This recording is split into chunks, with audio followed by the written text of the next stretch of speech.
Hashtag woe to the statesman whose reasons for entering a war do not appear so plausible at its end as at its beginning. Bismarck. Contents. 1. 2. Deliverance from a debate. Why we went in 16.3. Why we style yet in 64.4. Why we withdrew 133.5. Whose immorality. 174. Notes 211. Index 231. 9. 1. Deliverance from a debate. On April 30, 1975, when the last American helicopter scurried desperately off the roof of the American embassy in Saigon as the city fell to the invading North Vietnamese army, the Washington Post said that it was a day of deliverance to the United States. In some sense, of course, it was. For nearly 15 years, Americans had been working, fighting, and dying in Vietnam, and from this, surely, they were delivered on April 30th. They were also delivered from something else on that fateful day, something less bloody than the war itself but in some ways no less anguished and anguishing. This was the debate over the war that had been raging with an intensity that escalated along, with American involvement, bursting from time to time out of the confines of words and ideas and arguments into the demons, rations, the skirmishes, and the more violent confrontations of what had come. 2. B's led anti-war at home overnight. It. Why we were in Vietnam. Seemed, Vietnam, the great obsession of the past decade and more, disappeared from the national consciousness. The news, papers and magazines and television stations carried what were effect obituary notices, and the debate, along with the war that had provoked it, was then hastily interred in the forensic equivalent of an unmarked grave. But of course nothing in history ever really happens overnight. In the case of the debate over Vietnam, by the time it was buried, it had long since lost its right to be called a debate. For at least the last 5 years of American involvement in Vietnam, hardly any voices had been raised in defense of our continued participation in the war. The arguments all came from the other side, and for the most part they remained unanswered. Entering office in 1969, Richard Nixon, like Lyndon Johnson in the last phase of his presidency, spoke mainly of how to get the United States out of Vietnam.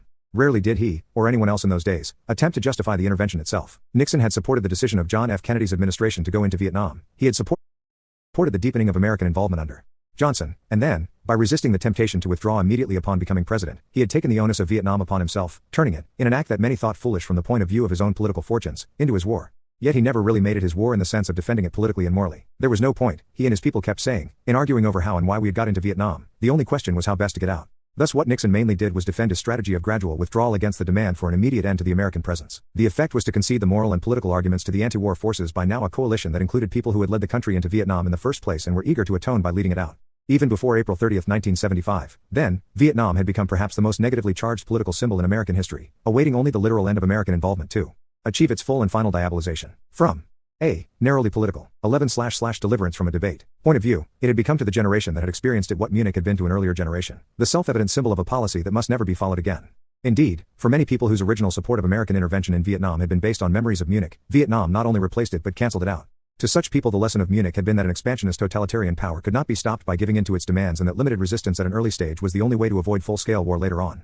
Prime Minister Neville Chamberlain, returning to England from the conference in Munich at which Nazi Germany's claims over Czechoslovakia had been satisfied, triumphantly declared that he was bringing with him peace in our time. But as almost everyone would later agree, what he had actually brought with him was the certainty of a world war to come, a war that Winston Churchill, the leading critic of the policy of appeasement consummated at Munich, would later call unnecessary. According to Churchill, if a line had been drawn against Hitler from the beginning, he would have been forced to back away, and the sequence of events that led inexorably to the outbreak of war would have been interrupted. Obviously, Vietnam differed in many significant ways from Central Europe in the late 1930s. But there was one great similarity that overrode these differences in the minds of many whose understanding of such matters had been shaped by the memory of Munich. I'm not the village idiot. Dean Rusk, who was Secretary of State first under Kennedy and then under Johnson, once exploded. I know Hitler was an Austrian and Mao was a Chinese, but what is common between the two situations is the phenomenon of aggression. In other words, in Vietnam now as in Central Europe then, a totalitarian political force Nazism then, communism now was attempting to expand the area under its control. A relatively limited degree of resistance then would have precluded the need for massive resistance afterward. This was the lesson of Munich, and it had already been applied successfully in Western Europe in the 40s and Korea in the 50s. Surely it was applicable to Vietnam as well. 12 vertical bar / why we were. When, however, it began to become evident that, in contrast to the tastes of Western Europe and Korea, the differences bet to 10 Vietnam now and Central Europe, then were more decisive. We the similarities, the relevance of Munich, began to fade, and, thaw set of lessons the lessons of Vietnam began to take hold.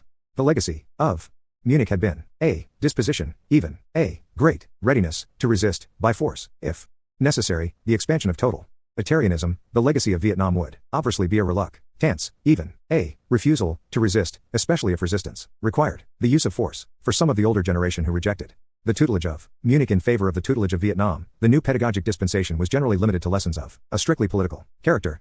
When they said, or, less given to being so explicit, nodded in agreement as others said, no more Vietnams, they had in mind a new foreign policy that would base itself on more modest expectations of American power than had prevailed in the years of Kennedy and Johnson. For them the main lesson of Vietnam was that the United States no longer should or could play the role of policeman of the world. We had certain core interests, Western Europe, Japan, Israel, that we were, and must remain, committed to defend. But however desirable it might ideally be to undertake more than that, we lack the power, the will, and the wisdom to carry out a more ambitious strategy with any hope of success. In this view, Vietnam represented the great cautionary argument against the arrogance of American power. In addition to humility about the extent of American power, Vietnam persuaded many, or perhaps most, converts from the School of Munich that humility was also required in defining the purposes for which this limited American power could and should be used.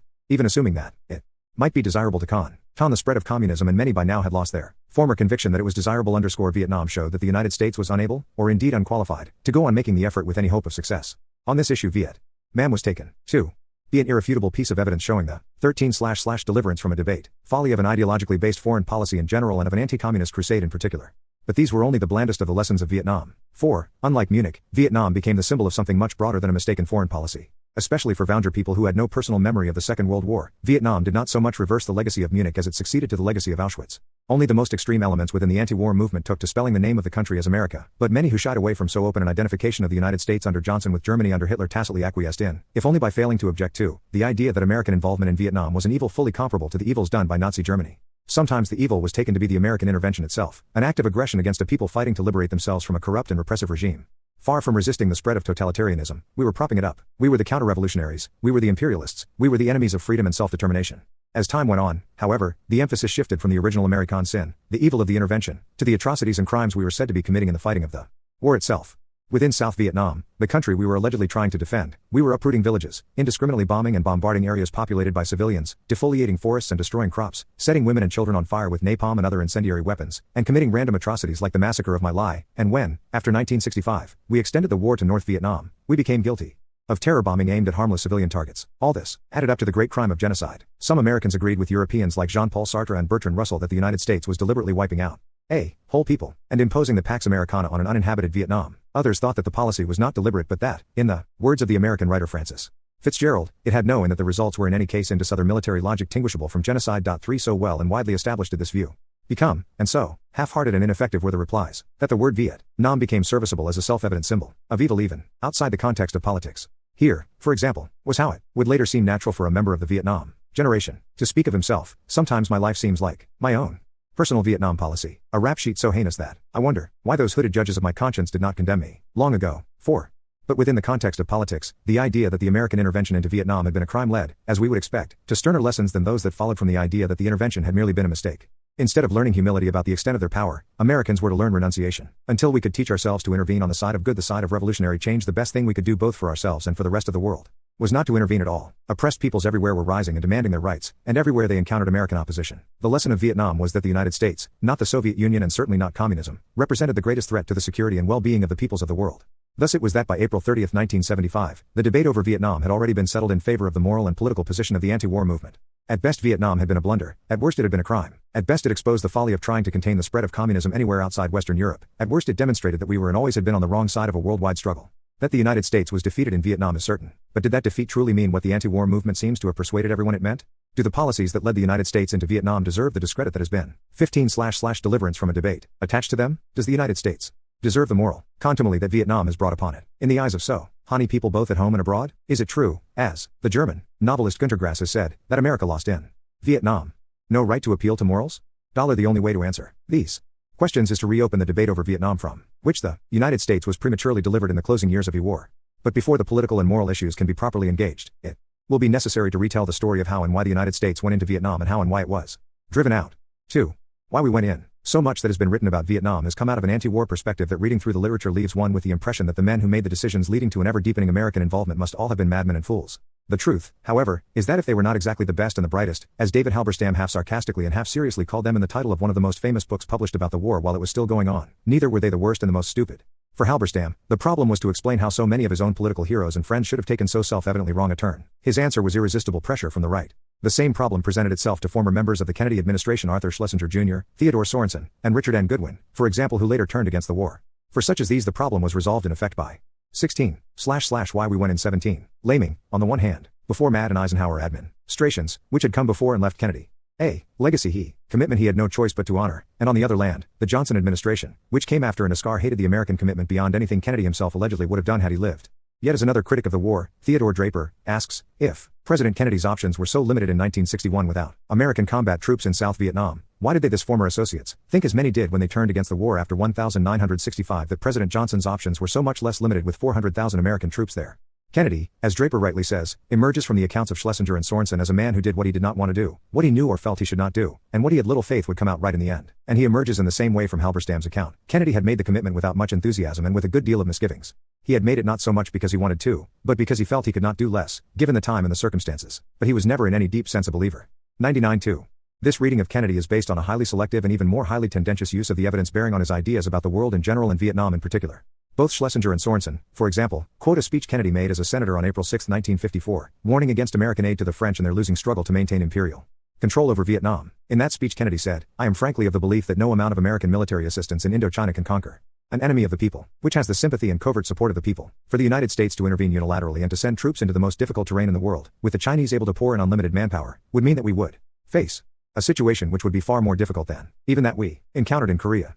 3. Schlesinger also quotes a sentence from the same speech in which Kennedy raised the question whether all or part of Indo-Wind is absolutely essential to the security of Asia and the free world. He further tells us that Kennedy as president used to mutter from time to time about our overcommitment in Southeast Asia. They want a force of American troops, Schlesinger reports Kennedy remarked to him one day. They say it's necessary in order to restore confidence and maintain morale. Then we will be told we have to send in more troops. It's like taking a drink. The effect wears off, and you have to take another. As if these had really been Kennedy's sentiments, his decision to involve the United States militarily in Vietnam would indeed be easier to explain as the act of a madman or a fool than as the fatalistic submission Schlesinger sometimes makes it out to be, or as the act of a distracted president too busy with other crises. Vietnam was still in these years a low-level crisis. It was far less urgent than Cuba, or Berlin, or Latin America, or nuclear testing, or preserving the European alliance, or fighting for civil rights in the United States, far less urgent than the neighboring Asian crisis in Laos. 6. Now, Schlesinger is certainly right in saying that Vietnam was a low-level crisis in the first 2 years of the Kennedy administration. As late as April 1962, for example, a piece entitled The Crisis in Ecuador competed for attention on the editorial page of the New York Times with one called The Root Cause in Vietnam. A few months earlier, a long analysis and commentary on the problem of South Vietnam by Joseph J. Zasloff, a political scientist who had just returned from a teaching stint at the University of Saigon, began with the words, "While Laos and then Berlin and then Katanga have been dominating the front pages in recent months, a situation of equally critical proportions has been building up in South Vietnam, where the government of President Ngo Dinh Diem is struggling for survival against well-organized, strongly sustained guerrilla forces, the Viet Cong inspired and supported by the Communist Viet Minh government or 19//YWENT. And nevertheless, it is misleading to suggest that Kennedy either as a senator or as president regarded Vietnam as unimportant at say United States. Kennedy as a senator made other statements, which Schlesinger never mentions but which consort so naturally with what he did later as president that they have a far better claim to be taken as reflecting what he really thought. Thus, on June 1, 1956, 2 years after delivering Schlesinger's favorite speech, Kennedy spoke before the American Friends of Vietnam on America's stake in Vietnam. By this time the French had been defeated, and Vietnam had been partitioned under a set of agreements negotiated in Geneva, with a communist regime under Ho Chi Minh established in the north and a non-communist government under Ngo Dinh Diem set up in the south. According to the Geneva Agreements, Vietnam was to be unified under a government to be elected in 1956, but Kennedy declared that neither the United States nor Free Vietnam was ever going to be a party to an election obviously stacked and subverted in advance by the communists of the north and their agents and allies in the south. To Kennedy, Vietnam represented the cornerstone of the free world in Southeast Asia, the keystone to the arch, the finger in the dike. Burma, Thailand, India, Japan, the Philippines and obviously Laos and Cambodia would be threatened if the red tide of communism overflowed into Vietnam. This was the first of the 4 reasons Kennedy gave for America's stake in Vietnam. The second was that Vietnam represented a proving ground for democracy in Asia, the alternative to communist dictatorship. If this democratic experience fails, if some 1 million refugees have fled the totalitarianism of the North only to find neither freedom nor security in the South, then weakness, not strength, will characterize the meaning of democracy in the minds of still more Asians. It was, Kennedy said, an experiment we could not afford to permit to fail. 99. The third reason was that Vietnam, in addition to representing a test of democracy in Asia, also represented a test of American responsibility and determination there, characterizing the 20//why we were in Vietnam. United States as the godparents of Little Vietnam and Viet met our Offa Sprins, we presided at its birth, we gave a cease name. So is life, we have helped to shape his future. Kennedy concluded that if Vietnam were to fall victim to any of the peril had threatened its existence, communism, political anarchy, poverty and the rest, we would be held responsible and our prestige in Asia would sink to a new low. Finally, and most prophetically, America's stake in Vietnam was a very selfish one in the sense that American lives and American dollars would inevitably have to be expended if the apparent security which has increasingly characterized that area under the leadership of President Diem were to be jeopardized. What Kennedy was saying in this speech was that the Geneva Accords of 1954 had belatedly turned Vietnam into exactly the same kind of case that Germany and Korea had become in the immediate aftermath of World War II. As the eminent specialist on international affairs Hans J. Morgenthau, also writing in 1956, put it, the provision for free elections which would solve ultimately the problem of Vietnam was a device to hide the incompatibility of the communist and Western positions, neither of which can admit the domination of all of Vietnam by the other side. It was a device to disguise the fact that the line of military demarcation was bound to be a line of political division as well. In one word, what happened in Germany and Korea in the years following 1954? 10. Immediately following 1945, as happened in Vietnam in the years like Germany and Korea before it, Vietnam had been divided into two different countries, one communist and the other non-communist. From the beginning, the United States had clearly and unambiguously committed itself to preventing the takeover of West Germany by the communists. By 1947 there were alarming signs that the Soviet Union had no intention of surrendering control over the countries of Eastern Europe occupied by the Red Armies in the course of their victorious westward sweep toward Germany at the end of World War I. Further, the Soviets were employing local communist parties to subvert non-communist countries like Greece and Turkey. In the face of all this, why we went in. 21. President Harry Truman sound, himself declaring that it must be free policy of the United States to support free peoples who are the ting attempted subjugation by armed minorities, or by outsider pressures. Rebus was enunciated the policy that came to be known as the human doctrine, or containment, in calling for political and economic measures to strengthen the non-communist societies, Europe against the threat of internal subversion, the reality of which was dramatically demonstrated by a communist coup in Czechoslovakia and by the existence of huge communist parties, France and Italy. Containment gave birth to the Marshall Plan, and in calling for resistance to any attempt by Soviet troops to push beyond the boundaries of the empire they had already established, containment begat the North Atlantic Treaty Organization, NATO. But if there was little or no doubt about the American commitment to hold the line against any further expansion of communist rule in Europe, there remained uncertainty as to whether the same rule applied to Asia, and specifically to Korea. After 1949, when the communists under Mao Zedong finally defeated the forces of Chiang Kai-shek and took over the mainland of China, the question of American policy toward the threat of spreading communist rule in Asia assumed a new urgency. In subsequent years much ridicule came to be heaped upon the idea of an international communist movement or a monolithic communist conspiracy, but there was nothing ridiculous or even overstated about this idea in 1949. With the single exception of Tito's Yugoslavia, a communist country that, without renouncing communism, had broken free of Soviet domination, all communist parties everywhere, whether in power or in a minority, were controlled by the Soviet Union. That is, they all took orders from the Soviet Union, saying and doing only what they were told, even if, as was often the case, following the Soviet line and subordinating themselves to Soviet interests damaged their own interests within the political systems in which they had to live. Local communist leaders who could not bring themselves to obey orders handed down from Moscow either resigned or 22// why we were in Vietnam were expelled. This was as true of the communist parties of the were states, France, and Lally as it was of the commune parties of China, Korea, and Vietnam. RTS obvious, therefore, that the conquest of China represented a major victory for the Soviet Union and an enormous attention of its power. It was equally obvious that this victory would inspire and energize other communist insurgencies throughout Asia. Was the United States prepared to extend the principles of the Truman Doctrine to cover such insurgencies as well? The answer was unclear. On the one hand, the most authoritative and highly articulated public statement of the assumptions behind containment, the famous article by the then director of the State Department's Policy Planning Staff, George F. Kennan, published in 1947 in Foreign Affairs, under the pseudonym Mr. X, could only be read to imply that in principle at least containment was global in scope. The main element, said Kennan, of any United States policy toward the Soviet Union must be that of a long-term, patient but firm and vigilant containment of Russian expansive tendencies, by the adroit and vigilant application of counterforce at a series of constantly shifting geographical and political points, corresponding to the shifts and maneuvers of Soviet policy. Nor did Kennan leave any doubt as to the relation between local communist parties and the Soviet Union. The duty of all good communists everywhere in the world, he wrote, is the support and promotion of Soviet power, as defined in Moscow. 12. Yet on the other hand, 3 years later, Kennan's boss, Truman's Secretary of State, Dean Acheson, seemed to suggest that the United States did not regard the independence of South Korea as a vital interest. 13. This the Soviet Union, the Chinese, and the North Koreans evidently all took as a signal that the forcible extension of communist rule to the South would not be met by the application of American counterforce. It seems unlikely that Acheson, who as much as any one individual was the father of containment, memoirs, at the creation present, as he put it in the title of his, really intended to send such a signal. But whether there was a misunderstanding here or a last value change of mind, the invasion of South Korea on June 25th. Pain triggered an immediate American response. Only 2 days heard the outbreak of the war, President Truman declared this: "Our attack upon Korea makes it plain beyond all doubt that communism has passed beyond the use of subversion to conquer dependent nations and will now use armed invasion and war." Not only was the United States now extending the principles of containment from Europe to Asia, then it was going even further in practice. In Europe the threat of war had so far been enough. In Korea war itself had become necessary, and so the United States went to war. In explaining why he decided to go to war in Korea, the toughest decision I had to make as president, although he had also had to make the decision to use the atomic bomb, Truman clearly linked it to the experience of the 30s. This was, he wrote in his memoirs, the same kind of challenge Hitler flaunted in the face of the rest of the world when he crossed the borders of Austria and Czechoslovakia. The free world failed then to meet that challenge, and World War II was the result. Is the memory of Munich, then, came consciously and saliently into play. Even more explicit was Truman's association of the decision with the policy of containment and the various actions previously taken under the aegis of that policy. No sooner had the decision to send American troops into Korea been made than our allies and friends abroad were informed through our diplomatic representatives that we considered the Korean situation vital as a symbol of the strength and determination of the West. Firmness how would be the only way to deter new actions in other portions of the world. Not only in Asia but in Europe, the Middle East, and elsewhere the confidence of peoples in countries adjacent to the Soviet Union would be very adversely affected if we failed to take action to protect a country established under our auspices. If, however, the threat to South Korea was met firmly and successfully, it would add. Fourth success in Op. Why we were in Vietnam. 24.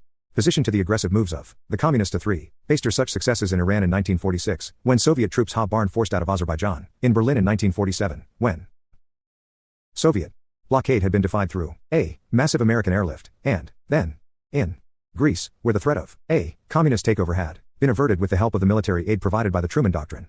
And each success, we suggested to our allies, was likely to add to the caution of the Soviets in undertaking new efforts of this kind. 16. The allies and friends of the United States abroad responded with relief and enthusiasm to this argument. Avril Harriman, a great supporter of containment until the war in Vietnam began going badly, reported to Truman after a trip to Europe that the people there had been gravely concerned lest we fail to meet the challenge in Korea. After Truman's decision had been announced, Harriman said, 66. There had been a general feeling of relief. The Security Council of the United Nations joined in on June 27 with a resolution calling on all members of the UN to give assistance to South Korea, and before long troops from many countries had joined with those of the United States in the effort to repel the North Korean invasion. By mid-October there were in Korea, besides United States and Republic of Korea troops, ground units of Australia, Great Britain, and the Philippines. A Swedish hospital field unit was in action. Infantry from Thailand and Turkey were being disembarked at Korean ports. Naval assistance had come from Australia, Colombia, France, Great Britain, the Netherlands, New Zealand, and Norway. Furthermore, Belgium, Colombia, Canada, Ethiopia, France, and Greece were preparing ground units for movement to Korea. All in all, considering monetary and supply contributions, nations 42 nations had by then offered their aid to the United within the United States itself. The response was no less forthcoming.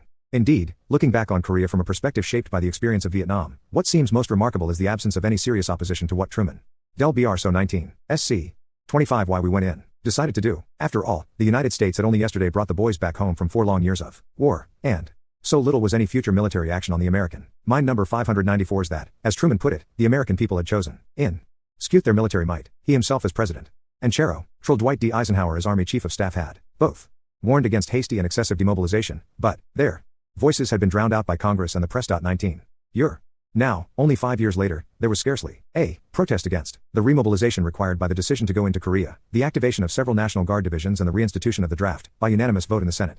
This seems all the more remarkable when we consider that many veterans of World War II who were called back into service had only just begun establishing themselves in families and careers and now had to undergo yet another cruel interruption and delay, and that many of the younger draftees had only the faintest conception of why they were being asked to fight for a country halfway around the world, a country they had never even heard of before. What a nation can do or must do begins with the willingness and the ability of its people to shoulder the burden, wrote Truman, 20, and the fact remains that the American people were willing to shoulder the burden of Korea.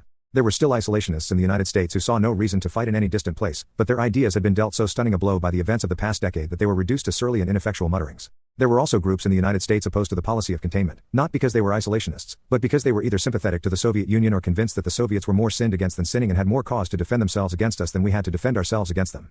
But the influence of these groups had by 1950 been severely diminished by the refusal of the Soviet Union to behave in accordance with their interpretation of its intentions. The challenge they had mounted to Truman in the 1948 presidential election had been exposed as politically shallow when their candidate, Henry Wall, why we were in Vietnam.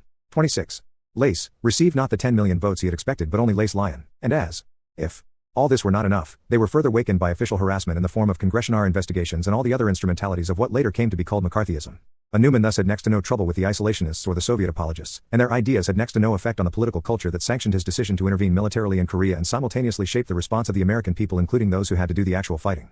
Where Truman did run into serious trouble, however, was with groups on the opposite end of the political spectrum who objected, not to the war itself, but to the way it was being fought. In Europe, the policy of containment called for the prevention of any further expansion of the Soviet Empire beyond the lines drawn at the conclusion of the fighting in World War II.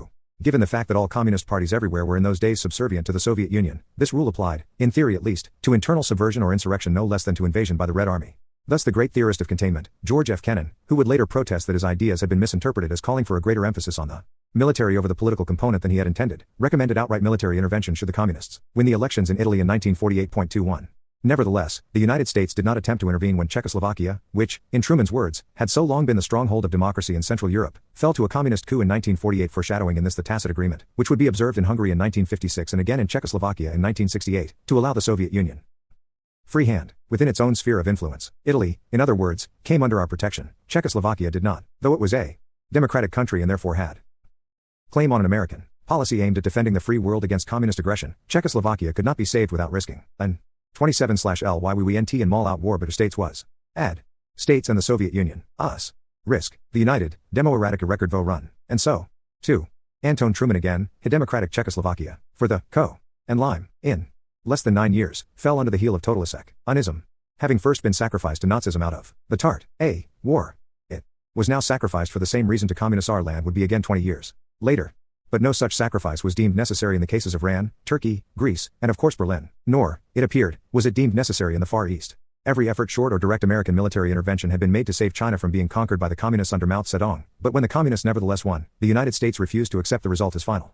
We did not recognize the communist government in Peiping, as we defiantly continued to call the capital which the communists called Peking or Beijing, and our official stance was that the defeated nationalist forces under Chiang Kai-shek, who had taken refuge on Formosa, Taiwan, represented the legal government of China. Moreover, we endorsed the expectation that they would one day return to the mainland and liberate their country from communism. On the basis of the same reasoning, the United States, which had in general supported the dismantling of the European empires after World War II, sided with the French in their war against the communist Viet Minh in Indochina. In resisting the Viet Minh, the French were not only trying to hold on to one of the colonies of their shrinking empire, they were also fighting to prevent the takeover of yet another country by the communist movement. Thus, in the same statement in which he committed American military forces to Korea, Truman directed acceleration in the furnishing of military assistance to the forces of France and the associated states in Indochina and the dispatch of military mission to provide close working relations with those forces. 23. The invasion of South Korea, he thought, might be part of a coordinated offensive directed by the Soviet Union and executed by China. The situation in Korea, it should be pointed out, was not the only instance of a new aggressiveness. Why we were in Vietnam. 28. On the part of Communist China, in air. As evidence that on the missed rebel forces, in Indochina we ease caving increasing, advice from Peiping. Also, in the last days of October, Communist China had moved against the ancient theocracy. We were seeing a pattern in Indochina and Tibet timed, if coincide with the attack in Korea as a challenge to the Western world. It was a challenge by the communists alone, aimed at monsifying the smoldering anti-foreign feeling among most Asian peoples. 24. But even if Korea were only an isolated probe, it might well be followed by others if the weak spots in the Western Taiwan were left unfortified, and a minor incident could easily be created which would give the Russians an excuse for open intervention.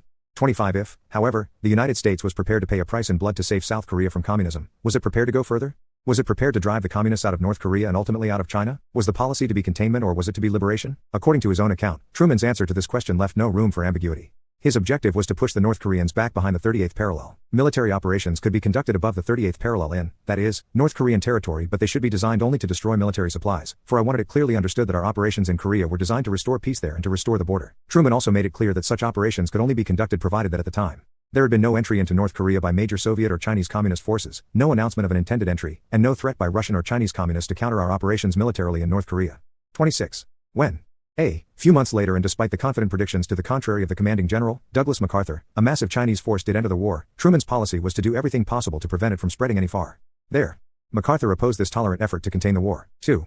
To the area of Korea. He wanted to carry the war to the mainland of China itself by blockading the coast and bombing the interior, and he also suggested that Chiang Kai-shek's troops be introduced not only into Korea but into South China as well. Regarding all this as a prescription for the start of World War I, Truman eventually fired MacArthur, setting off a storm of protest, both in the press and in Congress. Truman and Acheson were charged with following a policy of appeasement, of fear and timidity, and of cowardice in denying MacArthur the means to victory. But MacArthur's view did not prevail. There is no substitute for victory, he had declared, and Truman replied that the kind of victory MacArthur had wished to pursue would have been the wrong kind of victory. Truman then quoted General Omar Bradley in support of his position. To have extended the fighting to the mainland of Asia would have been the wrong war, at the wrong time and in the wrong place. 28. To be sure, the dispute between MacArthur and Truman involved more than a conflict between two ideas of how to fight the Korean War. It also involved a fundamental political question that complicated and gave greater bite and urgency to the issue of MacArthur's alleged insubordination and his challenge to the constitutional principle of civilian control of the military. The truth is that Truman was being disingenuous when he proclaimed in his memoirs that his objective in Korea was merely to restore the status quo ante.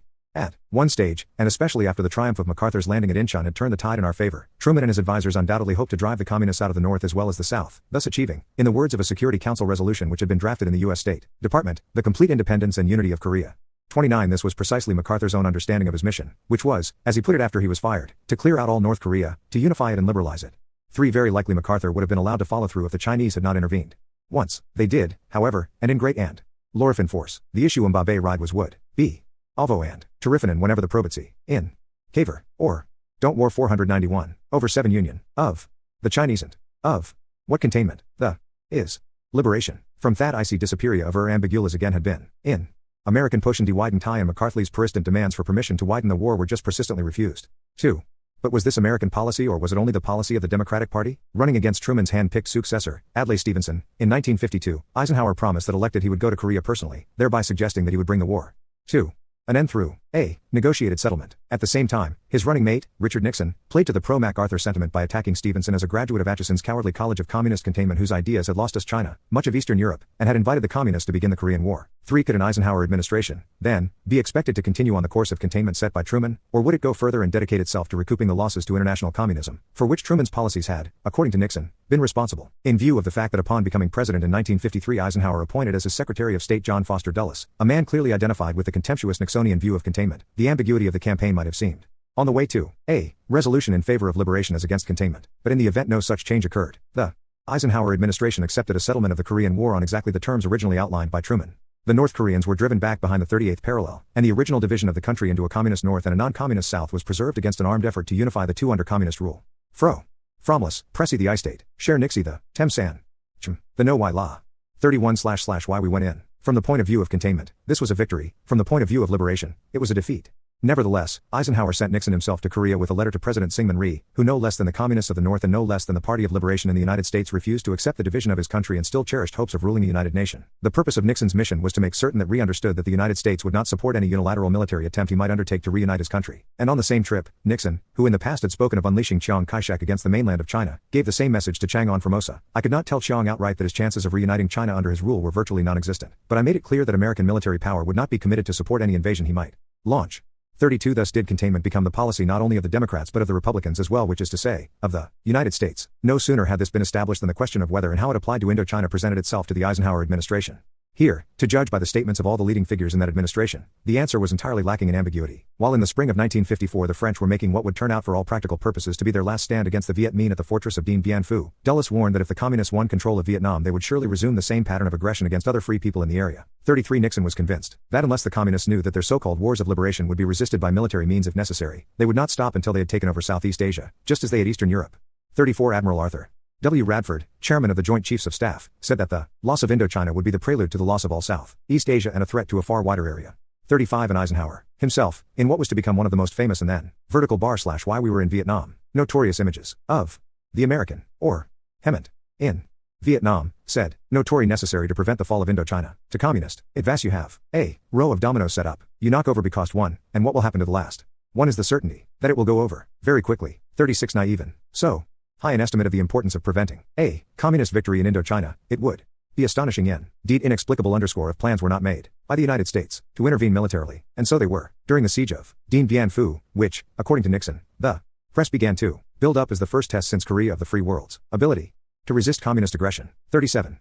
Various forms and degrees of American intervention were proposed and considered. They ranged from Eisenhower's idea of a blockade of the Chinese mainland, to cut off the Viet Minh's principal source of military supplies, to Nixon's of sending American ground forces, to Radford's of massive American airstrikes and even the use, or perhaps only the threatened use, of tactical nuclear weapons. Horribly extreme though Radford's proposal was, it can at least be said to have been commensurate with the seriousness of the situation as defined by Eisenhower and his chief advisors. And yet, far from threatening to use, let alone using, nuclear weapons to save Indochina from communist rule in 1954, the United States did not go so far as to take even the mildest of the military measures under consideration. In fact, the United States did nothing as Dien Bien Phu fell. Eisenhower even pulled out 200 American Army mechanics who had been sent there as technical advisors only a few months before. How can we account for this extraordinary behavior? How could the presumably responsible leaders of the most powerful nation on earth repeatedly tell themselves, their own people, and everyone else that, in the words of Truman's National Security Council, holding back the communists in Vietnam was essential to the security of the free world, not only in the Far East but in the Middle East and Europe as well? 39 And then stand pa. Civily by as this tremendous blow to the security of the free world was being delivered? Did the Americans perhaps not really indocived? Sheer as ag to rebind the ond in th sile MC and Jose of C. 33// Why we NTN. Indochina? Was it all rhetoric? Really mean what the head Ian saying about the importance of?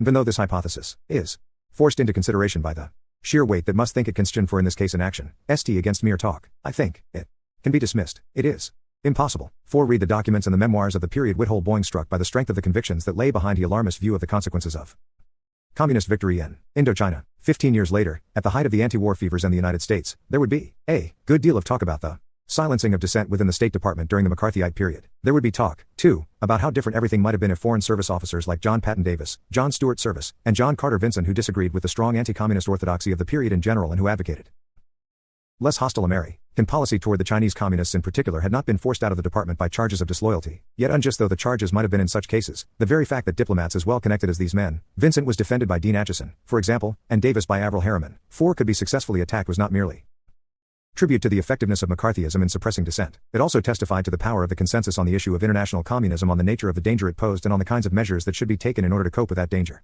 Absent McCarthyism, that is, Vincent and Davis and Service might all have kept their jobs, but it is extremely doubtful that their ideas would have prevailed.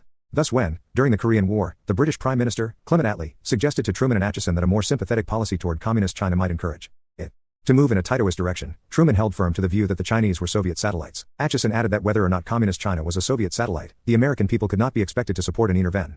34/Ly We were in Vietnam China's policy in Europe and an isolationist policy in the Far As thaw, in retrospect at least that have had the better. Up. Stig sent with Truman, the Wath Soviet Satelera. Both right. This Anis China, in those days was, he El satellite, in the sense, Com recognized the Soviet Union as the leader of the coms, that word and looked, to the Soviet Union for guidance and support.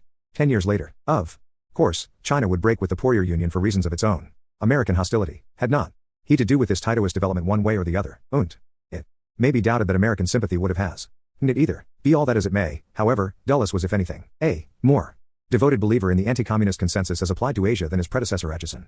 Once, reports Halberstam, when Dulles was with Vincent, he pulled down a copy of Stalin's Problems of Leninism and asked if Vincent had read it. Vincent said he had not. If you had read it, you would not have advocated the policies you did in China, Dulles said. 42 If during the Truman administration, as Gunter Louis puts it in his authoritative history of the Vietnam War, no serious discussion or questioning appears to have taken place of the importance of Southeast Asia to American security interests, of the correctness of the dire prediction regarding the consequences of the loss of the area.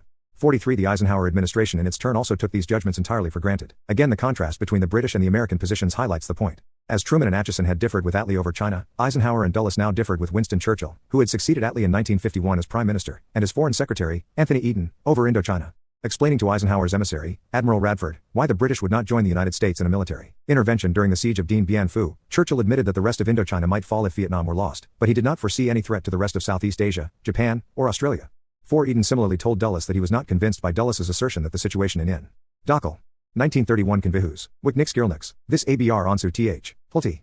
H. 35 YWENTN. Dochina was analogous to the Japanese invasion of Manchuria in 1931 and to Hitler's reoccupation of the Rhineland. Yet so convinced were the Americans that not even Churchill and Eden, whose position at the time of Munich was the very model on which American policy now based itself, and who had also, in Nixon's words, understood the communist problem so well as early as 1946, could shake them. Both Radford and I, wrote Nixon, were astonished that Churchill could have made this statement. 46 The Americans, in short, unquestionably meant what they said about the importance of Indochina. Why then did they not take any action commensurate with what they said? One reason, surely, is that they had serious doubts about the willingness of the American people to get involved in another war in a faraway place so soon after Korea. Although there had been no opposition to speak of to the American intervention in Korea, the war had nevertheless grown increasingly unpopular as casualties mounted, and as it became clear that victory in the conventional sense and the feelings of vindication and release which it brings was ruled out as a matter of government policy. Thus, only a week after Nixon had said that he would support the sending of American troops if it was the only way to save Indochina from being taken over by the communists, a leading Republican congressman, Charles Halleck, told Eisenhower that the suggestion that American boys might be sent to Indochina had really hurt, and that he hoped there would be no more talk of that type. 47 Two highly influential Democratic senators, Richard B. Russell of Georgia and John Stennis of Mississippi, both of whom were hawkish in their views, also made it clear to Eisenhower that they were afraid of the unwise introduction of American troops into that area.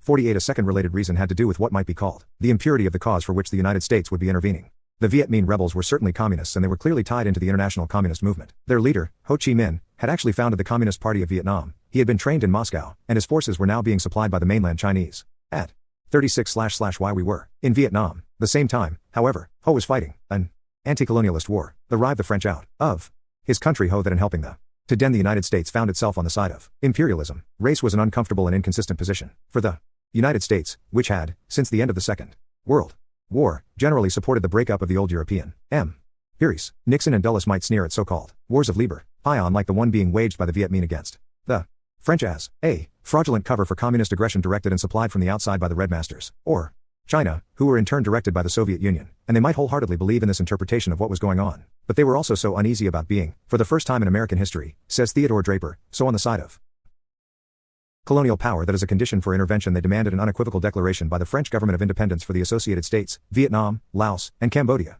Eisenhower himself stressed this as the strongest reason of all for the United States' refusal to intervene. Among all the powerful nations of the world, the United States is the only one with a tradition of anti-colonialism. The standing of the United States as the most powerful of the anti-colonial powers is an asset of incalculable value to the free world.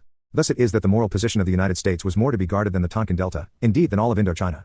52 To be sure, the Truman administration had also pressured the French to move toward independence for Indochina on the theory that in the long run, the security of Indochina against communism will depend upon the development of native governments able to command the support of the masses of the people. In 1953. Year before Dien Bien Phu, Dulles had extracted a promise from the French government to perfect the independence and sovereignty of the Associated States. 54 The failure of the French to make good on this promise did not lead to a cut-off of American aid, which largely paid for the French war effort, but it does seem to have been decisive when the question of actual military intervention arose. Churchill told Ad. 37//why we went in Admiral Radford that if his people had not been willing to fight to save India for themselves, he did not think they would be willing to fight to save Indochina for the French. Eisenhower seems to have reached similar conclusion about his people. It had been one thing to fight against communism on the side of an independent South Korea governed by a solidly based nationalist leader. It was another to fight against communism for the perpetuation of colonial rule. Eisenhower decided not to intervene. He could not, he said, visualize a ground troop operation in Indochina that would be supported by the people of the United States. Yet Nixon was confident of the president's ability to get the Congress and the country to follow his leadership if he should decide to go in. This judgment was confirmed by a contemporary observer, Chalmers M. Roberts, in a piece reconstructing the events that had led Eisenhower to the brink of intervention before drawing back and away. Would Congress have approved intervention if the president had dared ask it? On returning from Geneva in mid-May, 1954, I asked that question of numerous senators and representatives. Their replies made clear that Congress would, in the end, have done what Eisenhower asked, provided he had asked for it forcefully and explained the facts and their relation to the national interest of the United States. The fact emerges, Roberts concluded, that President Eisenhower never did lay the intervention question on the line. 57 to Nixon. This fact was predictable as early as April 6, a full month before the fall of Dien Bien Phu. In his diary note of a National Security Council meeting held that day, he wrote, 6. It was quite apparent that the president had backed down considerably from the strong position he had taken on Indochina the latter part of the previous week. He seemed resigned to doing nothing at all unless we could get the Allies and the country to go along with whatever was suggested, and he did not seem inclined to put much pressure on to get them to come along. 58 Eisenhower, then, could in all probability have intervened if he had chosen to do so. What restrained him was not any doubt about the importance of preventing a communist victory in Indochina. He shared to the full the views of Truman, Acheson, Dulles, Nixon, and almost everyone else in Washington on this. 38/LY We were in Vietnam issue. But, in his judgment, the conditions for a successful intervention were simply not there. In addition, trath palpable lack or vention set in Congress, in the C1 militare all, and in London. Entry was no clear consensus in the military as to whether in it China could be held at a reasonable price. China her General James M. Gavin, then Chief of Plans and Development, nor General Matthew B. Ridgway, then the Army's Chief of Staff, thought that it could, while the Joint Chiats Shirt reported that from the point of view of the United States, with reference to the Far East as whole, Indochina is devoid or decisive military objectives, and the allocation of more than token U.S. armed forces in Indochina would be a serious diversion of limited U.S. capabilities. Eisenhower had said much the same thing at an NSC meeting weeks before this memorandum was written. This left only airstrikes and naval action, but Eden told Dulles there was little chance that Allied intervention could be limited to the air and the sea, and if it could not, then, as Eisenhower would later write, the jungles of Indochina would have swallowed up division after division of United States troops, who, unaccustomed to this kind of warfare, would have sustained heavy casualties until they had learned to live in a new environment. Furthermore, the presence of ever more numbers of white men in uniform probably would have aggravated rather than assuaged Asiatic resentments. Eisenhower put it more succinctly at the time, in diary note of March 1951, I'm convinced that no military victory is possible in that kind of theater. 63 For all the rhetorical anti-communist extravagance for which he was famous, Dulles was no less prudent than Eisenhower. He pressed hard for intervention, but as Draper points out, he surrounded it with so many conditions that were unlikely to be met. In the circumstances of the time, that one might be forgiven for thinking that he never really wanted to make a military commitment. Dulles, said Georges Bidault, who was the French foreign minister at the time, was always talking of calculated risks, which in practice most often meant that he more than he was insincere in his belief that the nationalist Chinese en Formosa were the legitimate government of China, or that Eastern Europe should be liberated from Soviet domination. Yet the administration in which he served as Secretary of State did not unleash Chiang Kai-shek against the mainland, and when 2 years after the fall of Dien Bien Phu the Soviet Union sent tanks and troops into Hungary to crush a rebellion against communist domination, Eisenhower and Dulles did nothing. Instead of trying to force the Russians out of Hungary, they busied themselves with forcing the British, the French, and the Israelis who had mounted joint operation to take over the Suez Canal after Nasser had nationalized it out of Egypt. In these contrasting responses to two acts of imperialism, one Soviet and the other Western, Dulles simultaneously demonstrated the depth of his prudence and the seriousness of his anti-colonialist convictions. According to Nixon, Dulles was infuriated and dispirited by the plan to surrender half of Vietnam to the communists, which was negotiated at Geneva in July of 1954.6. Nevertheless, with military action ruled out, there was little the United States could do beyond refusing to sign the Geneva Accords and sending a team of CIA operatives under Colonel Edward Lansdale to undertake paramilitary operations against the enemy and to wage political psychological warfare. 6. Though covert, these operations were well enough known and colorful enough to inspire Graham Greene's novel The Quiet American. They ranged from the serious, sabotage, intelligence, and arms smuggling, to the comical, conducting English classes for mistresses of important Vietnamese personages, and hiring astrologers to predict misfortune for the communists and good omens for the government of Diem. But the Lansdale team, beginning while the Geneva Conference was still in progress, did nothing to alter the outcome of that conference, and its subsequent activities in the post-Geneva period did little if anything to weaken the communist position. Unhappy though Eisenhower and Dulles were at the time with the Geneva Agreements, and though the national security country 40 vertical bar / why we were in Vietnam, Oil pronounced the settlement A is disaster that completed L or forward stride of communism which may lead to the Loa in Southeast Asia. Eisenhower later took the position that Thai division of Vietnam and the simultaneous granting of independence to Laos and Cambodia had turned out to be a reasonably good bargain from the American point of view. Instead of a colonial regime, there was now an indigenous non-communist government in South Vietnam, led by a man, Ngo Dinh Diem, who, though he had played no part in the war against the French, had solid credentials as Vietnamese nationalist. Dulles too eventually reconciled himself to Geneva, and he said something much more interesting and significant about it than Eisenhower. We have a clean base there now without a taint of colonialism, he told the journalist Emmett John Hughes in 1956. Dien Bien Phu was a blessing in disguise. 68 In other words, the impurity that had made of Indochina so ambiguous a case for intervention had now been removed. A new situation had been created in which a new entity, South Vietnam, along with its immediately contiguous dominoes, Laos and Cambodia, now became fully eligible for inclusion within the policy of containment. If despite all the concern expressed by the Truman and Eisenhower administrations over the consequences of a spread of communism to Indochina, the United States in the end announced that for all practical purposes French Indochina was not covered by the umbrella of containment, no such announcement could or would be made with regard to the new country of South Vietnam. This is what Dulles was saying in 1956, and it is what Senator John F. Kennedy in even more explicit terms was saying that same year in his speech to the American Friends of Vietnam. South Vietnam had the same claim to protection against the red tide of communism as West Germany, Formosa, and South Korea. One of the ironic measures of the enormous change in American political culture since the 1950s, not only in general but in its constituent elements, is the fact that when Diem, a Roman Catholic, was in exile in the United States, he lived for 2 years with the Mary Knowles, who would become famous, or perhaps notorious, 30 years later for their energetic support of communist insurgencies. In Central America, with Th. Help Dyer October, a head capable of military, to re-8 SA on the PRC. In 1956 ac Unite Debations to Brivuni Dec WH on MH. 41// we went in with this objective in mind. The United States now set out to help Diem, as Eisenhower promised it would in a letter to him in October 1954 which would figure prominently in the debates ahead, in developing and maintaining a strong, viable state, capable of resisting attempted subversion or aggression through military means. This involved large-scale economic and military aid, including the equipping and training of South Vietnam, SA Army. It also involved acquiescing in Diem's refusal to honor the provision of the Geneva Accords calling for national elections in 1956 to unify the country. Acquiescing, not directing, the Pentagon Papers revealed that the United States did not, as was often alleged in the subsequent debates over the war, connive with Diem to ignore the elections. U.S. State Department records indicate that Diem's refusal to be bound by the Geneva Accords were at his own initiative. Still, it is also clear from the Pentagon Papers that the United States was not eager for elections to be held. The NSC decided that in order to give no impression of blocking elections while avoiding the possibility of losing them, Diem should insist on free elections by secret ballot with strict supervision.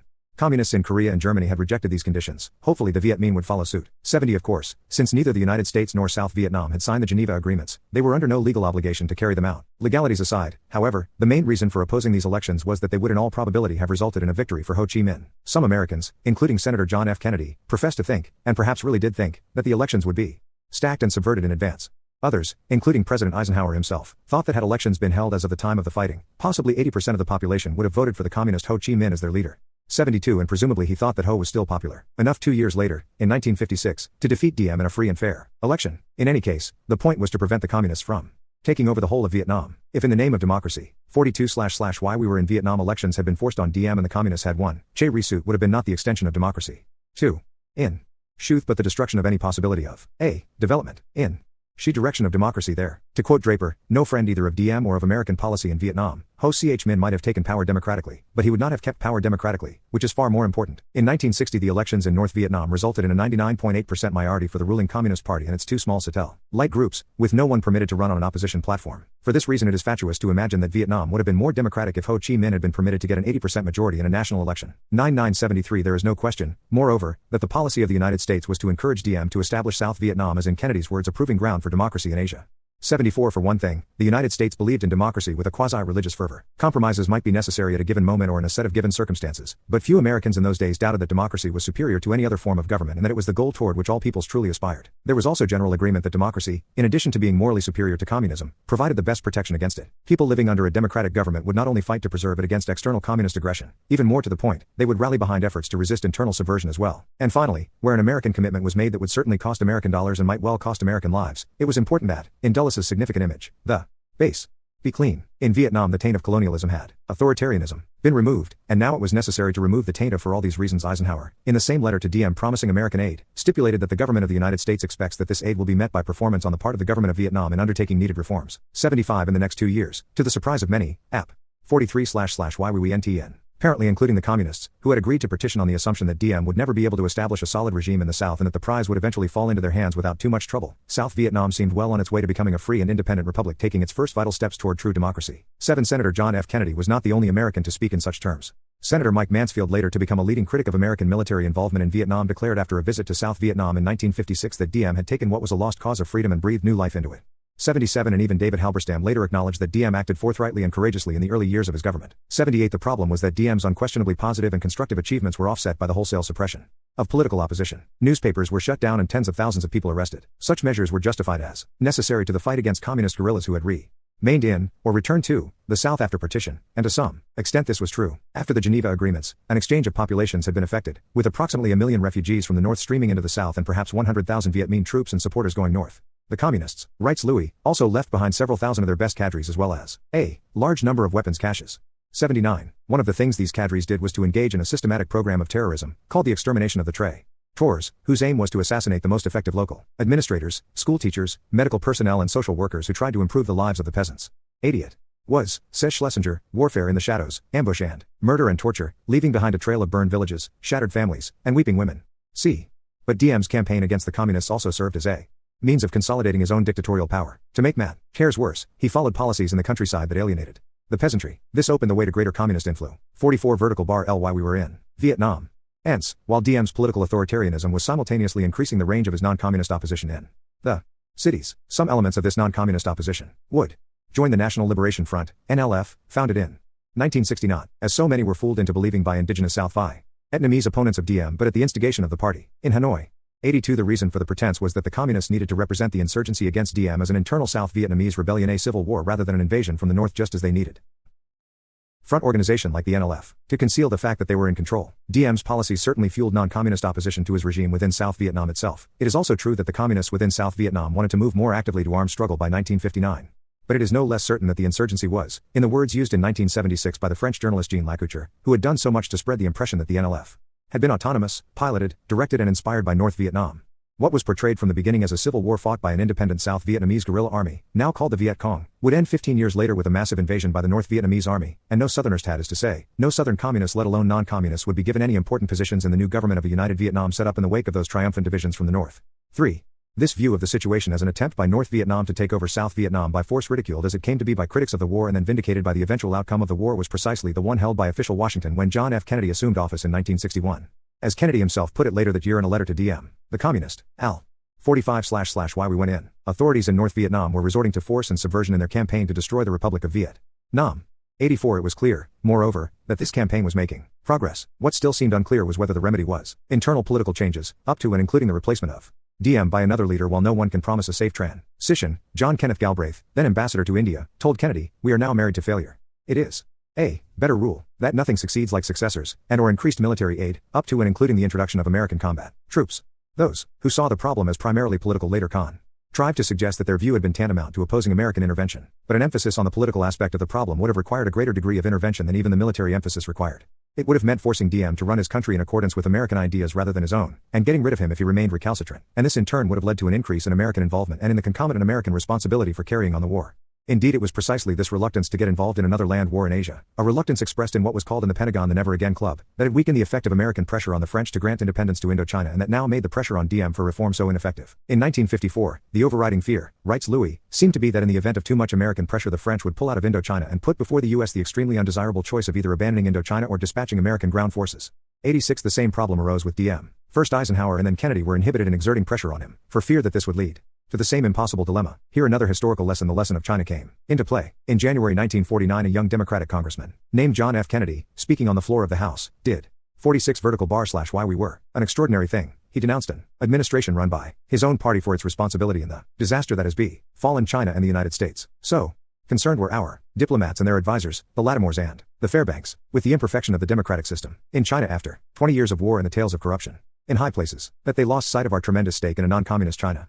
87 No doubt Kennedy had changed a good deal in the ensuing 12 years, but not so much that he would have risked dealing the same crippling blow to the non-communist government of South Vietnam that he charged the Truman administration with having delivered to the nationalist Chinese and threatening to cut off aid unless they broadened their political base, in that case by forming a coalition government with the communists. The truth is that the political approach was not an alternative to the military approach but rather a roundabout route to a complete Americanization of the war. All of this was to happen anyway, but it would have happened sooner if the group around Averell Harriman, which, according to Schlesinger, advocated subordinating the military to the political, had prevailed.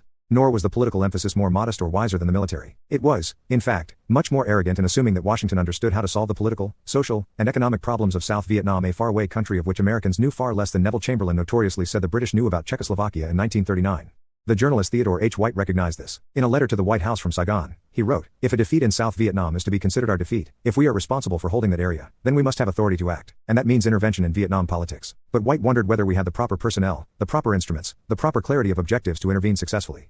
88 if he had spoken to Daniel Ellsberg, later to become one of the most extreme opponents of American policy but then working in the Defense Department, he would have had the answer. It is fair to say, wrote Ellsberg in 1972, that Americans in office read 47// Why We Went In, very few books, and none in French, the language of most of the literature then available on Vietnam, and that there has never been an official of Deputy Assistant Secretary rank or higher, including myself, who could have passed in office a midterm freshman exam in modern Vietnamese history, if such a course existed in this country. Until recently, there were 2 tenured professors in America who spoke Vietnamese. 89.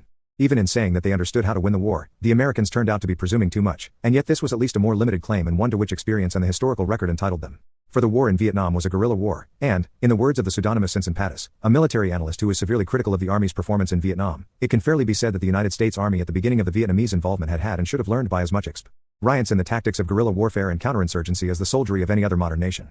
9. In any event, with the war going so badly, Kennedy, as Draper accurately puts it, was faced with the problem that had faced Eisenhower in 1954. What should the United States do to stave off a complete collapse in Vietnam? Draper, citing the contradictory speeches Kennedy had made in 1954 and 1956, goes on to say that he came to the Vietnam problem without a consistent position behind him. 9. But surely the preponderant weight of the evidence suggests that Kennedy never doubted for a moment that something military would have to be done to stave off a complete collapse in Vietnam. Indeed, it would be amazing if this had not been so. Kennedy, like most of the people around him, was of the generation for which the lessons of Munich remain the single most powerful force in the shaping of judgments on questions of war and peace. His first book, published in 1940 and entitled While England Slept, was an attempt to explain why the British had failed to heed Churchill's calls for rearmament in the face of the growing menace of Nazi Germany, and one of the reasons he gave was that democratic societies were essentially peace-loving, a quality that put them at disadvantage in the struggle. Why we were in Vietnam, with totalitarian systems. Churchill, according to Schlesinger, remained his greatest admiration. Did he know that his hero had disagreed when Eisenhower told him that the failure to stop the communists in Indochina would be comparable to the failure to stop Hirohito, Mussolini, and Hitler in the 30s? If so, he would probably have been as amazed as Nixon had been to hear Churchill take such a position.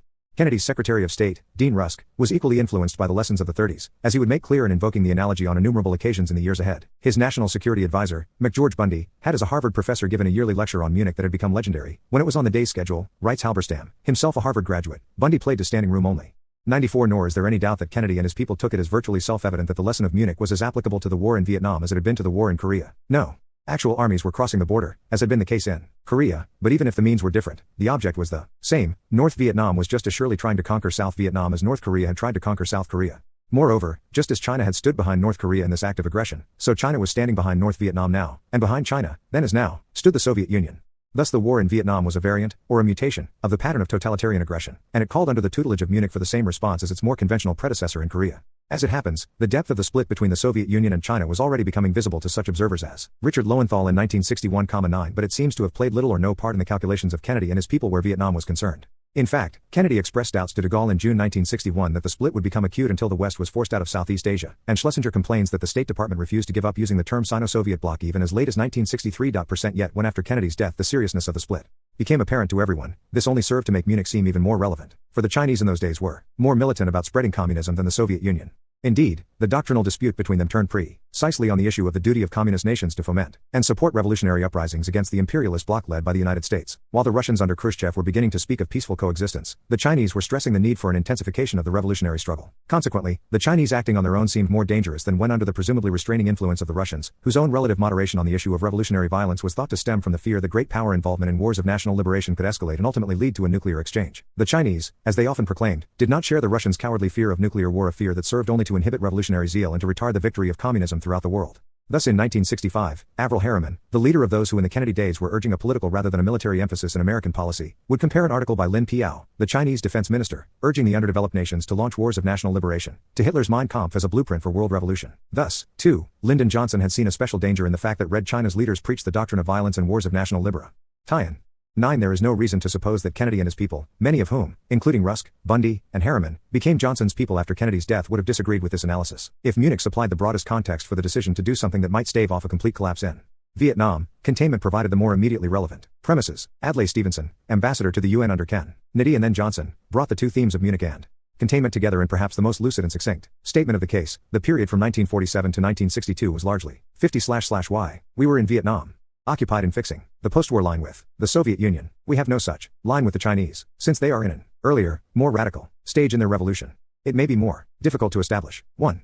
Should we try? And is the line we stand it? The answer, Stevenson went on, depended on one's assumptions about Chinese power and Chinese intentions. In his judge, meant the Chinese were very aggressive and the war in Vietnam was an instance of Chinese expansionism. My hope in Vietnam, Stevenson concluded, is that relatively small scale. Resistance now may establish the fact that changes in Asia are not to be precipitated by outside force. 99. Kennedy's commitment to containment was as fervent as his belief in the lessons of Munich. In his campaign against Nixon, he had in effect charged the Republicans under Eisenhower and Dulles with being soft on communism, and in adopting the slogan "Let's get the country moving again," he held out the promise of a more determined and aggressive foreign policy. Upon assuming office, he delivered an inaugural address whose most famous words reaffirmed the idea behind containment in more ringing terms than either Truman or Eisenhower had ever used. Let every nation know, whether it wishes us well or ill, that we shall pay any price, bear any burden, meet any hardship, support any friend, oppose any foe, to assure the survival and the success of liberty. 100. Given this attitude, it was all but inevitable that he would approve the plan already in formation during the Eisenhower administration for an invasion of Cuba by anti-Castro exiles. This operation was what Draper describes as the rarest of all political military events, a perfect failure. 101. But since its aim was to overthrow an existing communist regime rather than to prevent the establishment of a new one, the failure was actually one of rollback or liberation rather than of containment. Nevertheless, the damage it did in the eyes of the Soviet Union to his credibility as an adversary was at least as much on Kennedy's mind when he sent American troops to Vietnam as Korea had been on Eisenhower's in making the opposite decision in 1954. He La Phi, the never-again rule of Korea, against getting involved in and war in Asia, one might say, had been cancelled out by the lasher and more recent never-again rule of the Bay of Pigs against another American defeat in the struggle against communism. When, only 2 months after the Bay of Pigs, Kennedy met with Khrushchev in Vienna, he was nearly traumatized by the Soviet leader's bellicosity over the issue of Berlin. He was also impressed by Khrushchev's vigorous defense of a pledge he had made a few months earlier in January of that year to support wars of national liberation, including the one in Vietnam. These were, Khrushchev now told Kennedy, sacred wars, according to Khrushchev's conception of peaceful coexistence, or what in the days of his successor Brezhnev would be called détente. The Soviet Union had a right to intervene in such wars, whereas the United States did not. It will be a cold winter, said Kennedy upon leaving Vienna. 12. He was thinking of Berlin, but surely also of Vietnam. It was the terrible fiasco of the Bay of Pigs that had emboldened Khrushchev, and a show of effective resolve was now necessary to restrain him from acting as belligerently as he had talked. But apart from the contrasting influences of Korea and Cuba, there was another significant difference between Indochina in 1954 and Vietnam in 1961 which helps account for Kennedy's decision to intervene militarily instead of staying out as Eisenhower had. The taint of colonialism had disqualified Indochina in 1954 for coverage by the umbrella of containment, and specifically of the imperative to use force if necessary to prevent the spread of communism. But South Vietnam was now an independent non-communist state and therefore no less qualified for inclusion than South Korea had been. There was, to be sure, a new taint to worry about, the fact that South Vietnam had, after a promising beginning, failed to develop into the proving ground for democracy that Kennedy himself had called it in 1956. But the young congressman who in 1949 had denounced the Truman White House and the Acheson State Department for being so fastidious about the imperfections. Why we were in Vietnam 52. Of Chiang Kai-shek that be, bisn alive and we woe, I, or Kai alternative would become eyes that can gel none. Actual stent. He had now become underdeveloped net could say the finically analogous situation 3 possibilities the domino. A. Polyblic. In 1961. There are in Rocrate Racine. In descending, refer, of, preference, A. Decent democratic regime, A. Continuation, or D. Trujillo regime, or A. Castro regime. We ought to aim at it, oft, but we really can't renounce the second until we are sure that we can avoid the third. 103. More to the point, Kennedy in 1961 removed Elbridge Dour Brow as ambassador to Saigon. A man, says Halberstam, who's pleased to DM about governmental reform, about improving the quality of commanders, about broadening the base of the government, resembled nothing so much as the pleas of General Stilwell to Chiang Kai-shek to do the same thing, and replaced him with Frederick E. Nolting Jr., whose mission, as Halberstam not unreasonably describes it, was to inspire confidence in DM by being nice to him. Low 4. Kennedy, it is true, cabled Nolting that a crucial element in USG willingness to move forward is concrete demonstration by DM that he is now prepared to work in an orderly way on his subordinates and broaden the political base of his regime. But in this period of what Homer Biggert, then of the New York Times, called sink or swim with NGO din DM. 106. The warning had no force behind it, and the United States did move forward without any significant reciprocal political concessions from DM. Finally, there was the matter of how to cope with wars of national liberation, those wars that were at once sacred to Khrushchev and the key to Mao Zedong's strategy for the triumph of communism throughout what was then called the underdeveloped world. As early as 1954, Nixon had told Eisenhower that such wars, rather than overt aggression such as had occurred in Korea with the communists marching across a line, represented the real future danger in Asia and that it was necessary to find a formula to resist this kind of aggression. 107. Even earlier than that, in 1950, a group of professors from Harvard and MIT, including future members of the Kennedy administration like McGeorge Bundy, Carl Kaysen, Jerome Wise had, Oshjonyati, Kenneth Eber, Sir A. 53// we went in Wiesner, Arthur Schlesinger Jr., and John Kenneth Galbraith, had warned against an overemphasis in the American strategic posture on nuclear weapons. The doctrine of what in the Eisenhower administration would come to be called massive retaliation, according to which the United States would respond to any act of communist aggression with a nuclear strike against the Soviet Union provided the United States, said the Cambridge professors, with no effective answer to limited aggression except the wholly disproportionate answer of atomic war. As a result, it invited Moscow to use the weapons of guerrilla warfare and internal revolt in marginal areas in the confidence that such local activity would incur only local risks. Kennedy himself picked up this theme 8 years later in calling as Senator for a military posture that could respond to such threats as limited brushfire wars, indirect non-overt aggression, intimidation and subversion, internal revolution. 108 No wonder, then, that as president, Kennedy should have seen in Vietnam an opportunity to develop a new approach to the containment of this more subtle and insidious form of communist aggression. As Nolting put it shortly after taking up his post as the new American ambassador to South Vietnam, NATO was formed as a barrier against overt attack and it has held up for 13 years. We haven't found a barrier yet against covert aggression. If we can find such a technique, we'll have bottled up the communists on another front. 109 In the search for this technique, Kennedy began by approving a small number of additional military advisors and special forces personnel to train the South Vietnamese in the ways of counterinsurgency. He then sent his own military advisor, General Maxwell Taylor, to Vietnam on a fact-finding mission. Taylor returned with the recommendation that a task force of 8,000 American combat troops be dispatched to South Vietnam both to strengthen DM's morale and to demonstrate our own seriousness of purpose. The U.S. should become, Taylor wrote, a limited partner in the war, avoiding formal advice on the one hand, trying to run the war on the other. 110 The Joint Chiefs of Staff agreed with Taylor, and so did the Secretary of Defense, Robert S. McNamara. Said McNamara in Why We Were in Vietnam. 54. Memorandum. 2. The President he tear inclined. 2. Recommend. A. Meme. In. Commit the U.S. to the Noonism decline at preventing this commitment by the necessary military actions. In. That at. Of. South Vietnam to community and that we suppose CO's military actions, according to McNamara and the Jim Churs of staff, included the introduction of the 8,000-man last Che Taylor had recommended. But this would certainly not be Farouk to tip the scale decisively. The struggle might well be prolonged. Hanoi and Piaping might intervene. As many as 205,000 American troops might be required. And again, M.C. Namara, this time writing in conjunction with Dean Rusk, the Secretary of State, asserted that we should be prepared to introduce United States combat forces if that should become necessary for success. Dependent upon the circumstances, it may also be necessary for United States forces to strike at the source of the aggression in North Vietnam. 112 Here, then, was another major difference between 1954 and 1961. Whereas Eisenhower's military advisors were very reluctant to intervene in 1954, Kennedy's favored intervention. The fall of South Vietnam to communism, McNamara told Kennedy in his own name and in the name of the Joint Chiefs of Staff, would lead to the fairly rapid extension of communist control, or complete accommodation to communism, in the rest of mainland Southeast Asia, and in Indonesia. The strategic implications worldwide, particularly in the Orient, would be extremely serious.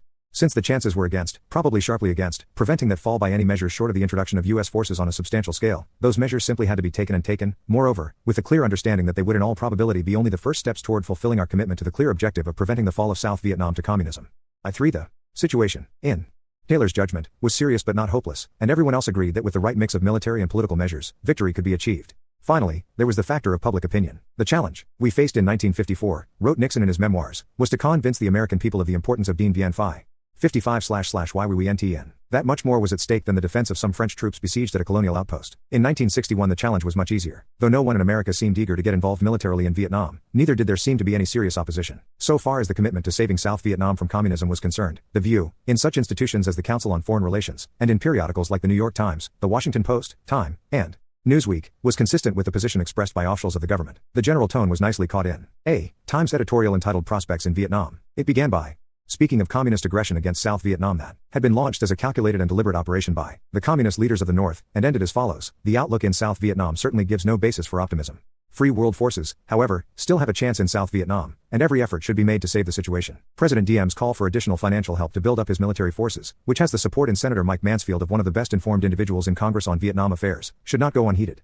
115 Of course, only additional financial help was in the balance here. But when, 8 months later, the State Department issued a white paper charging North Vietnam with violating the Geneva Accords and preparing the legal ground for an increase in American military involvement, the Times uncritically accepted its exaggerated claims of infiltration from the North. 116 And when, shortly thereafter, word began to leak out of the expanded program of American participation in South Vietnam's anti-communist struggle, the Times registered no protest. All it did was warn that the increased American stake and American risk in South Vietnam now needs, more than ever, to be accompanied by fresh, resilient and imaginative effort by President NGO to mobilize resources for a fight that is certain to get harder before it gets easier. 117. As for the literary world and the intellectual community generally, which were later to become two of the great centers of anti-war sentiment, in the early 60s they exhibited very little 56 /Why We Were in Vietnam interest in Vietnam one way or the other. For example, the poet Robert Lowell and the critic Dwight MacDonald, who would hit the front page of the New York Times in 1965 for their vigorous opposition to the war, Lowell having refused President Lyndon Johnson's invitation to a reception and MacDonald having accepted and used the occasion to circulate a petition against American policy among the guests on the White House lawn, had both professed themselves bored by the issue of Vietnam only a few years earlier. And if among those who would later regard Vietnam as the most important event of the age, there were more than a few who found it as boring in the pre-1965 period as Lowell and MacDonald had, there were others who did pay attention but who were by no means as convinced as they would later be of the rights and wrongs of the situation. 18. I remember, for example, being asked to participate in a panel discussion of Vietnam at a meeting sponsored by a radical group that would later figure prominently in the anti-war movement, and being told in the letter of invitation that the meeting had been called because Vietnam was so difficult an issue. Those who have tried to show that Kennedy's decision to step up the degree of involvement in Vietnam was made with great misgivings or unwillingly or against his own better judgment place a heavy emphasis on how limited were the measures he actually approved to stave off Complete collapse of Vietnam. All his principal advisors on Vietnam. Wright Sorensen, favored the commitment of American combat troops, but the president in effect voted no and only his vote counted. 119. I have italicized the words in effect because they give the game away. It is true that Kennedy rejected the recommendation to send combat troops, but especially in retrospect the practical distinction between what he rejected and what he approved, changing, as Taylor would later put it, the number but not the quality of our military advisors, seems metaphysical. 120 Soren. Sen sums up, formally Kennedy never made a final negative decision on troops. In typical Kennedy fashion, he made it difficult for any of the pro-intervention advocates to charge him privately with weakness. He ordered the departments to be PRF Prieta, He 6. 57 Why we went in prepared for the SAR. Die steadily emanate troops, should they prove to be necessary. He steadily expanded the size of the My Pay assistance mission, 2,000 at the end of 1961, 15,500, at the end of 1963, by sending in combat support units, air combat and helicopter teams, still more military advisors and instructors and 600 of the green-hatted special forces to train and lead the South Vietnamese in anti-guerrilla tactics. 121 According to Schlesinger and other apologists for Kennedy, he took this relatively small step on the basis of an assurance by his military advisors that it would be enough to turn the tide in Vietnam. But as we have already seen, Kennedy's advisors had told him in unmistakable terms that committing even the 8,000 combat troops recommended by Taylor would be insufficient to tip the scales decisively, that as many as 200,000 troops might have to be deployed and airstrikes might have to be launched against North Vietnam. Success was certainly possible in the judgment of Kennedy's people. William P. Bundy, then in the Pentagon, and soon to become Assistant Secretary of State for Far East Affairs, estimated that an early and hard-hitting operation involving the immediate commitment of 20,000 to 40,000 American troops had a 70% chance of arresting things and giving DM a chance to do better and clean up. 123 But just as certainly, they thought, the small-scale intervention Kennedy decided on would be ineffective. Moreover, the longer he waited to raise the degree of involvement to the necessary levels, the worse the chances of success would become, so said William Bundy. McNamara even warned of the domestic political dangers of a gradual buildup. It is our feeling, he told the president, that the country will respond better to a firm initial position than to courses of action that lead us in only gradually, and that in the meantime are sure to involve casualties. 124 This was not, in short, case of the politics of inadvertence, as Schlesinger called it, or of being pushed step by small step. These figures are not quite accurate. There were actually 3,164 U.S. military personnel in Vietnam at the end of 1961 and 16,263 at the end of 1963, when Kennedy was assassinated. 22. 58 vertical bar / Why we were in Vietnam into a quagmire in Halberstam in R by deceitful military men eager to make war. Kennedy had his own deepest convictions, the backing of all his principal advisors, civilian as well as military, and the reasonable expectation of political support in the country working toward the decision to intervene militarily in Vietnam. The difficult question is not why he decided to intervene but why he acted so timidly. Daniel Ellsberg, who has puzzled over this question in the light of the evidence in the Pentagon Papers that makes tendentious nonsense of the quagmire and inadvertence theories of how the United States got into the Vietnam War, thinks that Kennedy was trying simultaneously to avoid both the loss of Vietnam in the short run and involvement in a land war in Asia. Going slow and small was a long shot, but he hoped against hope that it would pay off. 125, we are going to win in Vietnam, declared the president's brother Robert, then Attorney General, during a trip to Saigon in February 1962. We will remain here until we do win. 126 Another way of describing Kennedy's approach is that he was trying to accomplish a very large objective, very large both in being intrinsically difficult and in being by his own lights of major importance on the cheap. In typical Kennedy fashion, to borrow Sorensen's phrase, he willed the end but not the means, just as he had done before with the Bay of Pigs and authorizing an invasion while forbidding the air cover without which the invasion was doomed to failure. Nor was this habit confined to foreign affairs. Thinking mainly of domestic programs, the economist Oscar Gass wrote at the conclusion of Kennedy's first year in office, always and running through everything, there is the characteristic new frontier polarity of a portentous general language and modest specifics. Only let a speech begin, the trumpet summons us again, and we can be sure we are being called to wash our hands. The White House does not escape the tone of café society, yet it strikes for the demeanor of Churchill during the Battle of Britain. Lease 10 carefully, with ears tuned to the American language, and you will hear an old message, put your nickel on the drum, and save your soul. Saved, for a nickel. 127. How often we Americans have wished to be so Effer Hall bin Frere Bentiger, Encore. Yet dirt wit puga FRBLKN. 59 / Why we went in so far, as Vietnam, in particular was concerned, of course, this fort, to save it, on the abs and id not originate with Kennedy. His Chyberstam rightly points out, the same pattern could be tracked by Eisenhower's policy. Instead of intervening directly in Tet-a-Wrench Indochina War, the United States had decided that the benefits were not worth the risks. Then, later, after the Genevieve Berryman in 1954, the United States had tried to get the save, and result, an anti-communist nation on the border of Asian communism, again with others doing the real work for us. Yet timid and hesitant though Kennedy was about intervening directly in the Vietnam War, unlike Eisenhower he did in fact wind up sending 16,000 American troops there. He did so in typical Kennedy fashion, by which I mean not only trying to purchase salvation for a nickel but with the same arrogant disregard of the difficulties which he had demonstrated in other areas, for example, promising to eradicate discrimination against blacks in housing by the stroke of a pen. This cavalier attitude toward difficulty was not confined to Kennedy alone, it pervaded his administration and was indeed more visible in some of his people than in the president himself. His national security advisor, McGeorge Bundy, was perhaps the most salient example, a man whose arrogance had been legendary at Harvard, where he had served as a dean before being summoned to the White House by Kennedy, and was so unshakable that it would survive the debacle of his ideas about Vietnam to shape policies on race relations in his future career as president of the Ford Foundation, which would be equally disrespectful of local conditions and difficulties. If Bundy's arrogance was an attribute of his personality, Walt W. Rostow's was mainly located in his intellect. Rostow, who held a variety of important positions in the Kennedy administration, was confident that he knew everything, from how to fight and win guerrilla war, about which he delivered a highly influential address in June 1961 to the graduating class of the U.S. Army Special Warfare School at Fort Bragg, where he said unequivocally, "I am confident that we can deal with the kind of operation now underway in Vietnam, 12 to the Laws of Economic Development," about which he had written a famous book, 60 vertical bar / Why We Were in Vietnam, entitled The Sages of Economic Isolate Chain, whose subtype, entitled Muni's Manifesto, he implicitly claimed to be superior. Ing Marx. 8. Marshare was Robert McNamara, belief secretary of defense, whose arrogance was function of his belief that he could devise who's for dealing efficiently and success. B. With any enterprise, whether an automobile company that had been president, or Ford, in the days when Detroit was still a symbol of the awesome brilliance of American industry, a government bureau, he became instantly famous in the Kennedy administration for the way he was bringing the Pentagon under control, or guerrilla war. McNamara, Rostow, and Bundy were all what would later be called hawks, but Kennedy's doves, including those who when the going got rough in the late 60s would convert to dovishness or claim a dovish past for themselves, were not noticeably less arrogant. John Kenneth Galbraith, as he himself once put it, was not famous for being humble, nor was George Ball, who as a high official in the State Department played devil's advocate in the internal debates over Vietnam, nor were Arthur Schlesinger Jr. and Richard N. Goodwin, neither of whom had much influence over policy but both of whom would later exert a great deal of influence in the public debates over Vietnam. As I have already suggested, to the extent that these men really pressed for a political rather than a military approach to the Vietnam War, they were advocating a kind and degree of American involvement that implied more, not less, disregard of the local difficulties. But in any case, none of them ever advised Kennedy to give up on Vietnam altogether. What they really seemed to want of him was to abandon Diem and find a replacement. In this, thanks to Diem's increasing intransigence and especially to the ruthlessness with which he suppressed a Buddhist protest against his policies, they eventually had their wish. On November 1, 1963, Diem was ousted by a group of generals in a coup encouraged by the United States, and he and his family, in an act the United States neither instigated nor sanctioned, were murdered. 3 weeks later, John F. Kennedy himself was murdered. Lyndon Johnson, who only a few years earlier had called Diem the Winston Churchill of Southeast Asia, St. became President of the United States. Nothing succeeds like successors. John Kenneth Galbraith had told Kennedy around the same time Johnson had been saying that Diem was the only boy we got out there. Now Johnson as president had the bitter satisfaction of discovering that he has been right and Galbraith had been wrong. Instead of leading to successful successors, the coup was followed by 7 different governments in Saigon within the space of 12 months, none of them an improvement over Diem's, none of them genuinely popular or competent. 132.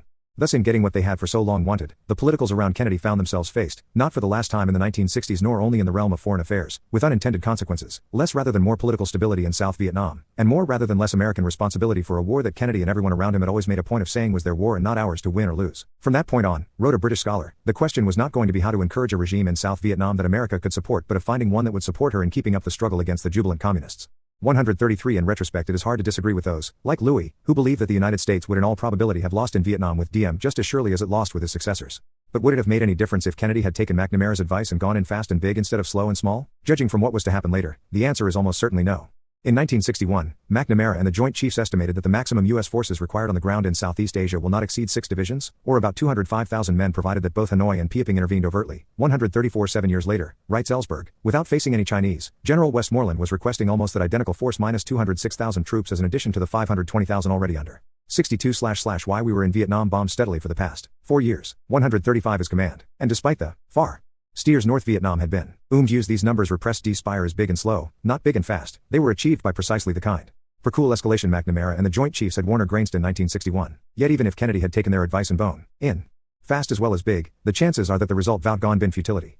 According to Sir Robert Thompson, the British expert on guerrilla warfare, what was required in Vietnam is a small elite army, highly mobile and capable of being deployed and switched to operations anywhere in the country. Yet for all the interest Kennedy and his people showed in counterinsurgency techniques, the United States, even before going in with its own forces, concentrated on creating large conventional South Vietnamese army, which Thompson regarded as the basic cause of the failure to defeat communist insurgency there.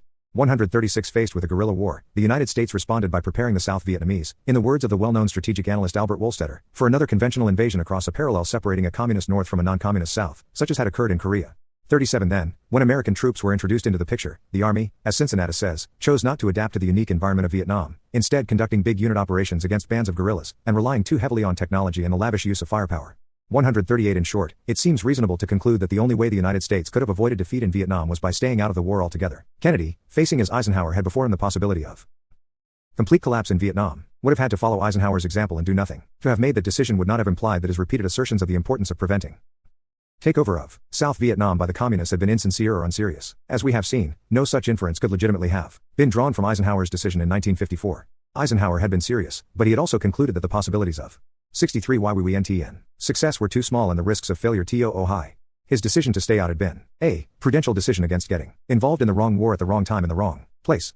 Kennedy was also acting prudently when he decided his go in slow and small, but like the war itself, it was the wrong prudence at the wrong time and in the wrong place. The prudence itself was wrong because it did not go far enough. The time was wrong because, as Draper says, some of the best opportunities to re-examine and reshape the war were lost in 1961, 139, and the place was wrong because a half-hearted and gradual intervention was bound to cause more political trouble, both in the United States and in Vietnam, than either the course of going in fast and big recommended by McNamara or the alternative of no intervention at all.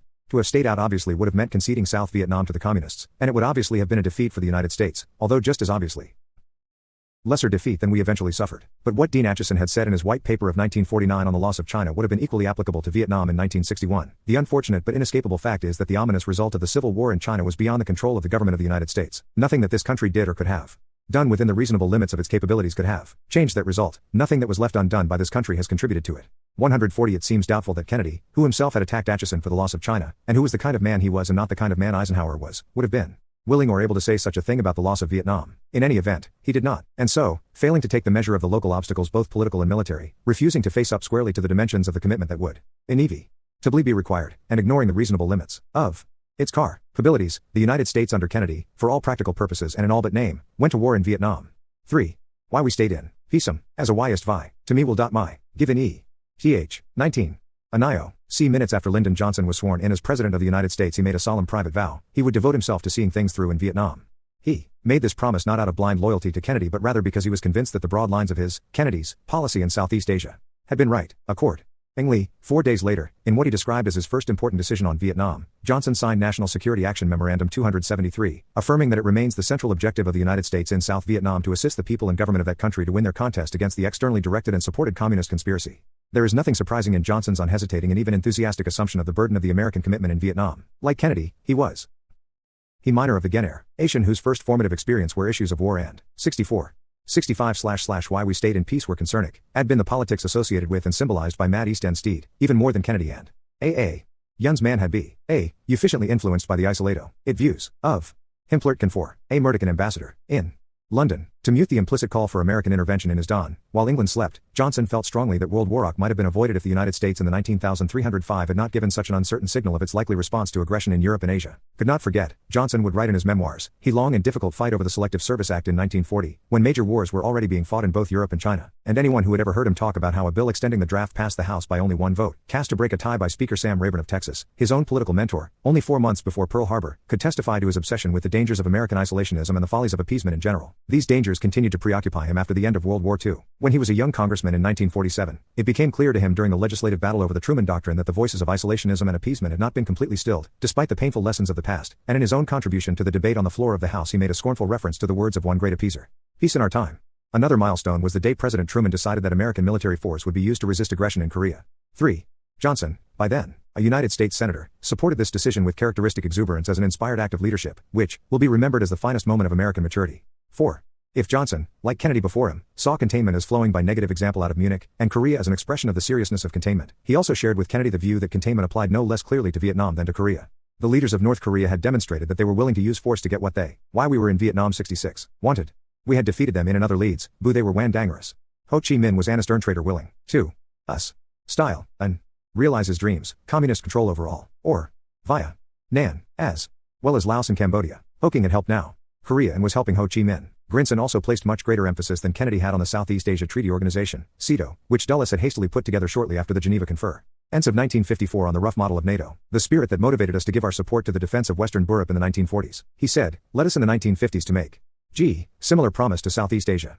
The implication was that the SEATO Treaty required the United States to intervene militarily in Vietnam, and although this claim would be convincingly challenged by critics later on, the point is that Johnson himself saw no essential difference, whether legal or political or moral, between the American commitment to the defense of Western Europe against direct aggression by the Soviet Union and the defense of the countries of Southeast Asia, including South Vietnam, against, in the words of the SEATO Treaty, armed attack and subversive activities directed from without against their territorial integrity and political stability? Although Johnson, as minority leader of the Senate in 1954, had refused to go along with unilateral American military intervention to save Dien Bien Phu $, he described the fall of the fortress only a month later as the most stunning reversal ever suffered by American foreign policy in all its history, putting the United States in clear danger of being left naked and alone in a hostile world.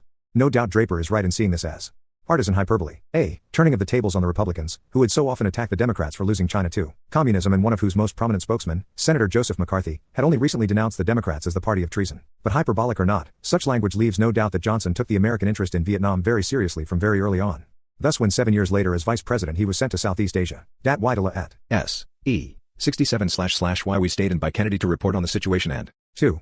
Make recommendations for policy, he might well have been expected to return. Dith precisely the assessment he did bring back to the president. Live fundamental decision required of the United States, he told Kennedy, is whether we are to attempt to meet the chatlong of communist expansion now in Southeast Asia by a major effort in support of the forces of freedom in the area or throw in the towel. At this point, in Johnson's judgment, the UNITO states should mainly help these countries defend themselves. But the decision to do so must be made in a full realization of the very heavy and continuing costs involved in terms of money, of effort and of United States prestige. What was most significant of all in this report was Johnson's warning that the effort he was recommending also must be made with the knowledge that at some point we may be faced with the further decision of whether we commit major United States forces to the area or cut our losses and withdraw should our other efforts fail. 12. To throw in the towel in the area meant to pull back our defenses to San Francisco and a Fortress America concept.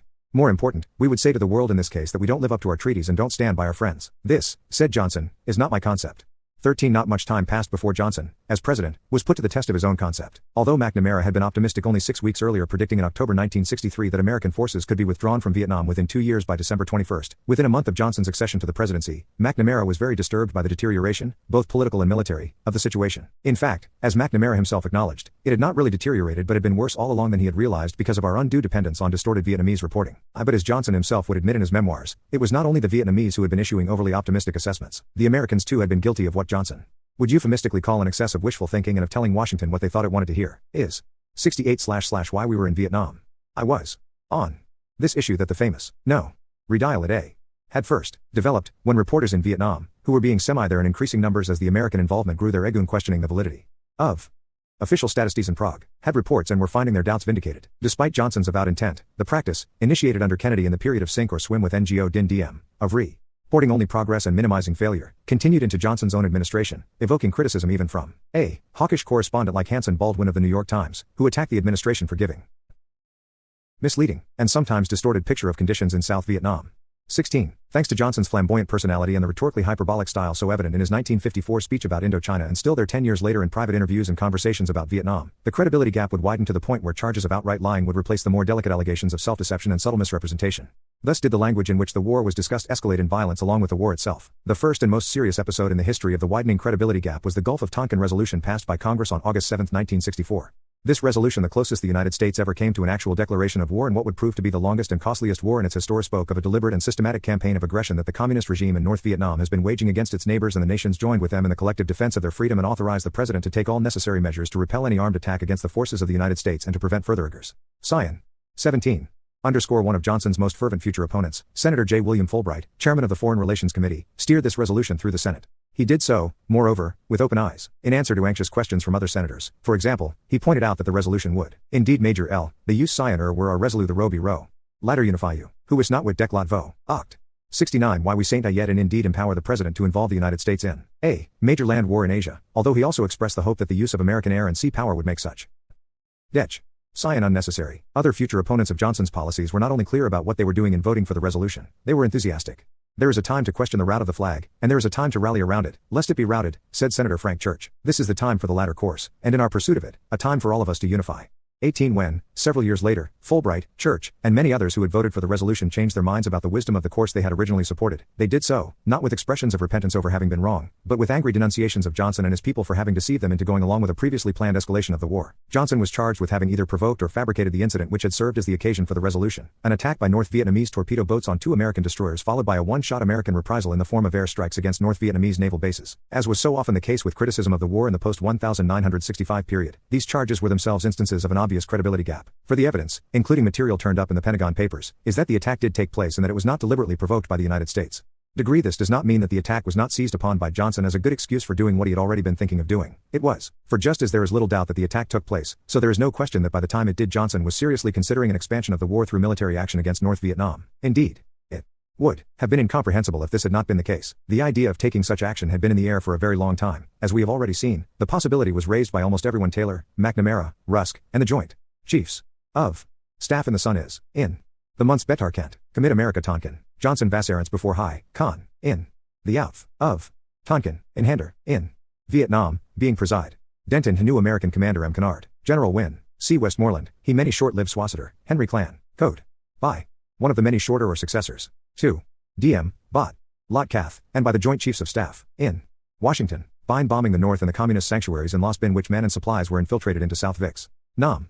Johnson also had what amounted to a draft of the Tonkin Gus resolution, which, according to Tom Wicker of the New York Times, he had been carrying around in his pocket for weeks by the time the attack occurred. It was this fact interpreted, as everything about Johnson later would be, in the worst possible light. He would even be accused in a much praised and celebrated parody of Macbeth of having arranged for the assassination of Kennedy. That gave credence to the charge that the Tonkin Gulf attack had been a fabricated pretext. But Johnson's own explanation is entirely plausible. Concerning Vietnam, I repeatedly told Secretaries Rusk and McNamara that I never wanted to receive any recommendation for actions we might have to take unless it was accompanied by a proposal for assuring the backing of Congress. Accordingly, as we consider the possibility of having to expand our efforts in Vietnam, proposals for seeking congressional resolution became part of the normal contingency planning effort, but I never adopted these proposals, for I continued to hope that we could keep our role in Vietnam limited. 22 Even after the Tonkin Gulf resolution was adopted, this hope that we could keep our role in Vietnam limited served as the theme of Johnson's campaign promises in running for re-election against Barry Goldwater in 1964. Looking back at this campaign from the perspective of what was to follow, one is amazed to discover that Vietnam played relatively minor role in it. In the election of 1964, writes Richard N. Goodwin, then one of Johnson's chief speechwriters, although Vietnam was occasionally Monty was D-War, by 10 that Sion's Viet Colsnan Evad Vert, B. BLM. SN. 71 vertical bar / why we stayed in mentioned, not a single complete speech of President Johnson's most devoted to that convict. We did not then refer to it as S. War. The reason, it seems, is that opinion polls commissions, A by local candidates and 5% Democratic Party show that as few as 4 or 5% of the people in many states considered it an issue of major concern. 23 In the press, 2. Vietnam was what Peter Braystrup, then of the New York Times, calls a neglected war. Vietnam, he says, in terms of perms, and an assignment of U.S. correspondents, remained backwater, even after the fall of DM and the commitment of 23,000 U.S. advisors, with only a handful of American reporters there and virtually no television coverage. 24 To the extent that the war, or the conflict, became an issue between Goldwater and Johnson, it turned into a subliminal replay of the debate between the Truman Democrats and the MacArthur Republicans over Korea. Goldwater represented the same strain of conservative Republican thought that had denounced the limits placed on the military in Korea, that had supported MacArthur in pressing for an extension of the war to the mainland of China, and that had then accused Eisenhower of accepting a strategic defeat and agreeing to a settlement on the terms previously outlined by Truman. Faced with such an opponent, Johnson in effect donned the mantle of Truman and attacked Goldwater exactly as Truman had attacked MacArthur. Goldwater, he said or insinuated, was advocating measures that carried with them the danger of World War III. In addition to suggesting that Goldwater might authorize the use of nuclear weapons, which Goldwater indeed sometimes sounded as though he might do, Johnson, speaking after the Gulf of Tonkin resolution, excoriated the Republicans for their belief in the wisdom of going north in Vietnam. He for his part would launch an offensive only as a last resort. He would be very cautious and careful before he started dropping bombs around that are likely to involve American boys in a war in Asia with 700 million Chinese. 25. In summing up his policy, Johnson came close to linking it explicitly with Truman's policy in Korea. So we are not going 72 why we were in Vietnam north and drop bombs at this stage of the game, and we are not going south and run out and leave it for the communists to take over. So we are trying somehow to evolve away, as we have in some other places, where the North Vietnamese and the Chinese communists finally, after getting worn down, conclude that they will leave their neighbors alone. 26 The echoes of Truman and Korea were audible for anyone with ears to hear. Was Johnson lying when he said these things? Was he lying when he also said that he was not ready for American boys to do the fighting for Asian boys? ?27 In thinking about that question, one has to remind oneself that the very use of the word tying to describe such statements is a legacy of the Vietnam War. Neither Woodrow Wilson nor Franklin Roosevelt, who made similar promises while running for the presidency which they then proceeded to break by sending American boys to fight in foreign wars, was generally called a liar. Yet that is exactly what Lyndon Johnson would be called for following the example of predecessors whom some of his own critics, including a few who branded him a liar, admired for their acumen in foiling the forces of isolationism and appeasement through the clever deployment of just such political rhetoric. That consideration apart, it is not at all self-evident that Johnson was consciously and deliberately deceiving the American people when he made those statements. It is true that shortly before delivering the speech from which I have just quoted he had authorized the drawing up of contingency plans for going north. But it is also true that he would on 2 occasions, one just before the election and one after it, veto recommendations by Maxwell Taylor, at that point ambassador to Vietnam, to execute those plans. The fact is that Johnson at this stage was still hoping against hope that the collapse of South Vietnam could be averted without deepening the American military involvement. Why would he not hold on to this hope as long as he possibly could? To suppose that he wanted to deepen the American involvement, or that he would decide on so serious a course unless and until he had seen no easier alternative, is to misread both Johnson's character and the T3 73// we style yet in political temper of the time. Unlike Kennedy, who admired the partial virtues so much prairie septiologist David Reisman could discern in him. A. Connie Teddy Representative of those American patricians who since Teddy Roosevelt's day have seen war dan preparation for war as the condition of national health. 2. John Pawn was by nature a negotiator and a conciliator. His entire Cal career had been constructed on the foundation of his great skills as a wheeler-dealer, and one of his favorite quotations was the biblical "Come now, let us reason together." In addition, the very fact that he himself thought it the better part of political wisdom to run as the peace candidate against the openly warlike Goldwater testifies to his awareness of the great risk he would incur by escalating the American commitment. At the same time, and despite his talk of not sending American boys to do the fighting for Asian boys, it is hard to disagree with Johnson's own response to the charge that he deceived the American people as to his intentions in the 1964 campaign. On several occasions I insisted that American boys should not do the fighting that Asian boys should do for themselves. I was answering those who proposed, or implied, that we should take charge of the war or carry out actions that would risk a war with Communist China. I did not mean that we were not going to do any fighting, for we had already lost many good men in Vietnam. Certainly I wanted peace. But I made it clear from the day I took office that I was not a peace at any price man. The American people knew what they were voting for in 1964. They knew Lyndon Johnson was not going to pull up stakes and run. They knew too that I was not going to wipe out Hanoi or use atom bombs to defoliate the Vietnamese jungles. 29 In other words, Johnson was saying, they knew that he was neither Henry Wallace nor Douglas MacArthur, that he was committed without reservation to the policy of containment set and defined by Truman in going to war in Korea, accepted by Eisenhower in settling that war on the basis of the status quo ante instead of by liberating the North, and reaffirmed by Kennedy in sending more than 16,000 Americans into Vietnam. What Johnson did not say was that MacArthur himself, who had been so intent on victory in Korea, had advised both him and Kennedy before him against sending ground forces into Vietnam. On the other hand, Eisenhower, who had decided against doing just that during his own term of office, nevertheless told Johnson in 1964 that we could not let the Indochina Peninsula fall. He hoped that it would not be necessary to use the 6 or 8 divisions mentioned in some speculation. But if it should prove necessary, he said, so be it. 31 Another indication that Johnson was still trying to avoid the large-scale deployment of ground troops was the very decision that would outrage the same people who would later call him a liar, the decision in early 1965 to begin bombing North Vietnam on a regular basis. Like everything else Johnson, and Kennedy before him, did, the bombing of the North was undertaken to save South Vietnam from communism at the lowest possible cost to the United States. Obvious and even self-evident though this point ought to be, it has been obscured by so much of what has been said and written about the war that one has to keep reminding oneself of it. In the case of Rolling Thunder, as the bombing campaign was codenamed, the hope was that it would preclude the need for a major commitment of combat troops. Again, like everything else about Vietnam, at least from 1965 on, the bombing of the North gave rise to a tremendous controversy. The theory behind the bombing was that the war was being directed and supplied by the North, that it was an invasion, albeit disguised, rather than a civil war, and that it could therefore be ended by inflicting damage on the real aggressor who had so far been fighting with relative impunity. But if that were the case, why had the United States waited so long before bombing the North? The official answer given to this question was that while the aggression against South Vietnam had from the beginning been directed and controlled by Hanoi, the pace of infiltration had recently increased. In other words, the American escalation, so the Johnson administration claimed, was a response to an escalation by the North Vietnamese. This claim was, and has continued to be, hotly contested. It was the United States, more and more critics began charging, 75/why we stayed in, with more and more vehemence, that had escalated the war, using the excuse of increased participation by the North Vietnamese when in fact there had been no evidence of any such increase. Indeed, it was the very bombing itself that provoked the North Vietnamese to send their regular troops south in the first place. Such is the contention of writers ranging from I.F. Stone, whose sympathies were with the communists, to Roger Hills, man, who had under Kennedy participated in the decision to step up American participation but who later resigned in protest against the bombing, to Theodore Draper, whose powerful anti-communist convictions did not prevent him from opposing the effort to save South Vietnam from communism by military means. Yet, according to Gunter Louis, evidence not available at the time proves that the initial escalation, through the introduction of North Vietnamese combat forces, was carried out by the communists, well before the American decision to bomb North Vietnam.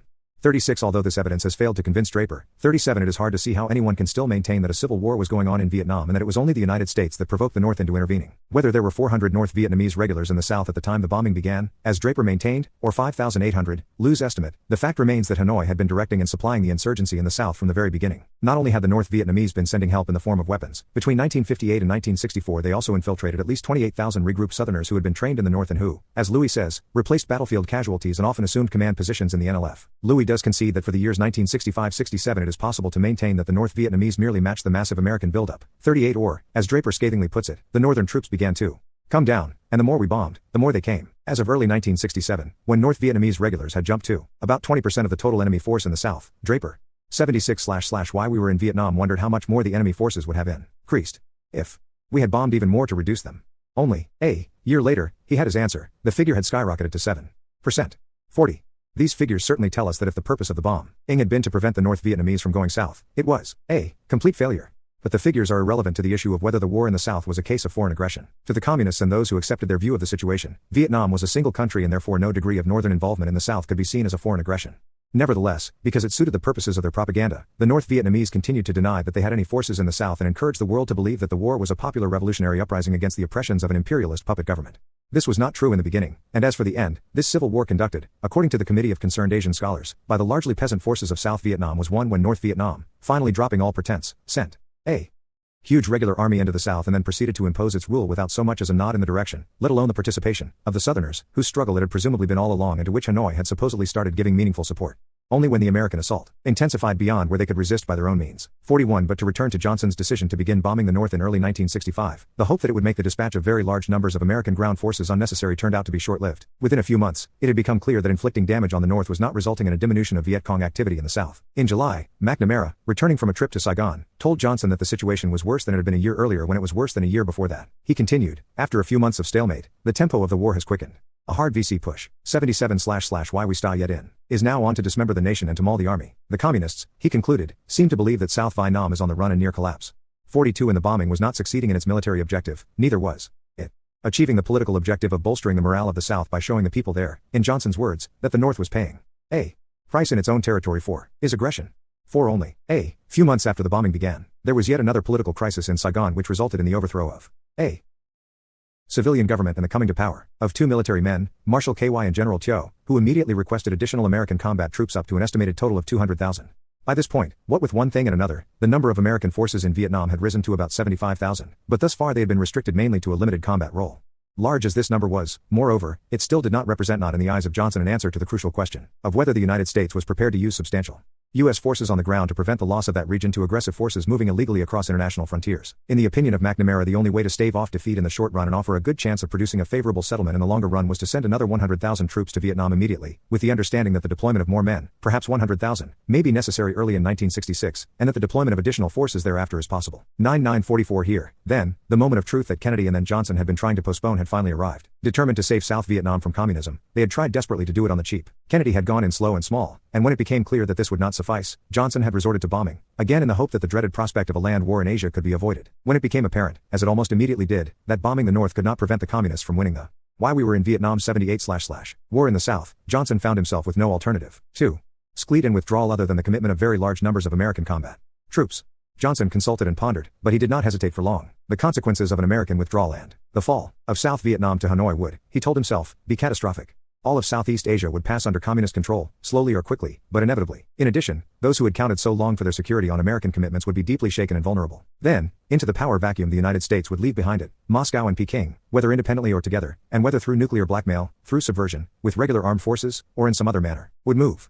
45 At that point the United States would bestir itself and try to head off the full consequences of its withdrawal, just as it had done in reaction to German submarine warfare in April 1917, just as it had done again in switching from isolationism to collective security in 1940-41, and again in swerving in 1946-47 from the unilateral dismantling of our armed forces to President Truman's effort to protect Western Europe, and yet again in 1950 in reacting to the invasion of South Korea after having taken its forces out. As I looked ahead, I could see us repeating the same sharp reversal once again in Asia, or elsewhere, but this time in a nuclear world with all the dangers and possible horrors that go with it. Only a very few of his advisors opposed the decision, Johnson said, and none of them gave me facts or arguments that broke or even weakened this chain of conclusions. 46 Accordingly, on July 28, 1965, Johnson ordered another 50,000 men to Vietnam and announced that additional forces would be sent as requested by the commanding general, William Westmoreland. Now, he wrote in his memoirs, we were committed to major combat in Vietnam. We had determined not to let that country fall under communist rule as long as we could prevent it. 47 This was not empty rhetoric. By the time Lyndon Johnson left office 3 years later, the number of American forces in Vietnam had risen to over half a million. Except for in/ly we stayed. 19 Occasional pause. Moreover, the bombing also went relentlessly, as a total of 222,351 Americans were killed or wounded in the course of those years. 48 How expensive in terms of blood and treasure though this effort undoubtedly was, however, the paradox is that Johnson was steel wing to save South Vietnam on the cheap. Unlike Kennedy, he was willing to take the military measures that his advisors told him were necessary to avert a communist victory, but he was no more willing than Kennedy had been to take the political measures that he of all men might have been expected to see as the indispensable foundation for so ambitious a military operation. Only a little while earlier, he had insisted on securing the consent of Congress for everything he meant to do in Vietnam, yet now he proposed to send the flower of our youth, our finest young men, into battle, without asking Congress for a declaration of war. He also decided against calling up the reserves or increasing the draft or going on a war footing or declaring a state of emergency. I don't want to be overly dramatic and cause tensions, he told a meeting of the National Security Council. I think we can get our people to support us without having to be too provocative and warlike. So intent was he on this low-keyed approach that he forced his vice president, Hubert Humphrey, to remove a passage from a speech in which Humphrey made an emotional appeal to the flag and spoke of the grief and anguish of war in quest of preserving freedom. Johnson's own speech of July 28 was televised in the afternoon rather than the evening when the audience would have been much larger, and it gave as the reason for going to war in Vietnam the less than stirring need to maintain or in American protection. C. Confidence in American promise. In addition, to thus foregoing on this and other occasions the opportunity to galvanize the American people and arouse their Support for the war. Johnson refused to finance the war either by increasing income taxes or by cutting back on the social programs that were collectively known as the Great Society. His emphasis had been on the Great Society from the beginning, and he would not permit the war in Vietnam to detract from the 80 why we were in Vietnam. Attention. Or 2. Subtract from the rest so as Lee was determined. 2. Attend to the war that commanded his deepest passions war on poverty, and his first State of the Union message. In 1964, he had mentioned Vietnam only twice in passing. A year later, in his 1965 message, only 126 words had been given over to Vietnam, and, even in his 1966 message delivered 6 months after he had committed the nation to major combat in Vietnam, he did nor get around to the subject until he had spent 36 minutes proposing new Great Society programs. Then, instead of asking for sacrifices of a wartime nature and dimension, he said, "There are men who cry out, we must sacrifice. Let us rather ask them, whom will they sacrifice? Will they sacrifice the children who seek learning, the sick who need care, the families who dwell in squalor now brightened by hope of a home? Will they sacrifice opportunity for the distressed, the beauty of our land, the hope of the poor? I believe we can continue the Great Society while we fight in Vietnam." 53 As Johnson would later tell his biographer Doris Kearns in explaining why he decided not to mobilize the American people. 66. History provided too many cases where the sound of the bugle put an immediate end to the hopes and dreams of the best reformers. The Spanish-American War drowned the populist spirit. World War I ended Woodrow Wilson's New Freedom. World War II brought the New Deal to a close. Once the war began, then all those conservatives in the Congress would use it as a weapon against the Great Society. 54 As he often indicated, moreover, Johnson was proud of the fact that he never tried to generate a war fever in the country. So were many of his people. Thus, for example, McNamara, the greatest contribution Vietnam is making, right or wrong, is beside the point, is that it is developing an ability in the United States to fight a limited war, to go to war without the necessity of arousing the public ire. SS. Johnson, then, was trying to save Vietnam on the political cheap, going in politically slow and small, just as Kennedy had done in trying to save it on the military cheap. But there was. He won. DDT. Vertical bar / why we stayed in 81. Another similarity between these two otherwise so different presidents reflected in the attitude each took toward Vietnam.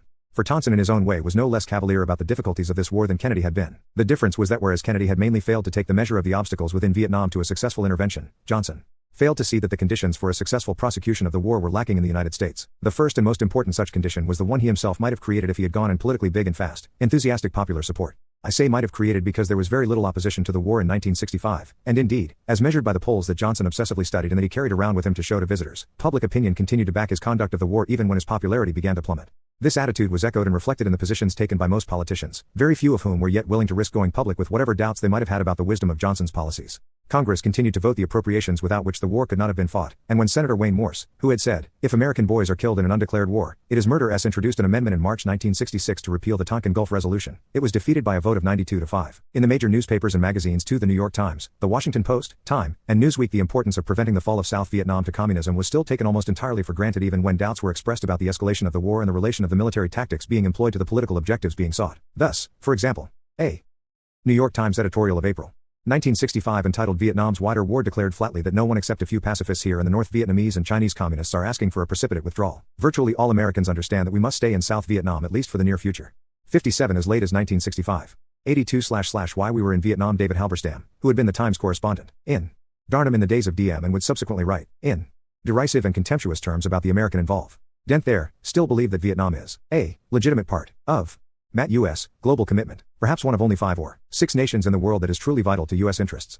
If it is this important, he continued, it may be worth a larger 9958 commitment on our part. As for the Washington Post, a much less important paper in those days than the Times and less influential than it would later become, it was edited by J. Russell Wiggins, who was a close personal friend of Johnson's and who generally backed administration war policy, albeit not without criticism. So moreover, some of the most widely read syndicated columnists of the day, including Joseph Alsop and the team of Roland Evans and Robert Novak, were among Johnson's strongest supporters. Up until 1967, the 2 major news magazines were also on Johnson's side. Time, indeed, like its sister magazine Life, was hawkish to the point of what Peter Braestrup would call euphoria. It's the right war in the right place at the right time, one editor said. Newsweek was less enthusiastic, blowing hot, cold, and lukewarm, depending on the writers and editors involved, but its editors nevertheless tended toward support of Johnson's war policy. 6 On the other hand, and even in the midst of all this support, portents of what was to come in the way of opposition to the war could already be easily discerned. In Congress, some of Johnson's closest associates began breaking ranks with him on Vietnam after regular bombing of the North was inaugurated. Previously only 2 senators, Wayne Morse of Oregon and Ernest Greening of Alaska, had opposed him, but now liberals like George McGovern of South Dakota, Frank Church of Idaho, Eugene McCarthy of Minnesota, Gaylord Nelson of Wisconsin, and Stephen Young of Ohio, all of whom had voted for the Tonkin Gulf Resolution, went public with criticism of Johnson for failing to work hard enough toward a negotiated settlement of the why we stayed in 83 war, soon old friend Wakey Hardy and Mansfield, and even their misgivings. Public. Patterson Proteas Liebreed. Anne's Hart, of Indiana, would also then net, according to Evans, Novak, what had started in 1964 with net to man opposition do wave Morse and Ernest Greening, and then grew to a half dozen, or more in 1965, now had in him, some to perhaps half the 66 Democratic senators. H. was much too conservative. Speaking in February 1966, M.C. Govern claimed that a clear majority of the entire Senate was opposed to any further escalation of the war and that perhaps 80 out of 100 senators think that we made a mistake in ever becoming involved in the first place. There are, he added, a good many senators who will say that privately, but who will then say, here we are, so mistake or no mistake, we have to see it through as best we can. Among these he included some of those senators who have been advertised in the press as great hawks. 62 The press too, again including papers and magazines that generally supported the objective of saving South Vietnam from communism, began expressing more and more misgivings as the war escalated, and especially after the bombing of the North had become a regular feature of the American strategy. A major task for President Johnson, said the Times, is to explain to the American people and to the world that the methods the United States is employing to defend South Vietnam are the wisest and the most effective. 6 Or again, the Americans went into Vietnam to contain the advance of communism in that part of Southeast Asia. The motives are exemplary and every American can be proud of them, but the crucial questions are, can it be done? Is the price too high? Was the military decision in the Kennedy administration to increase American forces in Vietnam mistaken? Are the dangers of escalation too great? Is this a good battleground of the Cold War on which to fight? Is the United States losing more than it is gaining? All lead up to the basic question that some senators are asking. Is this war Nechesh? Why we were in Vietnam 84. As with the Times, so with the Washington Post, where the editorial page editor, Philip J. Allen, was increasingly at odds with the chief editor, Wiggins, over the prospects for victory in Vietnam. A similar split was evident in Time, whose sketch reporters in Saigon were outraged by the editing of their stories read New York to conform to the magazine's hawkish line, and as Newsweek, where in any case support for the war was, in Braze, Trump's term, tepid. 65 It is important to stress yet again, however, that the opposition to Johnson both in Congress and in the major newspapers and magazines was up to this point based mainly on tactical considerations rather than on any fundamental disagreement over objectives. What the skeptical reporters in Saigon were skeptical about was whether the war could be won, not whether it was worth winning. So, too, with those in Congress who were becoming known as the Doves. As of 1965, no one in Congress, not even Senators Morse and Greening, openly challenged the desirability of trying to contain the advance of communism in that part of Southeast Asia. And when the future leader of the anti-war movement, George McGovern, criticized the bombing of the North in February of that year, he did so only on the narrow tactical ground that it would not bring Hanoi to the negotiating table. 6 Other Doves, with memories of the Chinese intervention in Korea, expressed similarly tactical anxieties over whether the same thing would happen again if the United States went on bombing the North. No wonder, then, that Johnson, who was majority leader of the Senate, had become one of the great masters in the art of creating consensus by manipulating, cajoling, and pressuring his fellow senators, thought that he could deal in the same way with the critics of his conduct of the war. Elaborate White House briefings were arranged in which small groups of congressmen and senators were subjected to the famous Johnson treatment. Using all his considerable powers of charm and persuasion, the president tried to reassure those who doubted that his policies would work, or that he was less than fully serious about the desire for negotiations, or that he was on a collision course with the Chinese. I won't let those Air Force generals bomb the smallest. E.S. Why we state IN 85, he told one such group. 67. Outhouse north of OOP, 7th parallel without checking with me, too. The problem, however, was that another and more far-reaching form of opposition to Johnson now began to show itself more and more clearly in a sector of American society, the universités and the intellectual community generally, to which neither Johnson's arguments nor the treatment was an adequate response. This opposition had existed even in Kennedy's day, but with the bombing of the North and the subsequent escalation of American involvement in combat in the South, it too escalated both in numbers and intensity. Having enjoyed only scattered and marginal support even among intellectuals before 1965, it now began to spread into something resembling a movement. Unlike the Senate Doves or their counterparts on the editorial page of the New York Times and other such liberal periodicals, the people making up this movement were not asking whether the war was necessary. The question they were asking and answering negatively in the very asking was whether the United States had any right to be fighting in Vietnam at all. Nor did they restrict themselves to criticizing the bombing of the North and the conduct of the war in the South as unwise or ineffective. They attacked what the United States was doing as immoral and even criminal. What worried them, moreover, was not that American military intervention into Vietnam would fail, but that it might succeed. Normally, to side with the enemy in wartime is considered an act of treason. But it was one of the many bizarre features of the Vietnam War that Americans were able to side with the enemy with complete impunity. Demonstrators marched under Viet Cong rags, organizations urged soldiers to throw down their arms in desert, and Americans even visited North Vietnam and made broadcasts from there endorsing enemy propaganda, all without being subjected to any legal penalty or even much public ken. 86/ Why we were in Vietnam. Sure. On the contrary, in the intellectual community, the people who did these things were often treated as heroes and even who, while those who criticized them were excoriated and ridiculed. L. Johnson and his supporters. The emergence of a serious opposition on the left evidently came as a great surprise. They were well aware that the isolationism against which they had been contending all their political lives had never quite died. Indeed, Johnson himself seems to have attributed the dovishness of Midwestern senators like McGovern, Church, Young, and McCarthy at least in part to the fact that they all came from the traditional stronghold of isolationist sentiment. And, as we have already seen, it was the very possibility of its resurgence that supplied the main reason for his decision to commit large numbers of combat troops. Johnson and his people were no less keenly aware of the opposition they faced on the right. Although he had defeated Barry Goldwater in 1964 by one of the great landslides in American history, he had a continuing conviction that the more dangerous threat to him lay not in peace-minded Doves but in war-courting hawks. 6 of the 2 sets of critics, the doves centered in the Senate Foreign Relations Committee and the hawks in the Senate Armed Services Committee. The congressional hawk struck more fear in Johnson's heart. 69 One wonders why. Was he perhaps afraid that General Curtis LeMay, who had retired as Air Force Chief of Staff in February 1965, just before the regular bombing of the North began, and who had reportedly said that we ought to nuke the Chinks, and would later allegedly advocate bombing North Vietnam back to the Stone Age, might give him the same kind of political trouble that Douglas MacArthur had given Truman in the Korean War? If so, he could not have been more mistaken about the political climate of the country. Unlike MacArthur, to whom millions had rallied when he declared that there is no substitute for victory, LeMay found no substantial following and was treated as a cross between a madman and a clown. Yet even with so little opposition coming from the right end, 87// why we stayed in so much becoming bushings, and the heft, peace marches, sock-ins, draft card burnines, and the like, the Johnson admin oration still refused to take it with full seriousness. On October 13, 1965, for example, demonstrations were held all across the country to protest the continuing United States involvement in co-Vietnam War. In Berkeley, a peace march drew 10,000 people. In Ann Arbor, about 200 people tore down the American flag from a float and stamped on it. In Chicago, a marcher carried a placard reading "I only followed orders, Adolf Eichmann," and in New York, where another 10,000 gathered, a young pacifist burned his draft card while several FBI agents looked on passively, even though a law had recently been passed making such action a federal crime. Asked to comment on all this, the press officer of the State Department said, "We are naturally aware of various noisy demonstrations that have taken place and are scheduled to take place, but I would like to point out that these groups constitute an infinitesimal fraction of the American people, the vast majority of whom have indicated their strong support of President Johnson's policies in Vietnam." 7 No doubt the State Department was right so far as the sheer numbers were concerned. In the fall of 1965, a Gallup survey showed 64% of the American people supporting greater involvement. A few months later, in early 1966, 61% favored escalation if the bombing pause that had just been announced should fail to produce a response from the North Vietnamese. Around the same time, with polls at his fingertips, the president cited figures: 10% want to go hot-headed Goldwater types, 10% are ready to run, 20% you're at more bombing, and 60% believe we are doing right. 72 No doubt also the radicals who openly supported the communists and compared the United States to Nazi Germany were in a minority even within the leftist opposition. Certainly the mind-moderate opponents of the war were embarrassed both by the language opponents of by their tactics. We can't have coordination in the parliament as long as these kids keep showings. 88 vertical bar / why we were in Vietnam and waving Viet Cong flags. They're rowdy and disorderly and they give the movement a bad name. An anti-war activist told a reporter after the first march on Washington in 1965. Refusing to participate in that same march, Norman Thomas, the leader of the Socialist Party and himself a pacifist and one of the earliest opponents of American intervention in Vietnam, explained that OP could not work politically with people who love the Viet Cong more than they love peace. 74 Nevertheless, it was the radicals who gave the anti-war movement its dynamism, its energy, and most of all its visibility. Even many who dissociated themselves from the view that the communists deserved to win and that America, as the radicals took to spelling the name in order to suggest an association with Nazi Germany, was waging a criminal war, generally did so because it gave the movement a bad name and not because they were outraged by such ideas. Those within the movement, individuals like Norman Thomas and groups like Negotiation Now, who believed neither that the communists were a benevolent force nor that the United States was an evil one, soon found themselves overwhelmed by a rising tide of pro-communism, anti-communism, and anti-Americanism that swept everything before it. Each of these three currents flowed, sometimes imperceptibly, into the other, and they were not always easy to tell apart. Nevertheless, there were distinctions of emphasis and nuance. The pro-communists to begin with them included actual communists, that is, members of the Moscow-oriented Communist Party and groups intimately associated with it, like the Dubois Clubs, as well as members of the Maoist Progressive Labor Party and the Trotskyist Socialist Workers' Party. The number of actual communists was by the 60s very much smaller than it had been in the 30s, thanks to the combined efforts of inner demoralization and harassment from without.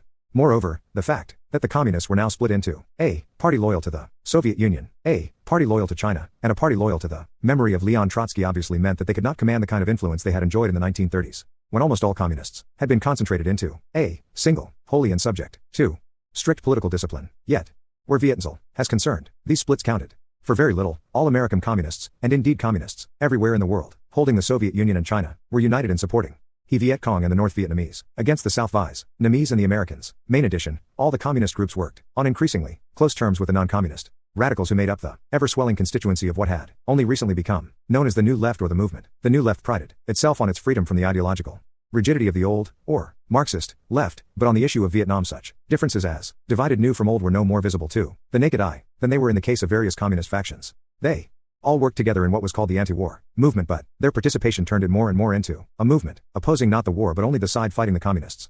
Not only did many new leftists march in demonstrations, wave Viet Cong flags, they also did everything they could to propagate a view of the war according to which the Viet Cong in Hanoi represented good, and the South Vietnamese and the United States represented evil.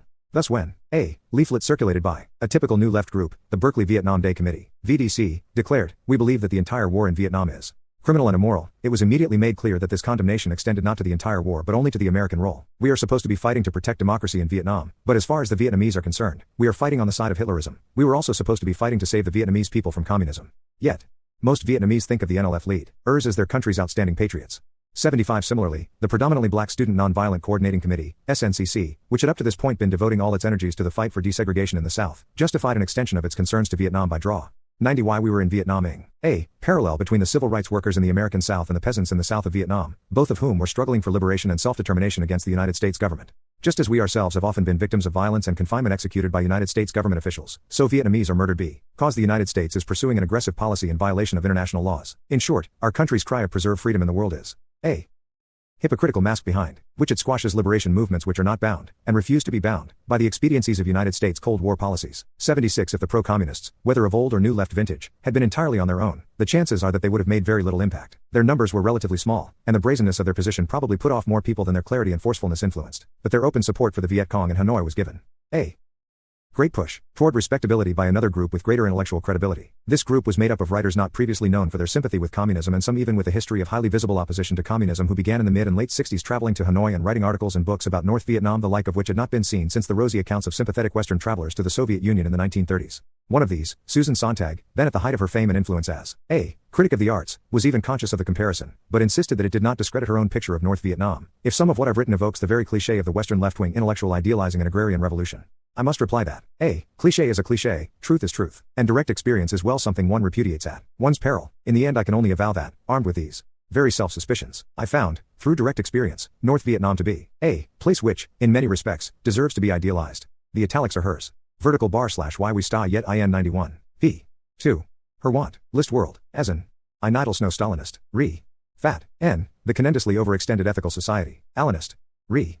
Gin society tremendously overextended. Ethically, been democratized by the war.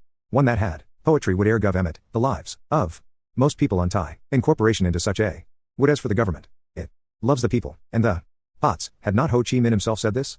That nothing is more precious than independence and liberty. 78. Now then account for the fact that there are still quite a few pictures of Stalin in North Vietnam, hanging on the wall, in some, but hardly all government offices, factories, and schools. The question troubled Sontag, but she had a ready answer. It was the Vietnamese abhorrence of waste, the principle of getting maximal use from everything, the Vietnamese lack of both time and incentive for symbolic controversy, and a polite tribute to the idea of unity and solidarity among communist countries. 79 Anything, in short, but an open declaration of admiration for the creator of the model communist regime. Apart from expressing certain reservations about the puritanical sexual mores of North Vietnam, Susan Sontag could find only one great fault there, the defect that the North Vietnamese aren't good enough haters. For example, the North Vietnamese genuinely care about the welfare of the hundreds of captured American pilots and give them bigger rations than the Vietnamese population gets, because they're bigger than we are, as a Vietnamese army officer told me, and they're used to more meat than we are. People in North Vietnam really do believe in the goodness of man, and in the perennial possibility of rehabilitating the morally fallen, among whom they include implacable enemies, even the Americans. So how could Sontag not suspect what we now know for certain, that those captured pilots were being abused and tortured? And how could she not suspect that North Vietnam was a totalitarian society? The answer is that such suspicions did enter her mind. Even while writing about the moral beauty of the Vietnamese, she asked herself whether she might be succumbing to phony sentimentality and credulity. After all, the present Gov. 92 / why we were in Vietnam Ehrman had committed notorious crimes in the past, and one right conclude from the monopoly of power held by the Communist Party that even today the Vietnamese must be regimented and deprived of personal liberty. But no, for the Vietnamese, the party simply means the effective leadership of the country. A vast core of skilled, ethically impeccable, mostly underpaid public servants, tutoring and working alongside people in all their activities, sharing their hardships. While there may be terrible abuses under this system, neither does it preclude the possibility that the present system functions humanely, with genuine substantive democracy, much of the time. See, in short, her suspicions were unworthy of respect, though it's second nature for me to suspect the government of a communist country of being oppressive and rigid, if not worse. Most of my preconceptions about the misuses of state power in North Vietnam were really an abstraction. Against the abstract suspiciousness I must set, and be overruled by, what I actually saw when I was there, that the North Vietnamese genuinely love and admire their leaders, and, even more inconceivable to us, that the government loves the people. 82 Like Susan Sontag, Mary McCarthy went to North Vietnam at the invitation of Hanoi. A generation older than Sontag, she had, by her own account, been an anti-Stalinist ever since the Moscow trials, and she too, wanting to approve of North Vietnam, was bothered by the ubiquitous portraits of Stalin she found there. Once, in a village cooperative, I thought I saw Marx, Engels, Lenin, and Ho, and no Stalin, which made a joyful impression on me, but when I got up from my chair, I found that Stalin had been behind me all along, chuckling. Sontag, in her earnest fashion, searched for possible exculpatory explanations. McCarthy, reluctant to ask, let the question hang. Like Sontag too, McCarthy was bothered by the incessant drumming of propaganda into her sensitive writer's ear. At first, the vocabulary repelled her, just as it did Sontag. But like imperialism, her younger colleague, who had to learn to use words like him, and capitalism again because, as against what she had mistakenly come to believe in the past, the political and moral reality is as simple as the communist rhetoric would have it. McCarthy proved adept at finding the fault in herself as an American and in turning the tables on the United States. In the Stalinist days, McCarthy said, we used to detest a vocabulary that had to be read in terms of antonyms volunteers, denoting conscripts, democracy, tyranny, and so on. Insensibly, in Vietnam, we have adopted this slippery Aesopian language ourselves, whereas the North Vietnamese, in their stiff phraseology, persist in speaking quite plainly. Although we complain of the monotony, the truth, renamed by us propaganda, has shifted to the other side. 86 Less credulous and sentimental by temperament than Sontag, more acerbic and skeptical, McCarthy chided herself for relying on her detachment and novelistic powers of observation, which after a few days with those single-minded North Vietnamese began to seem not only inappropriate, but also a sort of alibi. 87 She need not have worried, her description of North Vietnam was only slightly less rosy than Sontag's. Despite American bombing, and in glaring contrast to Saigon, Hanoi is clean. The sidewalks are swept, there is no refuse piled up, and a matinal sprinkler truck comes through, washing down the streets. There are no prostitutes on the streets, no ragged children with sores. Indeed, one hardly even sees a child with a dirty face. And wherever you go, you are met with smiles, cheers, hand clapping. Passers-by stop and wave too. Your car on the road. 88 In the countryside too, where you see the lyrical aspect of the struggle, everything is wonderful, especially as compared with South Vietnam. Last year I saw the filthy hamlets there and the refugee camps. Here everything I am shown is clean. Is this, she asks herself, because they are hiding the bad sights from her? She doubts it. In the South, they cannot hide the dirt, disease, and misery. They would not know where to begin, cats at any rate. In the North, I saw no children with sores and scalp diseases, no trachoma, no rotten teeth or wasted consumptive-looking frames. In the countryside, children and young. Why we were in Vietnam. 94. People were radiant with health. As far as I could judge, every body under 40 was in peak physical condition. At this point, it occurs to her that the contrast between South and North might have something to do with the fact that in the North there is no fighting. But the only implication she draws from this fleeting, subversive thought is that a U.S. invasion might help equalize things, spreading hunger and squalor. 89. What of the political system? Obviously, in a short official stay in North Vietnam, I was not in a position to meet dissenters, if they existed. But wondering about the role of the Lao Dong Communist Party, she asked one official about it and was told that it was of no importance. And when, to her surprise, she saw that the question had given offense, she, who as a writer had always delighted in giving offense, dropped it altogether to risk offending again. 9 In any case, the North Vietnamese believed that the license to criticize was just another capitalist luxury, rather like the large number of suitcases with which she was traveling. I have never learned to travel light. This of course, writes McCarthy, famous precisely for her own unlimited use of the license to criticize, is true. The fact that you can read about, say, police brutality or industrial pollution in the New York Times or even in a local paper is nothing to be especially proud of, unless something concrete results, any more than the fact that you can read both sides about Vietnam and watch it on television. To be sure, she concedes, a free press is livelier than a government-controlled one, but access to information that does not lead to action may actually be unhealthy, like any persistent frustration. 4. A. Body politic. This is especially so where the war is concerned, because in my opinion the Americans do not have a side in this war. 91 Willfully suppressing what her critical faculties might reveal. As I got to know the North Vietnamese better, I grew ashamed to write little observations about them in my notebook. She sought excuses and rationalizations for everything she either disliked or was offended by, not, like Sontag, by developing theories about Vietnamese culture, but usually by blaming the 95//why we stayed in Americans. Until the Americans go home, there would be no freedom from the self-imposed rationing system in the realm of Rias that limited a North Vietnamese diet to what was strictly necessary to the national interest, free to speculate, to question authority. The Americans have blocked such possibilities for the young Vietnamese, and for the old, too. Unlike Sontag, she spoke to 2 American prisoners, but actually meeting them made her no less credulous than Sontag about the treatment they were getting. The 2 captured pilots she was taken to see were in the living room of a Hanoi villa. She was not sure whether this was their actual place of confinement, and the main impression they made on her was how unintelligent and uncultured they were. I was taken aback by a stiffness of phraseology and naive rote thinking. Childish. She was, as she had already made clear earlier, certain that they were neither being fed lies nor, in my judgment, mysterious drugs. In fact, if these men had been robotized, I felt, it had been an insensible process starting in grade school and finished off by the army, which had turned them into somewhat pathetic cases of mental malnutrition. Indeed, though one pilot told me he had read a lot of Vietnamese history in jail, he seemed wholly unmodified by his experience, and the sole question he put me was, can you tell me how the Chicago Cubs are doing? The second prisoner, an older man, had not changed his cultural spots either, except in one respect, he claimed to like Vietnamese candy. 93 Nevertheless, the North Vietnamese captors of these deplorably uncultured war criminals to whom McCarthy spoke were as lacking in hate as the ones described by Sontag. At the War Crimes Commission, Colonel Ha Van Lao, a delicate-featured, slender, refined officer from Hue, of Mandarin ancestry, he reminded me of Prince Andrei in War and Peace, talked in an objective way about the problem of conscience for the U.S. pilots. Some, he thought, were aware of what they were doing and some were naive or deceived. Shortly after their capture, or as soon as they are able, they are taken to see some bomb sites. The first step, it is hoped, in their reformation. 96//why we were in Vietnam. Even more impressive than Colonel Ha Van Lao was the Prime Minister, Pham Van Dong, a man of magnetic allure, thin, with deep-set brilliant eyes, crisp short electric gray hair, full rueful lips drawn tight over the teeth. The passion and directness of his delivery matched something fiery, but also melancholy, in those coaly eyes. An emotional, impressionable man, I thought, and at the same time highly intellectual. He tells her that in the book she has just written on South Vietnam she has shown a deep feeling for the Vietnamese people, feeling and understanding. She reciprocates by concluding from his own description of his policies that he presides over a moral ascetic Government, concerned above all with the quality of Vietnamese life. 95. Before she leaves, the Prime Minister again praises her book on South Vietnam and expresses the hope that she will now write a book about North Vietnam. She replies that it is too early to say, she may not have enough material for more than a few articles. I feared he was disappointed. He need not have been. Unlike Susan Sontag and Mary McCarthy, Frances FitzGerald had no prior reputation as an anti-communist when she took to writing about Vietnam. In fact, it was her articles about the war which began appearing in various magazines in 1966 and which would form the basis of her 1972 book Fire in the Lake that established her reputation in the first place. If the political and intellectual roots of McCarthy and Sontag were in the anti-Stalinist left of the 1930s, and if their writings on Vietnam pointed toward the abandonment of that position by many of its former adherents, FitzGerald's roots were in the new left of the 1960s, and her work pointed toward the softened version of its attitudes that would soon be known as the new politics.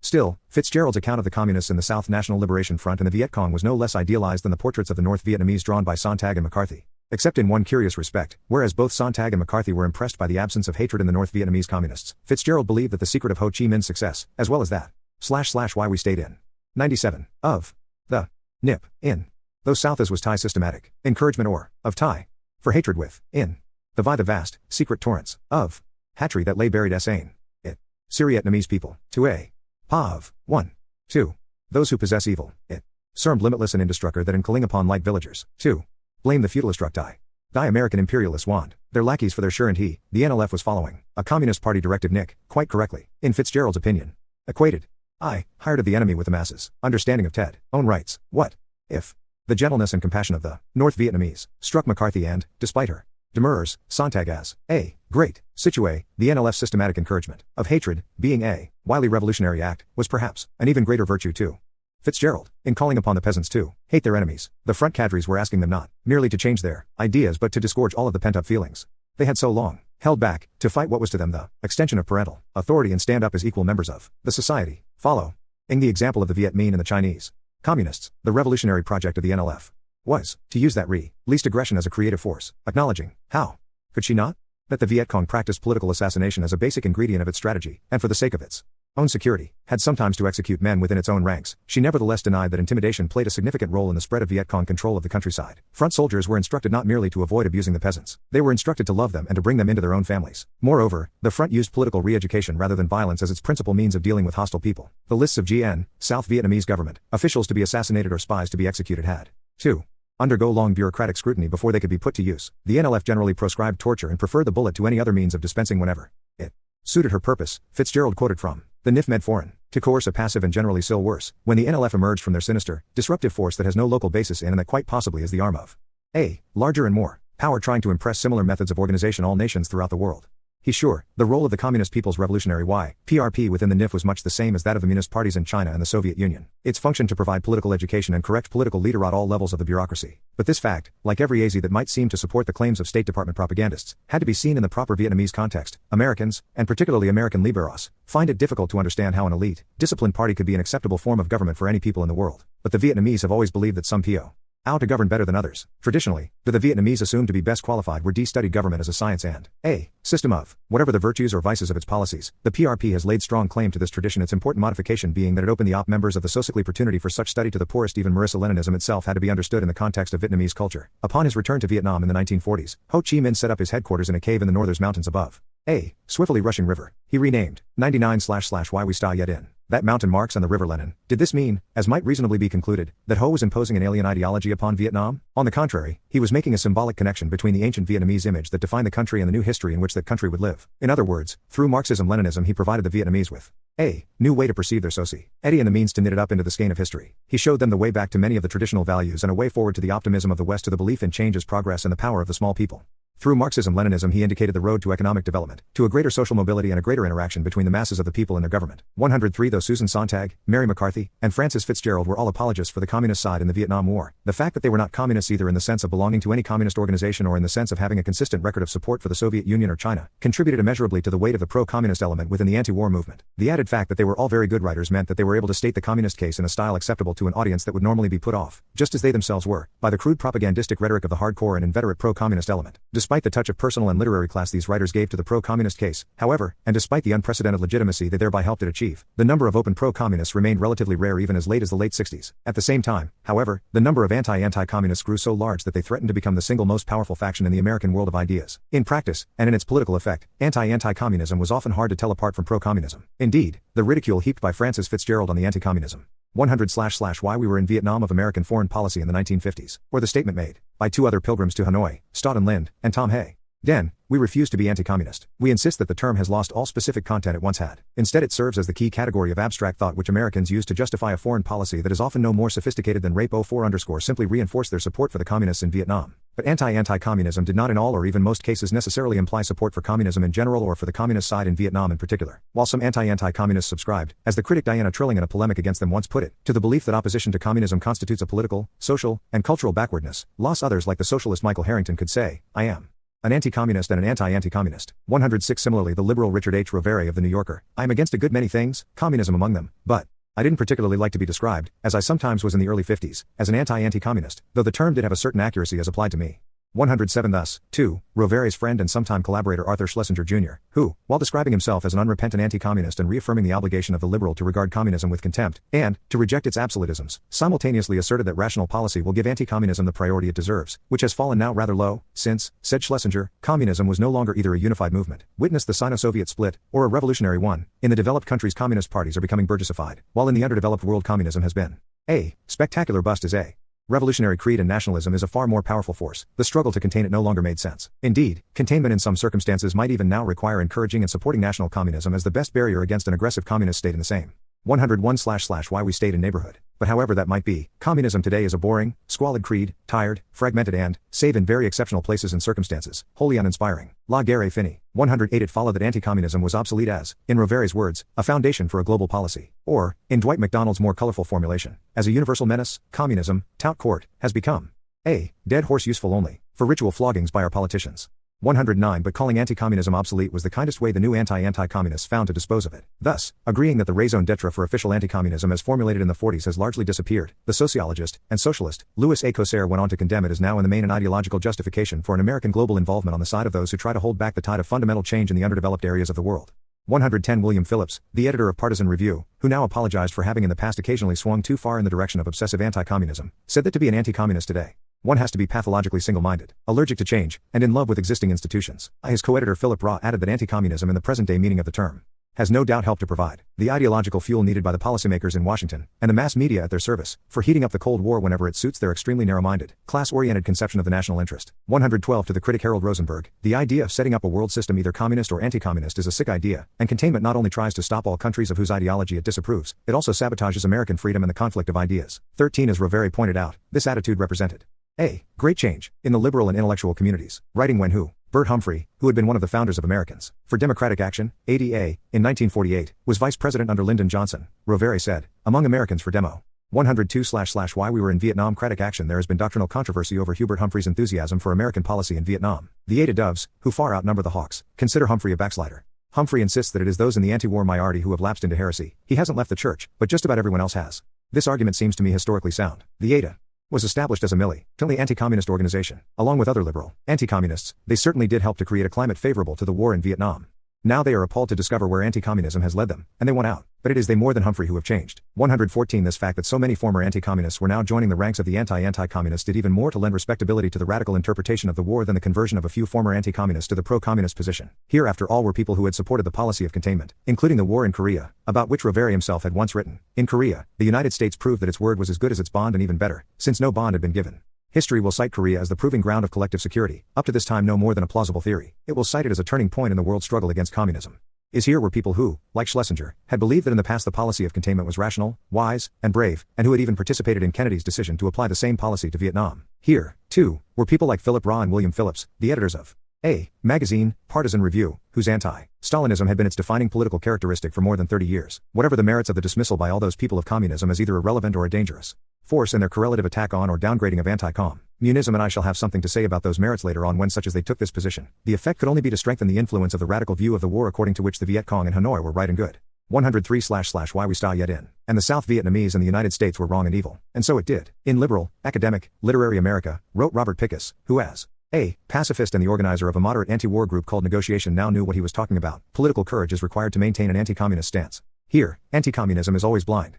If you believe Hanoi bears some responsibility for continuation of the killing in Vietnam, and are a careerist, or simply value non-hostile personal relations, you say nothing about it in the math department of the University of California, Berkeley, even if, as Pickus himself was doing, you are conducting a national campaign for a unilateral American ceasefire in Vietnam. You must nevertheless plan on losing significant money and support if you accurately depict the Viet Cong's political leadership and their purposes. 116. The third, and perhaps most powerful, of the three main currents running through the anti-war movement was anti-Americanism. By anti-Americanism I mean the idea that the United States was a force for evil in Vietnam. In this ethos, the diabolical role played by the communists in the most extreme versions of the old anti-communism was simply assigned to the United States. In the words of Noam Chomsky, the Vietnam War is the most obscene example of a frightening phenomenon of contemporary history, the attempt by our country to impose its particular concept of order and stability throughout much of the world. By any objective standard, the United States has become the most aggressive power in the world, the greatest threat to peace, to national self-determination, and to international cooperation. 17. As a background of anti-communism combined with great literary ability made Susan Sontag and Mary McCarthy such effective apologists for Hanoi's view of the war, so it was Chomsky's reputation as a scholar in linguistics and the impression of scrupulous reasoning and meticulous scholarship he created in his heavily footnoted articles that gave the kind of credibility to his violent denunciations of American depravity in the waging of a vertical bar / why we were in Vietnam 104 criminal war that the cruder propagandists of the Students for a Democratic Society, SDS, and other such groups altogether lacked. Like Mary McCarthy, Chomsky justified the one-sidedness of his analysis of the war by declaring that the United States had no side. The simple fact is that there is no legitimate interest or principle to justify the use of American military force in Vietnam. Even by accepting the presumption of legitimacy of debate on Vietnam, one has already lost one's humanity. The war is simply an obscenity, a depraved act by weak and miserable men. Hence we have to ask ourselves whether what is needed in the United States is dissent or denazification. Unlike American policy in Vietnam, this question is a debatable one. Reasonable people may differ. But to Chomsky it seems that what is needed is a kind of denazification. 118. In this respect, however, Chomsky saw a significant difference between Nazi Germany and the United States. Whereas the Nazis tried to conceal the horrible things they did in the countries they invaded, one could read daily of American horrors in the American press itself. I suppose this is the first time in history that a nation has so openly and publicly exhibited its own war crimes. But even this was turned by Chomsky to the moral disadvantage of the United States, as between showing how well our free institutions function and how immune we have become to suffering. Chomsky thought it was probably the latter that accounted for the reporting of American atrocities by the American press. One was dealing with moral degeneration on such a scale that talk about the normal channels of political action and protest becomes meaningless and hypocritical. 119. To Chomsky and the swelling number of those who accepted the anti-American perspective, the first crime the United States was committing in Vietnam was being there at all. The unpleasant fact is that if one wishes to pursue the Munich analogy, there is only one plausible contender for the role of Hitler, said Chomsky. 12. Daniel Ellsberg agreed. The popular critique that we have interfered in what is really a civil war, he wrote, is as much a myth as the earlier official one of aggression from the V Acco Prink Berg Fron Roll in 60 as Althuaz. Tries ine we mir voc and chimi zo. Prior. Vidu olem.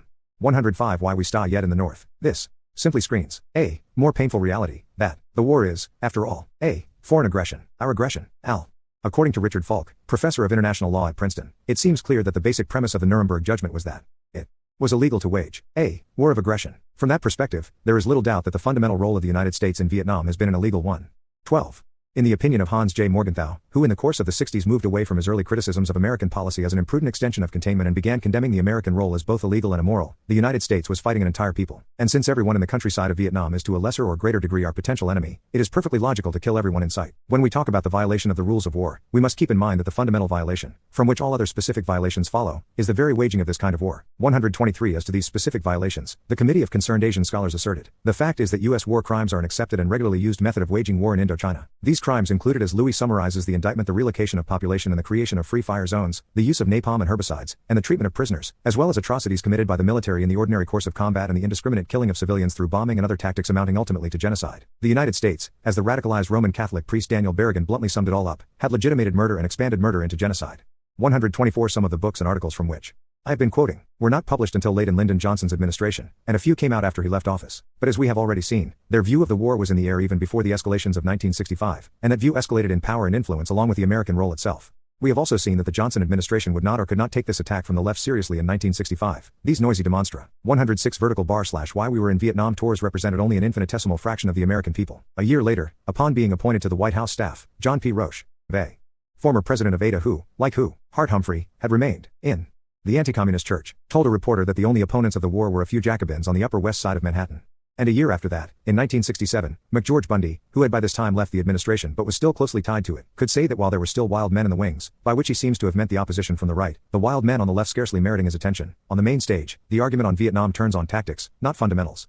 126 This patronizing attitude toward the radical opposition certainly bolstered Johnson's determination to fight the war on the political cheap, with minimum disruption at home. 127 It was the political or ideological counterpart of his refusal to seek a declaration of war from Congress, which he could almost certainly have obtained up until 1967, and to mobilize the reserves, which the Pentagon Papers calls the political sound barrier that he would never break. 12 Thus, says Louis, Johnson rejected the view of some of his advisers that in order to hold the support of the country he would have to engage in some outright chauvinistic rabble-rousing and provide the American people with a vivid foe. 129 Instead he confined himself to using the treatment and arguments over tactics on the main stage, which meant that the moral question, the question of fundamentals, was left almost entirely to the radical opposition, whose arguments went almost entirely unanswered. The reason was not that no answers could be found. As we shall see in due course, nothing is easier to refute than the moral case against the American intervention in Vietnam. Indeed, so preposterous was the diabolization of the American role in Vietnam it was exceeded in naivete, foolishness, and immorality only by the beatification of the communists that Johnson and his people might well have been contemptuous of it simply on the merits. Why dignify such charges with a presidential reply? Sorel right boo and oneself t calm the f tanther that an h oath and thin eddy of to t fail the ev the a, la as. Who? 107 Why we stayed in. Surely it was self-evident that the United States was doing the right thing in trying to save South Vietnam from communism.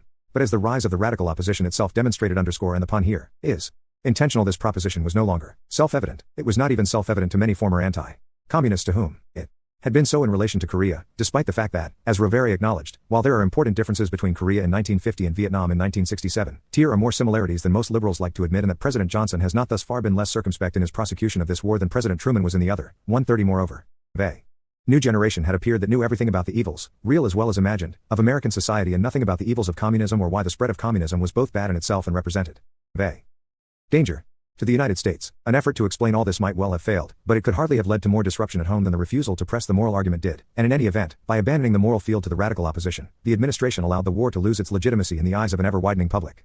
For what Johnson and his people never understood until too late was that on the issue of Vietnam and on a few other issues as well, the wings were becoming the main stage. Or, to put it another way, New York, and its cultural colonies, the universities, was replacing Washington, and its numerical majority, as the source of political legitimacy. No matter that the radical opposition was and would remain a minority in the country at large, and even, although this was questionable by 1968, within the anti-war movement. The issue of Vietnam could not and would not be settled by numbers. To be fought successfully, the war had to have a convincing moral justification, and the failure. 108 Why we were in Vietnam to provide one doomed the entire enterprise. As Colonel Charles R. Crete has said, war requires for its successful pursuit the mobilization of a moral consensus on the legitimacy of both the objectives of violence and the means by which these objectives are pursued. The maintenance of that consensus is one of the key objectives of national strategy, in both a political and a military sense, for when it fails, the war is lost. 131 General Edward Lansdale puts the point more sharply. This small clique, the Politburo, in Hanoi, brought ruin and tragedy to millions in Vietnam. Yet we never tried to arouse feelings among the Vietnamese or among Americans or among others in the world against this small clique of leaders as we did against the Kaiser in World War I and again against Hitler in World War II. For some baffling reason, we accepted the self-portrait of Ho Chi Minh as a benevolent old uncle who was fond of children and of other Politburo leaders as speakers for a people they did not permit to have opinions. So we let their claims to leadership go unchallenged while their people suffered and died. 132. Compounding the ironies here, the case Johnson and his people did work hard to make was much shakier than the moral case and much easier for critics of the war, moderate as well as radical, to beat down. This was the argument based on power politics. We were fighting in Vietnam not so much against the Viet Cong or even against Hanoi but to contain China, just as we had fought to contain the Soviet Union in Europe and then Korea. In the words of an internal National Security Council memorandum of November 1964, Communist China shares the same internal political necessity for ideological expansion today that the Soviet Union did during the time of the Comintern and the period just following the Second World War. This will impel her to achieve ideological successes abroad. Our objective should be to contain China for the longest possible period, and at the same time strengthen the political and economic structure of the bordering countries. We should delay China's swallowing up Southeast Asia until a. she develops better table manners and b. the food is somewhat more indigestible. 133 Or, as Johnson himself put it in public, in the 40s. 109 Why we stayed in 50s we took our stand in Europe to protect the freedom of nose threatened by aggression. Now the center of attention has shifted to another part of the world where aggression is on the march. Our stand must be as firm as ever. 3. But even assuming that the communists in Vietnam were sore regates of the Chinese, and the critics were right in denying this, the question arose as to whether their victory in Vietnam would have the dire consequences envisaged by the United States. Would such a victory lead to the toppling of all the other dominoes in Southeast Asia? This was not easy to prove, and even if it were to happen, in what way would American interests be seriously damaged? At a time when the Russians and the Chinese were competing for influence instead of cooperating, might not a more powerful China even have served American interests by acting to contain Soviet expansionism? Such were the questions being raised by the doves in Congress and in the media, and answered most tellingly to Johnson's disadvantage and discomfiture by moderate critics of the war in the intellectual community like Theodore Draper, Arthur Schlesinger Jr., and Robert W. Tucker. Is unlike the radicals, these critics did not call for immediate American withdrawal. The radicals, believing the United States to be waging a criminal war, wanted it to be punished by the humiliation of surrender. The word, and the italics, were Mary McCarthy's, who added, the moral overtones are displeasing to the American public. Surrender is a confession of failure. Yet we will be lucky, though we do not see it, if failure, finally, is the only crime we are made to confess to.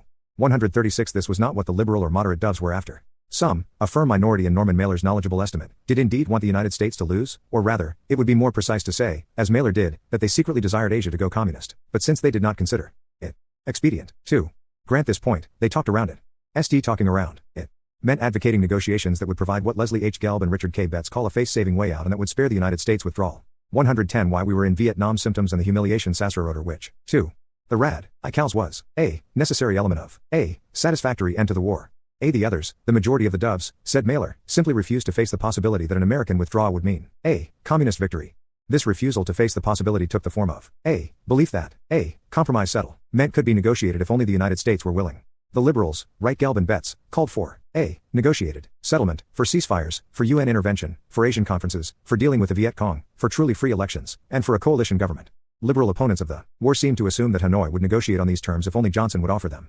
140 In response to this body of opinion, which he did take seriously, Johnson tried to prove that he was exploring every possible avenue to peace. He instituted bombing pauses and he made appeals to Hanoi. Once he even offered to extend the Great Society to North Vietnam, a gesture Schlesinger derided as a form of imperialism unknown to Lenin. Sentimental imperialism. 141 We have put everything into the basket of peace except the surrender of South Vietnam, said Dean Rusk of the Great Peace Offensive of 1965, to which Hanoi replied, Johnson puts everything in the basket of peace except peace, and every peace feeler from Hanoi was explored, which, said John McNaughton of the Defense Department, was like making smoke signals in a high wind. 42 Throughout the entire Johnson administration there were 16 bombing pauses and a total of 72 peace initiatives. Admittedly, as Gelb and Betts say, only a few of the pauses were complete, and only a few of the initiatives had much significance. It is also true that Johnson had a tendency to develop second thoughts and back off from an initiative by increasing military operations after one had been launched. 143 This gave the critics an opening to argue that Johnson was not really interested in negotiations. But of course he was. Why else was he sending increasing numbers of American troops to Vietnam and dropping so many bombs on the North if not to persuade the communists? That. Rit Wool out onlco mil lon po gu th and pi. 111 / Why we say not yet in that they had no hope for a king over South Vietnam by force and that they would therefore have to settle for something short of that goal? At President Johnson preferred a compromise settlement, White, Gelb and Betts, which by all odds he believed Hanoi would have to accept once it realized that military victory was out of the question. Johnson. My own feeling was that the only thing that might produce real peace talks would be a conclusion reached by the leaders in Hanoi that they could not win by military means. Gelb and Betts go on. By traditional diplomatic standards of negotiations between sovereign states, the possible compromises would not have been fatuous. One was 2. Guarantee that the communists could remain in secure control of North Vietnam. The United States would not seek to overthrow this regime. The other compromise was to allow the communists in South Vietnam to seek power in the same way communist parties seek it in France and Italy. 146 What Johnson did not want and would not accept was the face-saving exit some of his critics were looking for in negotiations. He was not willing to compromise South Vietnam away to the communists. 147 Yet nothing short of this would satisfy Hanoi. Never once, wrote Johnson in his memoirs, was there a clear sign that Ho Chi Minh had a genuine interest in bargaining for peace. Never, through any channel or from any serious contact, did we receive any message that differed significantly from the tough line that Hanoi repeated over and over again: stop all the bombing, get out of Vietnam, and accept our terms for peace, which, as Johnson rightly added, prescribed the surrender of the South. 148 Gelb and Betts confirm this assessment. Hanoi, they point out, was not interested in compromise for the simple reason that the Vietnamese communists, who were also the most dynamic of the Vietnamese nationalists, would not accept only part of the prize for which they had paid so heavily. 149 Gelb and Betts proceed to make an interesting observation about the liberal or moderate opponents of the war, who seemed to assume that Hanoi would negotiate if only John. 112 / Why we were in Vietnam Sun would offer the right terms. Reading through the lines of She liberal critique, however, it could be argued that they were caving that the United States should lose at the negotiating table, say on the battlefield, though they did not say this explicitly. Two leading war opponents, Richard Goodwin and Arthur Schlesinger Jr., both put the arguments in that vein. In their books of this period they took as they given that the United States should not be driven from the battlefield but could negotiate a peace if the president only tried. 150 The upshot is that there was no way for Johnson to satisfy the political demands of his liberal critics, and the only way he might have won the argument with them was by making the moral case for the war he persistently refused to make for fear of its domestic political costs. Trying to fight the war on the political cheap, then, Johnson kept losing support among liberals as well as radicals. As president he had the power to go on fighting in spite of the opposition, and he did. But as the war escalated, it became more and more apparent that for the United States saving South Vietnam from communism was probably beyond what Dean Acheson had called the reasonable limits of its capabilities in more than merely a political sense. From 1965, when the decision to Americanize the war militarily was made, until the Tet Offensive of 1968, the fortunes of war rose and fell. The enclave strategy, which gave priority to securing populated areas, was succeeded by the big unit war and a strategy of attrition involving aggressive search and destroy tactics aimed at liberating areas already under Viet Cong control. At the same time, bombers were used both to cut off infiltration from the north and to weaken the will of Hanoi. All this worked well enough to prevent what would have been certain victory for the communists, but not well enough either to clean the Viet Cong out of the countryside, or to reduce infiltration from the north in any significant degree, or to weaken the will of Hanoi to persist in the struggle. Did this mean that fighting in Vietnam was beyond the capabilities of the American military? General Westmoreland says no. He claimed then, and has claimed since, that a lack of political why we stayed in. 113. Mail was 2.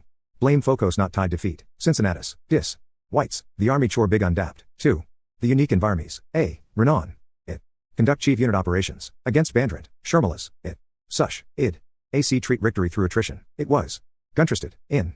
Providing greater security for. The people of Vass, countryside and cities. It. Repeatedly relied on tactics already proven inadequate. It seemed not. To. Understand the need toy. Education and when. It.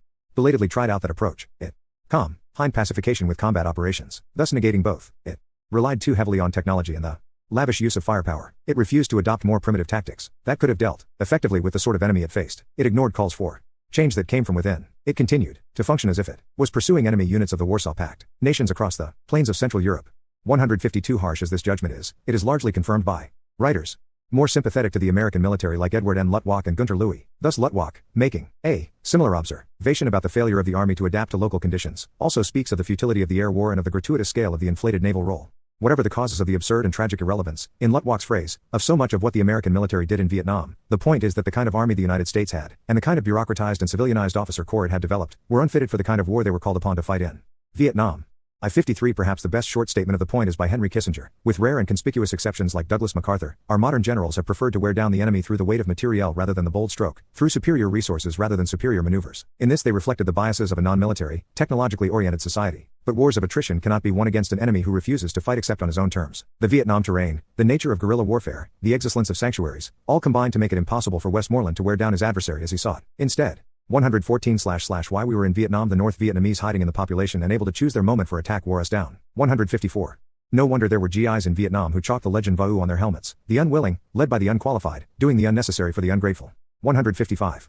Debatable as these judgments of the American military performance may be, however, there can be no debate over what was called the other war. In Vietnam, the war for the hearts and minds of the populace of the South, it was certainly beyond the reasonable limits of American capabilities. This was not because of the cynicism that expressed itself in another GI slogan, grab them by the balls, and their hearts and minds will automatically follow 56_, but on the contrary because American ignorance constantly defeated American idealism. It was an ignorance that could take comic as well as pathetic forms. For example, the Americans often distributed their propaganda messages with pictures of voluptuous, scantily clad women. The Americans assumed the pictures would turn the thoughts of enemy troops toward home, but to most Vietnamese there's nothing captivating about over-endowed women. Pin-ups just don't have the same appeal here, says an American Psy warrior, a little sadly. 157 Or again, in order to fight the war of ideas more effectively, the Americans distributed 3,500 community viewing television sets in rural areas. At first the Viet Cong shot up the sets, but after a while the guerrillas themselves entered rural hamlets at night to watch their favorite programs and then slipped away when the evening's entertainment was over. 158 So much for propaganda of the word. But even propaganda of the deed often backfired because of American ignorance of Vietnamese ways. Such propaganda included everything from helping people rebuild villages, which had often been destroyed by the Americans themselves in pursuit of the elusive Viet Cong, to public health campaigns. One hardly knows whether to laugh or cry in reading about these campaigns. Millions of posters, leaflets, and handbills were produced in the nation-wide education program dealing with prevention, symptoms, and treat me. To Bilkrum, how to please Nerzi wash them sol when. Semeal.ax. Oftal bita s on deg sul vi ac fo.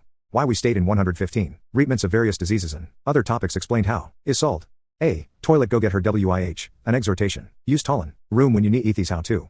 Prepare purified water. Roy. 2.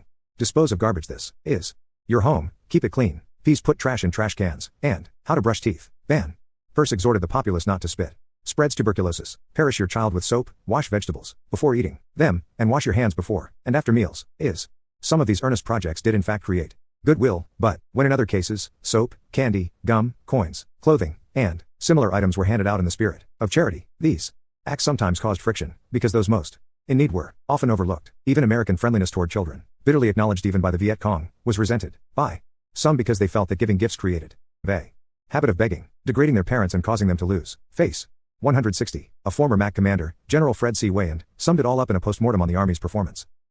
Vietnam, there are certain tasks the American military can accomplish on behalf of another nation. They can defeat enemy forces on the battlefield. They can blockade the enemy's coast. They can cut lines of supply and communication. They can carry the war to the enemy on land, sea, and air. But there are also fundamental limitations on American military power. The Congress and the American people will not permit their military to take total control of another nation's political, economic, and social institutions in order to completely orchestrate the war. The failure to communicate these capabilities and limitations resulted in the military being called upon to perform political, economic, and social tasks beyond its capability, while at the same time it was limited in its authority to accomplish those military tasks of which it was capable.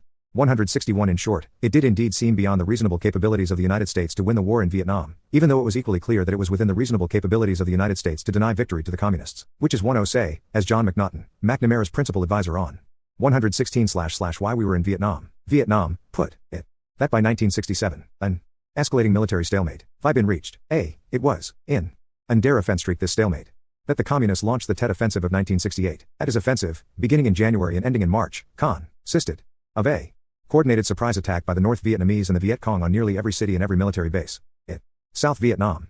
As American officials asserted then, and as most everyone, even, to a considerable extent, Francis Fitzgerald 16, now agrees, the offensive was a failure from the military point of view. Here, for example, is the assessment reached by Don Oberdorfer in his authoritative book on the sub. It is clear that the attack forces and particularly the indigenous Viet Cong, who did most of the fighting and dying, suffered a grievous military setback. Tens of thousands of the most dedicated and experienced fighters emerged from the jungles and forests of the countryside only to meet a deadly rain of fire and steel within the cities. The Viet Cong lost the best of a generation of resistance fighters, and, because the people of the cities did not rise up against the foreigners and puppets at Tet, the communist claim to a moral and political authority in South Vietnam suffered a serious blow. Under the stress of the Tet Offensive, the South Vietnamese government faltered but did not fold.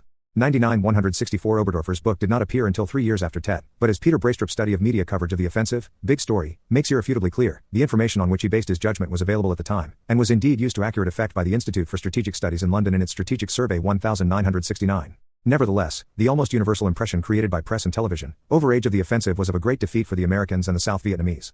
On every point the situation was misrepresented by misleading stories and pictures and in some cases by outright falsehood. Thus the media continued to harp on the successes of Hanoi even after the assault on the cities had already been blunted. They spoke of rural areas having fallen under communist control which were in fact being held by American and South Vietnam. S.A. Fort Provinci de Cavemander Sirius Invasio, one of Nusel K.S. Fact Straight. Their Ridishi Missen. Plaktofik. Ofik the Akiti Sir COCHSTR or PTC. 8 mate. Con S.A. Einal TZ he NTB. E. 117// we stayed in SA forces. They said that the South Vietnamese troops in the Mander General Zop, as a genius, although he had in fact made to cave in, they spoke of the wily North Vietnamese serious errors of military judgment, and would again in the Easter invasion of 1972, when instead of concentrating all his forces for one overwhelming thrust, he attacked on 3 fronts simultaneously. 165. Khe Sanh is comparable to the siege of Dien Bien Phu, when in fact the two had nothing in common, as was in the end demonstrated by the breaking of the siege with relatively light casualties. When General Westmoreland or Lyndon Johnson or any of their surrogates tried to counter these impressions, they were ridiculed for singing the same old song of progress and optimism which had helped to create the credibility gap in the first place. The irony, however, was that in this respect American officialdom and the media had by now reversed roles. In the early days of the war, many journalists had challenged the optimistic official reports coming out of Saigon and Washington and had on the whole found their skepticism vindicated. This time it was the official reports that were generally accurate and the journalistic accounts that were unreliable. In the early days, moreover, the editors in New York had sometimes taken it upon themselves to censor or rewrite pessimistic stories they were getting from their correspondents on the scene. As the editors of Time told their chief correspondent in Southeast Asia, Charles Moore, he understood only a portion of the big picture. 166 With Tet the exact opposite occurred, and worse, since this time when editors, pundits, and rewrite men 12,000 miles away went to work on the big picture. 167 They further falsified stories that were distorted. To begin with, this curious reversal of roles between the media and the government had already been foreshadowed by the stories of Harry Sun Salisbury in the New York Times in late 1966 and early 1967 about the effects of American bombing in the North. What Salisbury did in these stories written during a visit to North Vietnam was to create the impression that the United States, contrary to 118 why we were in Vietnam, its stated policy of aiming only at military targets, was deliberately bombing non-military ones. Only after the articles had appeared, writes Louis, did a small number of persons learn that Salisbury, in effect, had given the authority of his byline to unverified communist propaganda and that the New York Times had printed this information as though Salisbury had established himself with his own on-the-scene reporting. Nor did either Salisbury or the Times ever acknowledge that the dispatches dealing with the bombing of the city of Nam Dinh had borrowed extensively from a North Vietnamese propaganda pamphlet, Report on U.S. War Crimes in Nam Dinh City. 168. To this document, from which in his news reports he evidently adapted whole passages he gave such complete credence that Tom Wolfe could later write, the North Vietnamese were blessed with a weapon that no military device known to America could ever get. They lock on. As if by magic, in Hanoi, appears Harrison Salisbury writ in the New York Times about the atrocious American bombing of the hardscrabble folks of North Vietnam in the Iron Triangle. If you had real sporting blood in you had to hand it to the North Vietnamese. They were champions of this sort of thing. It seemed as if the North Vietnamese were playing Mr. Harrison Salisbury of the New York Times like an ocarina, as if they were blowing smoke up his pipe and the finger work was just right and the song was coming forth better than they could have played it themselves. 170 But if Salisbury believed virtually everything he was told by his North Vietnamese hosts and virtually everything he read in their documents, he paid little or no attention to what could be found in American documents. Thus, according to Salisbury, no American communique has asserted that Nam Dinh contains some facility that the United States regards as a military objective. Yet on at least 3 occasions American communiques had referred to the bombing of military targets in Nam Dinh, which, far from being the harmless textile town Salisbury, relying entirely on his communist guides, said it was, happened to be a major transshipment point for supplies and soldiers moving south. 17, as the Defense Department pointed out to no avail. Anmithib, Judy, P. at Ender D. 119// why we stayed, and was therefore protected by anti-aircraft, and surface-to-air, ANSELs. The textile plants and residential buildings damages air, can hit because they were located close to military facilities, best as the Viet Cong in the South mingled with women and chill, or even used them as soldiers so as to make it difficult for Americans to know whether or not a particular village was a Viet Cong stronghold or whether a particular civilian Was a ill in disguise with a hidden weapon, so in the North military facilities were often placed in residential areas, and anti-aircraft batteries were even camouflaged as hospitals by the North Vietnamese. For unlike some of their supporters in the United States and Europe, the North Vietnamese knew very well that pilots were under the strictest orders to avoid non-military targets. That these orders were in effect when Salisbury was in the North we know from the fact that Secretary of the Air Force Harold Brown, who was later to serve as Jimmy Carter's Secretary of Defense, urged in an internal memo more than a year after Salisbury's pieces were written that these orders be changed so as to permit bombing of military targets without the present scrupulous concern for collateral civilian damage and casualties. 172 The reason was not that Brown was eager to kill civilians and destroy residential housing but that the restrictions under which the pilots had to operate hampered their effectiveness. One pilot, who had trouble hitting a railroad yard in the Hanoi area because a nearby complex of buildings identified as a hospital was off limits to him, commented sardonically, "If it was in fact a hospital, it must have been a hospital for sick flak gunners, because every time we looked at it from a run on the railroad, it was a mass of sputtering, flashing gun barrels." What was worse, however, many pilots were being shot down because the rules of engagement required approach angles and other tactics designed to reduce civilian casualties rather than to afford maximum protection to the attacking planes. 173 But Brown's request and others like it were all rejected, at a cost to American lives. The Brown memo is in the Pentagon Papers, and is only one of hundreds of instances in which these documents, never intended. 120// Why we were in Vietnam for publication or for the eyes of anyone outside the Soverment, confirm the accuracy and truthfulness of official statements and claims upon which doubt was cast at the time and continued to be expressed later on. Indeed, Leslie H. Gelb, who directed the Pentagon Papers project when he was in the Defense Department and who later became a New York Times correspondent, says, "The point that leaps out when internal estimates and high-level public statements are compared is that the two were not very far apart. What then," he asks, "was the credibility gap all about?" In large part, it was not really a gap but a matter of emphasis. Acknowledging that there was also duplicity, he adds that there was less than critics believed.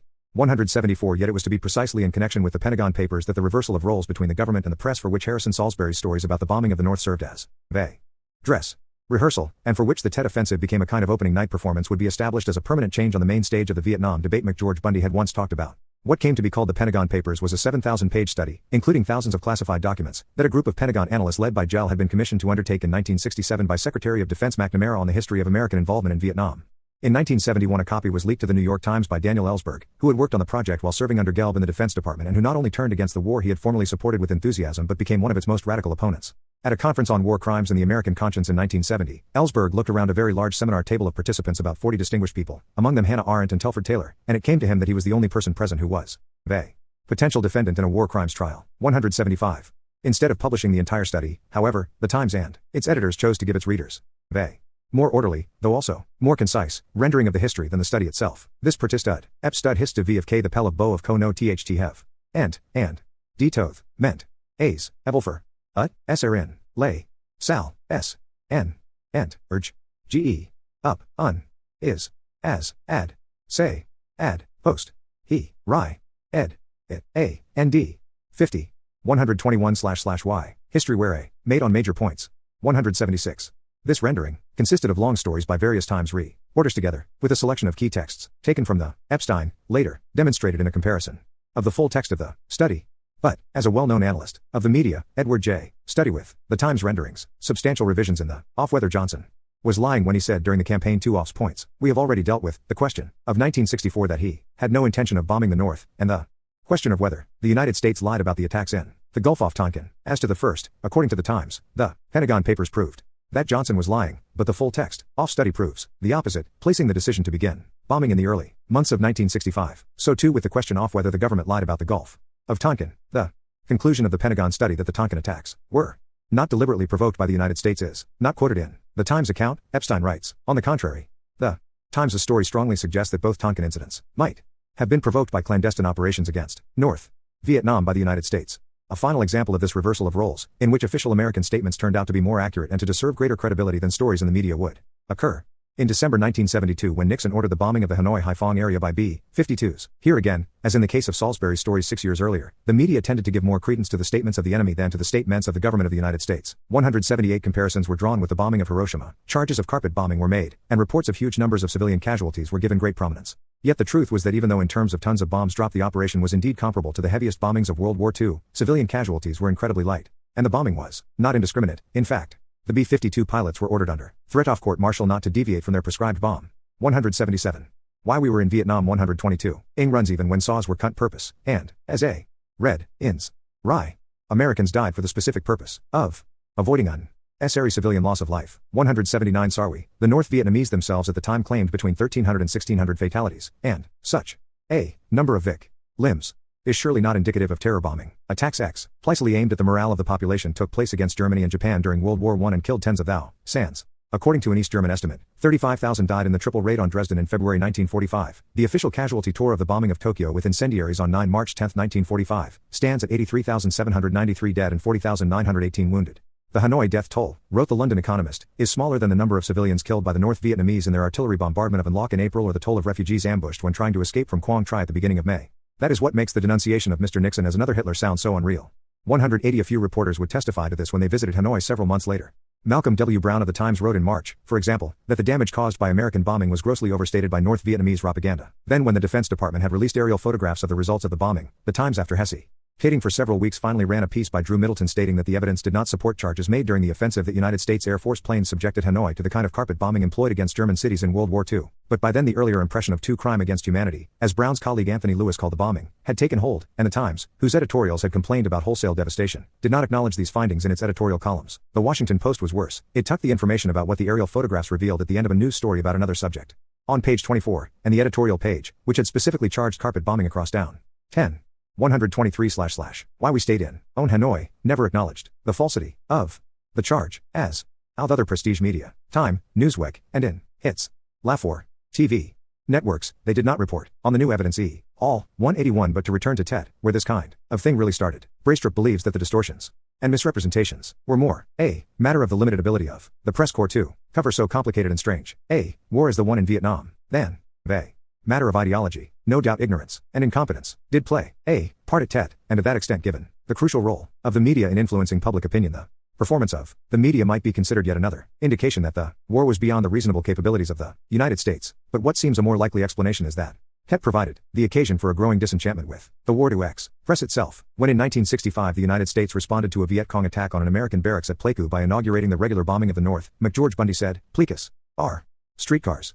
182. That is, the contingency plans for a bombing campaign had been there, waiting for a chance to be implemented. Pleiku had come along, and those who had wanted to escalate the war grabbed it and hopped aboard. In that sense, Tet was also a streetcar, but going in the opposite direction. For many, it marked the moment of conversion to the arguments of the anti-war movement. Since 1975, certain veterans of that movement who in the past congratulated themselves on their role in driving Lyndon Johnson out of office and then in getting the United States out of Vietnam, have developed a curiously self-denigrating attitude and have taken to denying that they ever had any significant influence. Thus Professor Walter Lafeber of Cornell, brandishing the same public opinion polls that Johnson himself used to lay comfort from, asserts that the effectiveness of the anti-war movement has been greatly overrated, and emphasizes that the United States lost Vietnam because it was defeated militarily. The reason for this belated attack of modesty seems 124/ why we were in Vietnam to be Lafeber's anxiety Leonellicurity management serve to be GOAT for the national security managers whose polish failed in Vietnam. 183 led such post facto considerations ASID. Hi.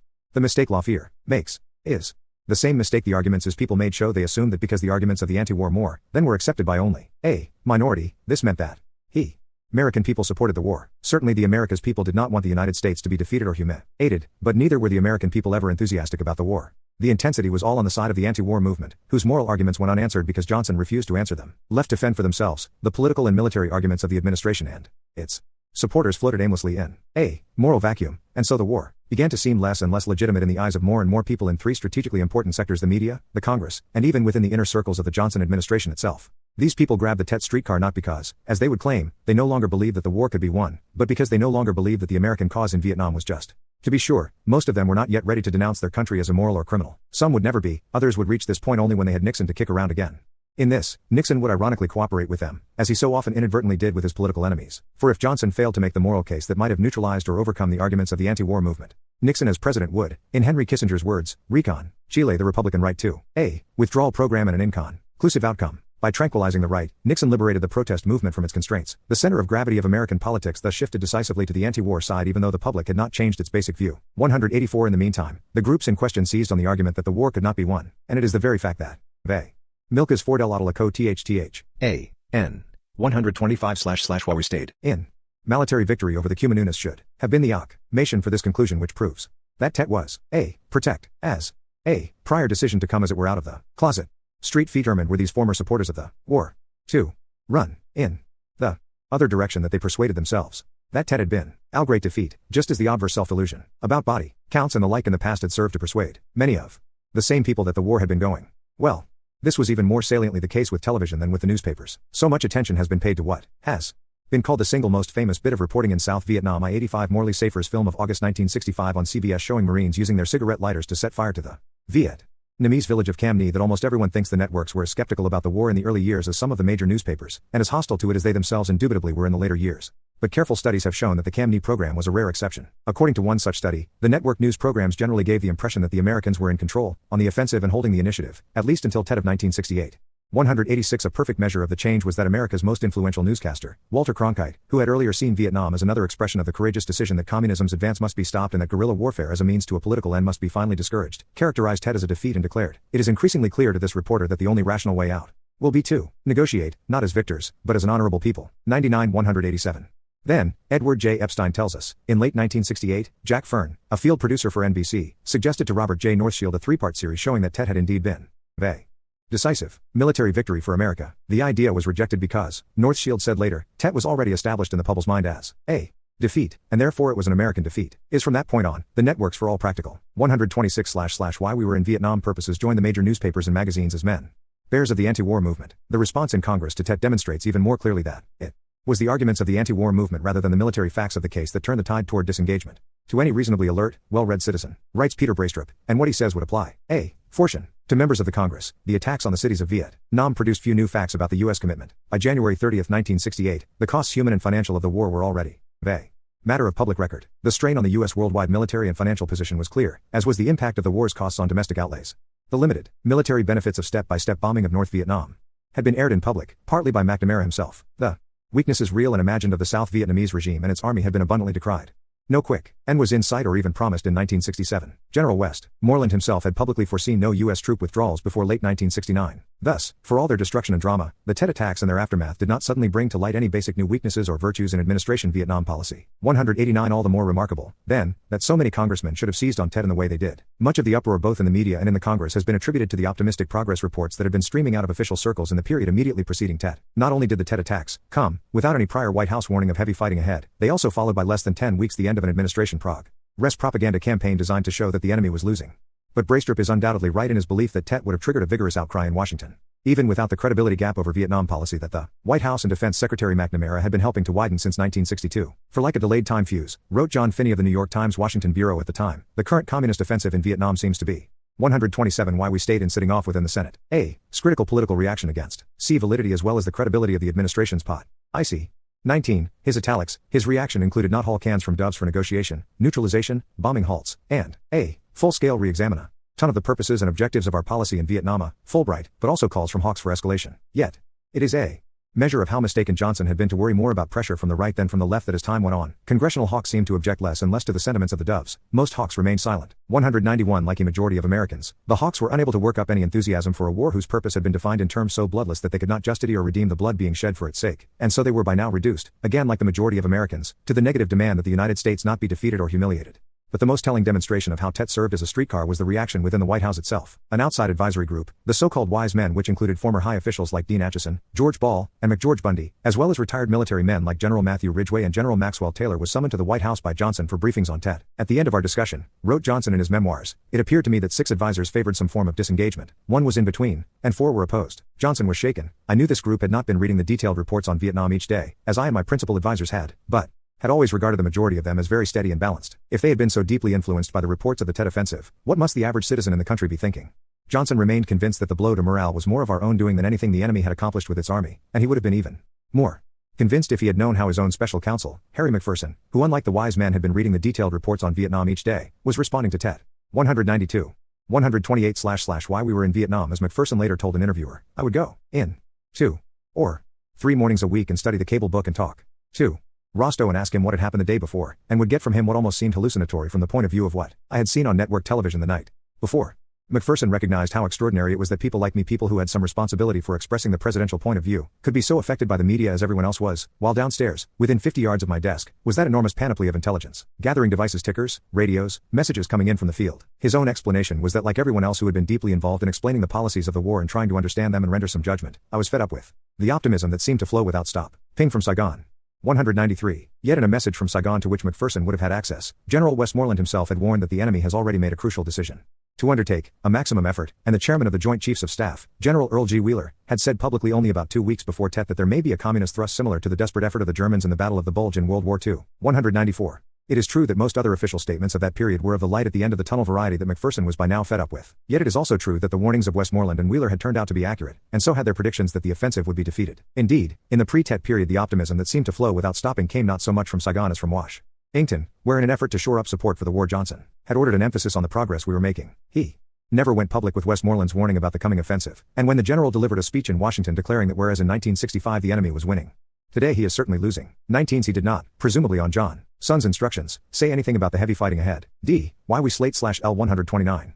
Others might have been misled by all this, but there was no basin why McPherson should have been, as an intimate of Ni president who had acknowledged privately that he foresaw the worth Vietnamese using kamikaze tactics in the week ahead, committing their troops in a wave of suicide attacks, and we face dark days ahead. McPherson should have and posted the offensives, and with access to that enormous panoply of intelligence gathering devices, he should have known that media reports of the disaster were wrong, that he accepted the false version over the true one could only mean that he had chosen to do so in all probability because he had lost faith, not in the possibility of winning, but in the justice of the war. Like more and more people who had once supported the effort, McPherson needed a call to blood, sweat, and tears. But all Johnson gave him, and to make matters more poignant, in words McPherson himself might well have written, was what Braystrup, referring to a Johnson press conference held only 6 weeks before Tet, describes as an assurance that the nation's costly investment in Vietnam was beginning to show a profit. 197 It was not enough not for McPherson, not for the wise men, not for the American people, and not even in the end for Lyndon Johnson himself. We are defeating ourselves, Johnson thought as he left the meeting with the wise men, and of course he was right. His belief that disagreement with his policies passed the bounds of reasonable debate and fair dissension, and that this dissension prolonged the war, prevented a peaceful settlement on reasonable terms, encouraged our enemies, disheartened our friends, and weakened us as a nation. 198 has found substantial support from no less surprising a source than the director of the Pentagon Papers Study, Leslie H. Gelb, and no less authoritative a source than the North Vietnamese. What was important, writes Gelb, was not so much what was going on in Vietnam but what was happening in America. The war could be lost only if the American public turned sour on it. American public opinion was the essential domino. U.S. leaders knew it. Hanoi's leaders knew it. 19 may doubt from the way Johnson and his people talked about the war that U.S. leaders knew it or at any rate understood it. But 130 / why we were in Vietnam there can be no question that Hassiger did. Indeed. In the There's to Come, when Henry Kissinger would engage in SATE negotiations with the North Viet named Strenwood frequently B.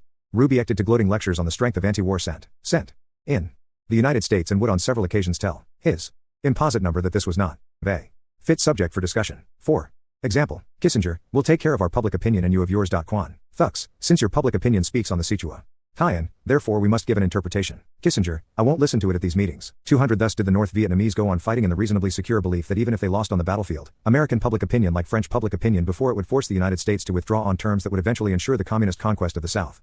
In saying that we were defeating ourselves, Johnson was not only right about the country as a whole, he was also right in a personal sense. He had defeated himself in trying to fight the war on the political cheap, since Harry Truman his party had been the more resolute of the two major parties in acting to contain the expansion of communism. Though the Republicans tended to be more rhetorically fervent in their anti-communism, they also tended, as witness Eisenhower and Dulles, to be more cautious in practice. It was the Democrats who had taken the country into Korea and the Republicans who had taken it out. It was the Democrats who had taken the country into Vietnam. After a Republican administration had refused to intervene, and soon it would be up to another Republican administration to take it out. But the Democratic Party of 1968 was not the Democratic Party of 1948. In 1948 those elements in the party who had opposed containment, who believed that the Soviet Union had no aggressive or expansionist intent and who favored the conciliatory policy, Rath set Yelio The Hyde H. Why we stayed in 131, gather than one of Resson, Hentroke with Truman and, fact, get third-party candidacy of Henry Wallace.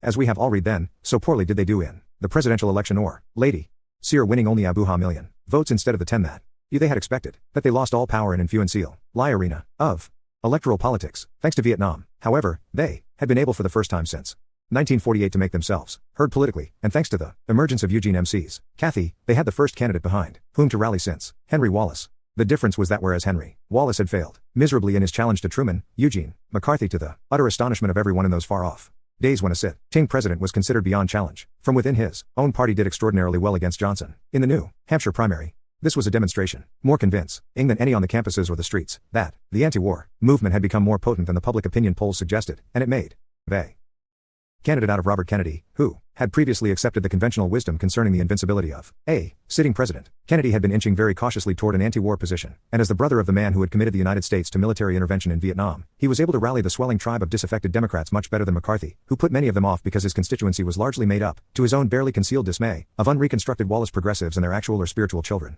McCarthy was not of this political breed and was therefore not the natural leader of the movement. The natural leader was George McGovern, a supporter of Henry Wallace in 1948 who could reasonably be called an unreconstructed Wallace. I have always thought the impish zeitgeist was playing a joke on the United States in throwing up A. McCarthy, Eugene, and A. Wallace, George, each of whom represented the opposite political force from his namesake predecessor, Low and Henry, 20 years earlier. As we have seen in the case of the credibility gap and of the ADA, such reversals were not confined to names alone. 132// Why we were in Vietnam progressive himself, and as a measure of the immense distance the Democratic Party would finally move because of Vietnam, he was to become its nominee for president in 1972. With his party so badly split, Johnson decided not to run. Thus the anti-war forces had grown strong enough to force Johnson to abdicate, and if Robert Kennedy had not been assassinated they might even have taken over the Democratic Party as early as 1968.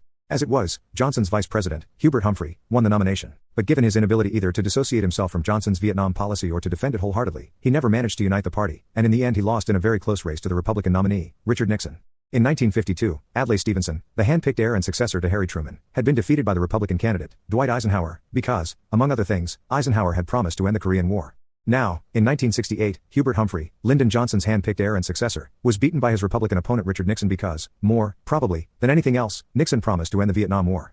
Here there was no reversal of roles, history was straightforwardly repeating itself. But in the more immediate historical context, the one framed by 1962 rather than 1952, a great transformation had come over the United States. The ceiling on American military involvement in Vietnam had been reached, and after Tet there would be no talk of increasing the number of troops. From now on the only questions would concern the speed and the manner of the American withdrawal from Vietnam.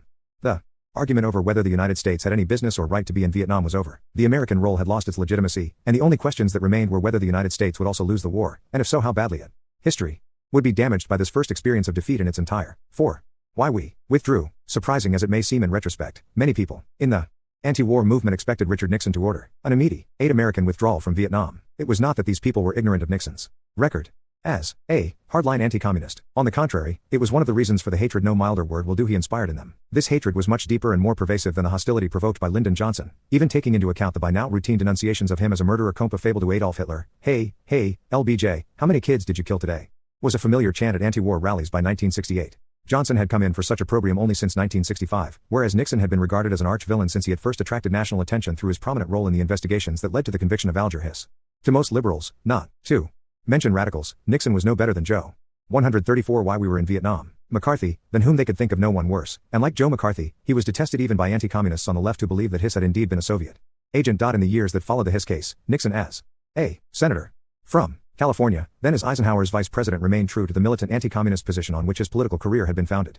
As we have already seen, it was Nixon who in the 1952 presidential campaign had attacked Adlai Stevenson as a graduate of Dean Acheson's cowardly College of Communist Containment, which allegedly had been responsible for the loss of Eastern Europe and China to communism. As we have also seen, in 1954 Nixon had been one of the chief advocates within the Eisenhower administration of American military intervention to save Dien Bien Phu. In fact, unlike his fellow advocates who wanted to use only air and naval forces, Nixon wanted to send in American combat troops. In the early 60s, as a private citizen, having been defeated both by John Kennedy when he ran for president in 1960 and by Pat Brown when he ran for governor of California in 1962, he denounced what he would call in his memoirs Kennedy's naive willingness to accept a neutralist coalition regime in Laos that was known to be a convenient cover for the communist Pathet Lao guerrillas. As for Vietnam, Nixon had criticized the reluctance of both Kennedy and Johnson to support the measures needed to defeat the communists. These measures, he believed, should include not only the bombing of North Vietnam but ground raids into Laos to cut off the pipeline of Viet Cong arms and supplies known as the Ho Chi Minh Trail. When visiting Saigon in 1964, he had a conversation with Henry Cabot Lodge, who had been his Ning mate in 1960 and was now ambassador to South Vietnam, and was amazed when Lodge argued against pursuing the Viet Cong forces into Laos or Cambodia. What amazed him even more was Lodge's view that the way to fight the Viet Cong was not by shooting at them but by distributing food to the hungry peasants from whom Lodge told him they drew their strength. I could hardly believe that. I was hearing this from one as versed. DT 135// Why we withdrew, as Cabot Lodge in the tactics and techniques of international communism. 2. Of this was consistent with Nixon's entire public record, and all of it was familiar if not in detail. Then in general too, those people the anti-war movement who expected that the first thing Nixon would do upon becoming president was announce an immediate American withdrawal from Vietnam. Why, then, they entertained such implausible expectations? Why did they think that the man they themselves regarded as the great anti-communist villain of the age would scuttle a bloody effort to resist the expansion of communism? Why did they believe that a man who had always attacked his opponents for being weak and irresolute in the fight against communism and specifically and emphatically in the case of Vietnam would simply give up the fight altogether? For one thing, because during the campaign Nixon had held out the tantalizing prospect that he would later deny that he had ever spoken of having a secret plan to end the war, but whether he used the term or not, he certainly created the impression that he had such a plan, even, in David Halberstam's words, touching his breast pocket as if the plan were right there in the jacket, implying that to say what was in it might jeopardize secrecy. 3 rumors had also been circulating to the effect that Nixon had told Republican doves like Congressman Pete McCloskey that he would end the war in 6 months if he were elected. given the near universal conviction among the doves after Tet that the war was unwinnable, what else could such a timetable mean but an immediate American withdrawal? Curiously, these rumors acquired greater plausibility from the very hatred of Nixon so common in the circles that believed them. Since in such circles Nixon was given credit for nothing, not even for being sincere in his anti-communism, they saw no anomaly in the prospect of a cynical betrayal of everything he had always stood for. Would you buy a used car from this man? Read the legend across a photograph of Nixon looking exactly like the tricky dick of liberal demonology, only more sinister. In the case of Vietnam it was a question that gave hope to the anti-war movement. 136 why we were in Vietnam. But there were also more sophisticated versions of the theory that Nixon would go for an immediate withdrawal. One was based on the historical precedent of Eisenhower's withdrawals from Korea. Might not Nixon, who had benefited politically from the growing public disillusion with Johnson's war in Vietnam, just as Eisenhower had in the case off Seymour's policy in Korea, follow Eisenhower's example and consolidate his gains by calling a halt to an even more unpopular war than Korea had been? There were some undeniably compelling political arguments to recommend this particular course, wrote Nixon in later years. As one of my friends in Congress put it, you didn't get us into this war, so even if you end it with a bad peace, by doing it quickly you can put the blame on Kennedy and Johnson and the Democrats. Just go on TV and remind people that it was Kennedy who sent the 16,000 Americans in there, and that it was Johnson who escalated it to 540,000. Then announce that you're bringing them all home, and you'll be a hero. And indeed, Nixon himself had brought up the Eisenhower precedent when he reportedly told a group of Southern delegates at the Republican National Convention that, in dealing with Korea, Eisenhower had shown the way to bring a war to a successful conclusion. I'll tell you how Korea was ended. We got in there and had this messy war on our hands. Eisenhower let the word go out diplomatically to the Chinese and the North Koreans that we would not tolerate this continued war of attrition. And within a matter of months they negotiated. Well, as far as the negotiation, in Vietnam, is concerned that should be our position. The other theory that gave hope to the anti-war movement was also based on a historical precedent: de Gaulle's withdrawal from the Algerian War in 1961. As de Gaulle had been a hard-liner on Algeria, Nixon was a hard-liner on Vietnam. Therefore so the theory when he could get away politically with liquidating the American role more easily than a Democrat, even a hawkish Democrat like Humphrey. On the basis of such reasoning, and forgetting that it had taken de Gaulle 5 years to get out of Algeria, many opponents of the why we withdrew 137/ war had refused to support Humphrey. In the 1968 campaign, few had actually supported Nixon, but as they well understood, were contributing to his election by cries of dump, the thump, or softer expressions of anti-Humphrey sentiment, up to, and including the refusal to vote. They were, thus afforded the satisfaction of punishing Humphrey for what they saw as his unprincipled failure to join all the other liberal apostates from the anti-communist church, without, at the same time having to feel guilty about helping the detested Richard Nixon become President of the United States. It was in fact a measure of the depth of their opposition to the war that to get America out of it they were even willing to pay the price of seeing Richard Nixon in the White House. Thus, when it became clear that Nixon had no intention of ordering an immediate withdrawal, their rage against him knew no bounds. He had betrayed them in breaking what they had taken to be a promise that he would betray himself. To complicate the dynamics of this sorry drama even further, Nixon did intend to liquidate the American combat role in Vietnam, but not immediately or all at once. He even intended, if possible, to make peace, but not at the expense of turning South Vietnam over to the communists. No one doubted that an immediate American withdrawal from Vietnam would mean just that, but those who expected it from Nixon thought that he would use his notorious cunning to disguise his acquiescence in a calm, communist victory, that he would, in other words, take the cosmetic or face-saving exit that Johnson had rejected before him. When they discovered that they were wrong, they accused Nixon of lying about getting out even when he began steadily reducing the number of American troops in Vietnam. To be sure, the more radical members of the anti-war movement wanted the United States to be punished by the experience of humiliation if not by an international war crimes tribunal, and not even the face-saving exit would satisfy them. The more moderate members of the movement would have been willing to settle happily for an end to the American combat role. But by now this was the only significant substantive difference between the radicals and moderates. In the past, moderates had objected to the war largely on political grounds, concentrating their fire on such arguments as the domino theory, the need to contain China, and the importance of maintaining American credibility. Now more and more of them were joining the radicals in denouncing the war as immoral and reconciling themselves to the prospect of a communist victory. Surely, they said, the people of South Vietnam would be better off without an American army that, in a phrase that had become notorious during Tet, was forced to destroy the country in order to save it. Surely with the war over, the people of South Vietnam would be better off for that fact alone, spared finally from the killing and the bombing, by our planes, supposed to be protecting them, and the refugee camps to which so many of them had already been driven. As for the putative horrors of communist domination, would the people of South Vietnam be any worse off under the rule of communism than they now were under the rule of General Thieu? In the early years, liberal critics had attacked the repression and corruption of Diem and his immediate successors as obstacles to a successful struggle against the Viet Cong. Now, in an echo of the old Dulles idea that the taint of colonialism had weakened the case for American intervention at the time of Dien Bien Phu, the repressive and non-democratic features of the South Vietnamese government were used to demonstrate not so much the futility of the struggle as its moral emptiness.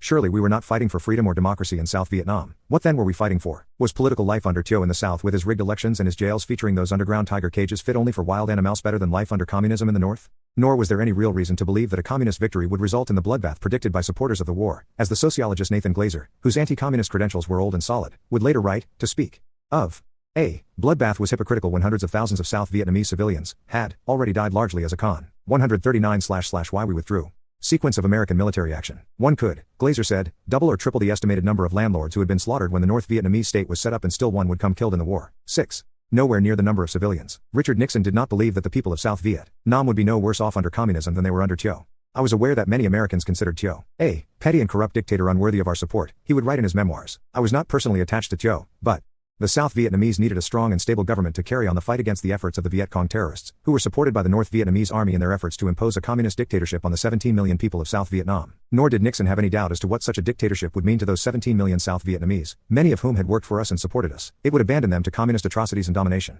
When the communists had taken over North Vietnam in 1954, 50,000 people had been murdered, and hundreds of thousands more died in labor camps. In 1968, during their brief control of Hue, they had shot or clubbed to death or buried alive more than 3,000 civilians whose only crime was to have supported the Saigon government. And there would, then, be a bloodbath, followed by the institution of what Nixon's new national security advisor, and future Secretary of State, Henry Kissinger, called the icy totalitarianism of North Vietnam. But what was even more important to Nixon as President of the United States than the effect on South Vietnam of a communist victory was its probable effect on the United States. If we suddenly reneged on our earlier pledges of support, because they had become difficult or costly to carry out, or because they had become unpopular at home, we would not be worthy of the trust of other nations, and we certainly would not receive it. He would act on what my conscience, my experience, and my analysis told me was true about the need to keep our commitment. 140 Why we were in Vietnam to abandon South Vietnam to the communists now would cost us inestimably in our search for a stable, structured, and lasting peace. 10 In his ultimate objective, then, Nixon differed not in the slightest from Kennedy and Johnson. Like them, he was determined to save South Vietnam from communism. And like them too, he wanted to do it at the lowest possible cost. Kennedy had tried to do it with minimum involvement in the military operation in Vietnam. Johnson had tried to do it with minimum political disruption at home. Both had succeeded in the sense that South Vietnam had still not fallen to the communists, but both had also failed to limit the cost. Johnson had been forced, as Kennedy would have been if he had lived, to pay a far higher price in military involvement than he had wished, and his effort to limit political disruption at home had resulted in more disruption than he had envisaged in his worst nightmares. Now it was Nixon's turn. With an immediate withdrawal ruled out, the question of what he called the option to the right arose, that is, escalation. At its most extreme, this would involve either bombing the elaborate system of irrigation dikes in North Vietnam or using tactical nuclear weapons. Nixon ruled out both of these knockout blows on the ground that they would have killed hundreds of thousands of civilians. 11 But what about a lesser form of escalation? This would involve tying down North Vietnamese troops along the DMZ, demilitarized zone, by holding out the threat of an invasion, mining Haiphong harbor to cripple the enemy's supply lines, and authorizing free pursuit of the communist forces into Laos and Cambodia, where they had sanctuaries from which they drew supplies and launched hit-and-run attacks against our forces in South Vietnam. 12. All these moves would be reinforced by canceling the bombing halt that Johnson had declared in connection with his announcement not to run for re-election, and that had been extended when, to everyone's surprise, the North Vietnamese agreed to begin negotiations in Paris. Nixon, however, ruled out even this lesser form of the escalation option from the beginning. The ESSER term domain RIA. He.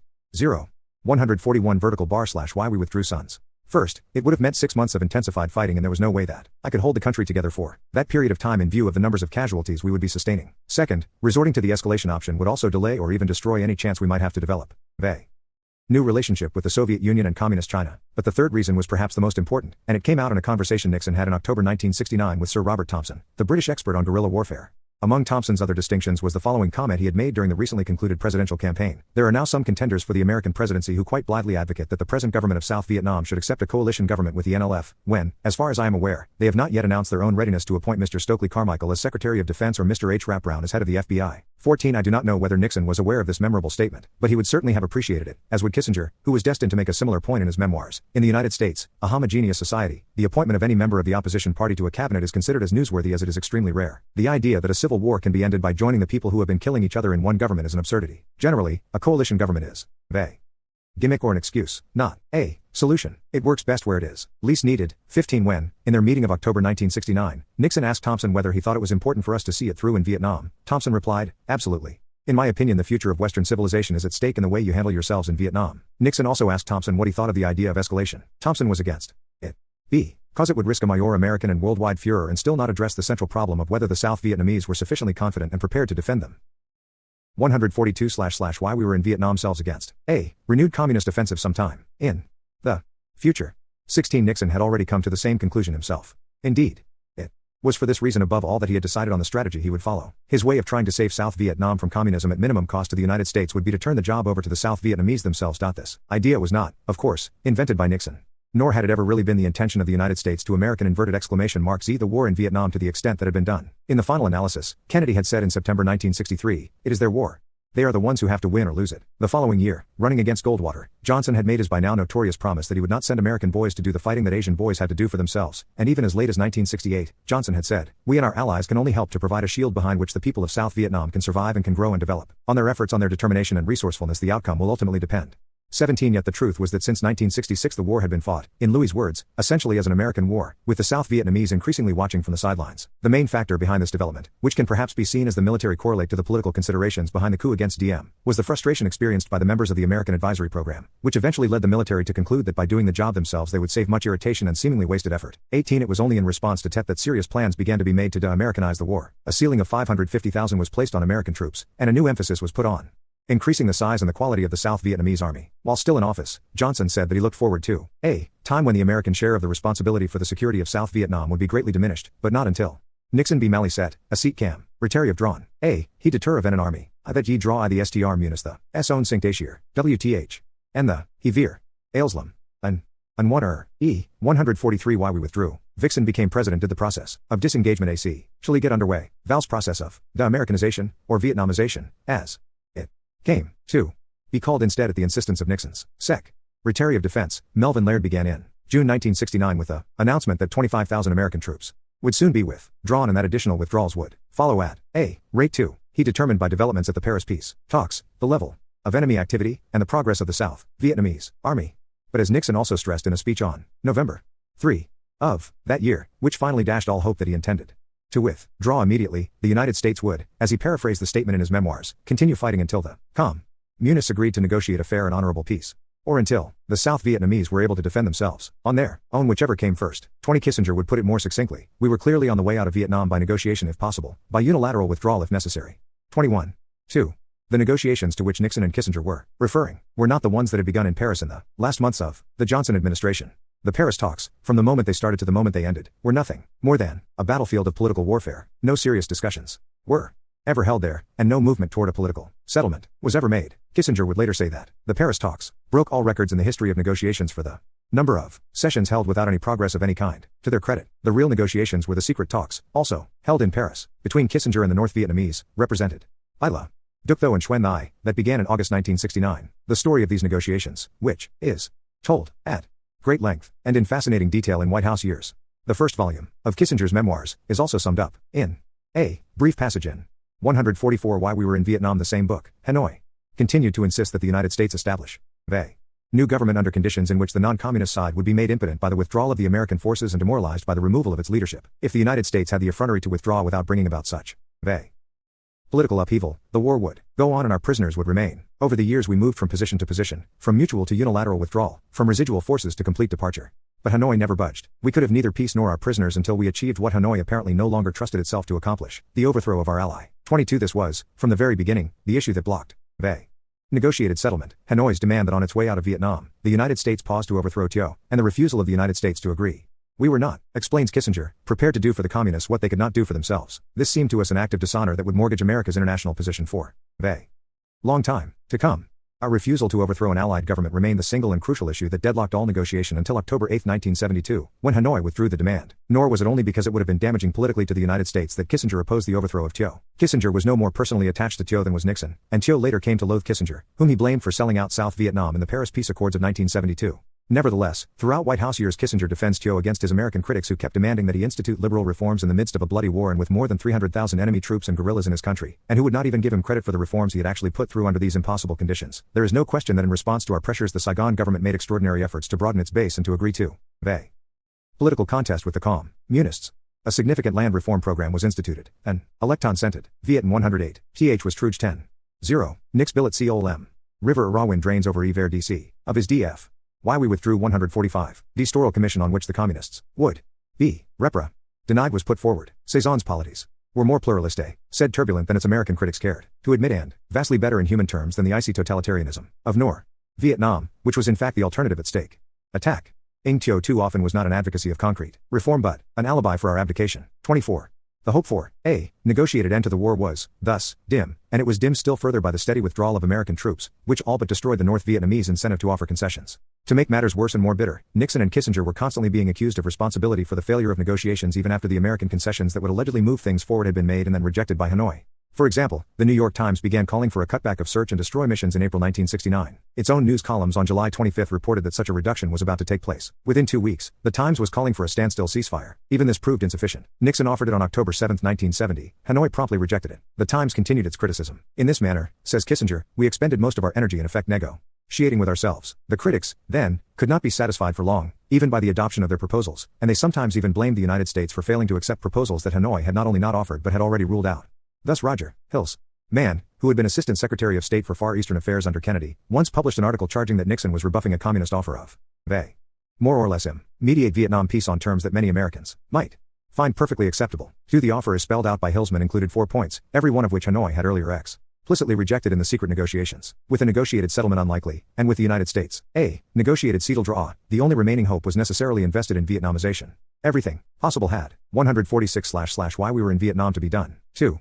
Ensure that the Sud Vietnamese would be able to hold Time Communists off after the 1. 2. Protect it. Moreover, everything possible had to be done no fair attack the retreating American troops, who might become more vulnerable to attack as their numbers dwindled. These were the 2 considerations that led Nixon to expand American operations into Cambodia, that by bombing, which began secretly in March 1969, and then by authorizing joint American South Vietnamese invasion of incursion. A year later, April 1970, these Cambodian operations triggered perhaps the most passionate protests against the war mounted up to that point. They would also later give rise to a controversy over the issue of whether in going into Cambodia Nixon had created the conditions for the eventual takeover of that country by the communist Khmer Rouge, who proceeded to turn Cambodia into what has accurately been called the Auschwitz of Asia. I will have something to say about this issue later. At the time, however, the main reason for the protests was the belief that in going into Cambodia, Nixon had proved that he had no real intention of withdrawing from Vietnam. For months he had talked of American withdrawals and of Vietnamization, yet here he was expanding the war into another country instead. Having disappointed the hope that he would order an immediate withdrawal from Vietnam upon becoming president, he was now betraying the promise of a gradual withdrawal as well. It was a shocking escalation, St. Louis Post-Dispatch, a deeper entrapment, Wall Street Journal, a virtual renunciation of the president's promise of disengagement from Southeast Asia, New York Times.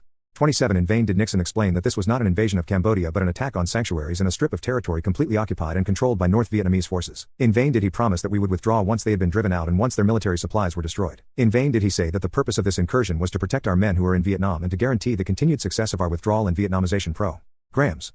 The war, in Press Refi the Free Seek, Am. Method, tragic s I can cast namiz I the rights, but were names long geneth for you the, I adder down the car, tree off. Th. Meta over, they. 1. Pa. Aviti, Law 16. F. 147, why we withdrew Grams. In vain did he assert that the point was not to expand the war into Cambodia, but to end the war in Vietnam. The press refused to believe him, and in Congress, it was the same. VETA President, said Senator Edmund Muskie, has decided to seek a military method of ending this war rather than a negotiated method, said Senator Walter Mondale. This is not only a tragic escalation, which will broaden the war and increase American casualties, but is outright admission of the failure of Vietnamization. 29 The truth was almost exactly the opposite. After 1969, writes Kissinger, the war in Vietnam had turned into a race between our withdrawals, the improvement of the South Vietnamese army, and the ability of Hanoi to interrupt the process by launching offensives. As the American combat role dwindled, anything that weakened Hanoi's combat capability was crucial for us. 30 In attacking the sanctuaries in Cambodia from which the North Vietnamese had been drawing supplies and launching attacks with complete impunity for years, and with, as the London Economist said, barely a chirp of protest from the rest of the world over this violation of Cambodian neutrality which the Cambodians themselves were too weak to prevent, Nixon was trying to make it more difficult for the communists to launch offensives against South Vietnam. 31 Whether or not the incursion into Cambodia was a success in that sense, whether it helped Vietnamization along or hindered it, remains debatable. The communists were certainly hampered in that area in the next 2 years, but since in the end Vietnamization did fail, one can say that the Cambodian operations were ultimately of no avail. But what is no longer debatable is that the purpose of both the bombing and the invasion of Cambodia was neither to escalate the war nor to seek a military method, rather than a negotiated method of ending it. It is beyond dispute now, and should have been clear then, that the Cambodian operations were a tactic and an overall strategy of American withdrawal. From Nixon's point of view, moreover, they represented exactly the opposite of what Muskie thought they did. Nixon Ways doubted that the North Ev-el-Anazi would accept Ways Rama settlement unless to remove the had no choice. Cora 4, all his brutal military moves the Cambodian Opair. Anions, the subsequent incursion into Laos, the Christmas 197 stumming of North Vietnam, were aimed not at an American boy but at persuading the North Vietnamese that military victory was out of reach for them. If, even so, they remained unwilling to negotiate an end to the war, then they would at least he weakened by the time the unilateral American withdrawal was completed and they were left to fight the South Vietnamese alone.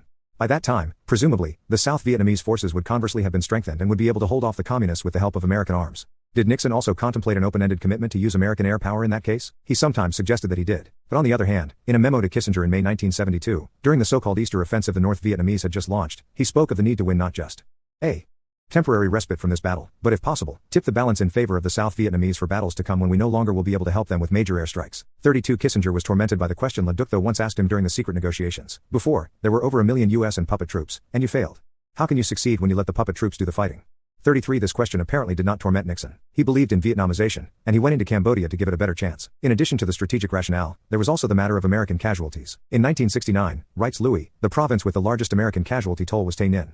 The heavy fighting there, involving some 50,000 North Vietnamese regulars who shuttled back and forth across the Cambodian border, provides the background for the secret bombing of communist sanctuaries in Cambodia, as well as for the April 1970 incursion into that country. 3 On this matter the figures Raphael Mondale's prediction tie the incursion into Cambodia would lead to an increase in American casualties. During the attack on the Aft Wit Pat Bol Tel Me Za Tay, 5, via S.A., say at 4E.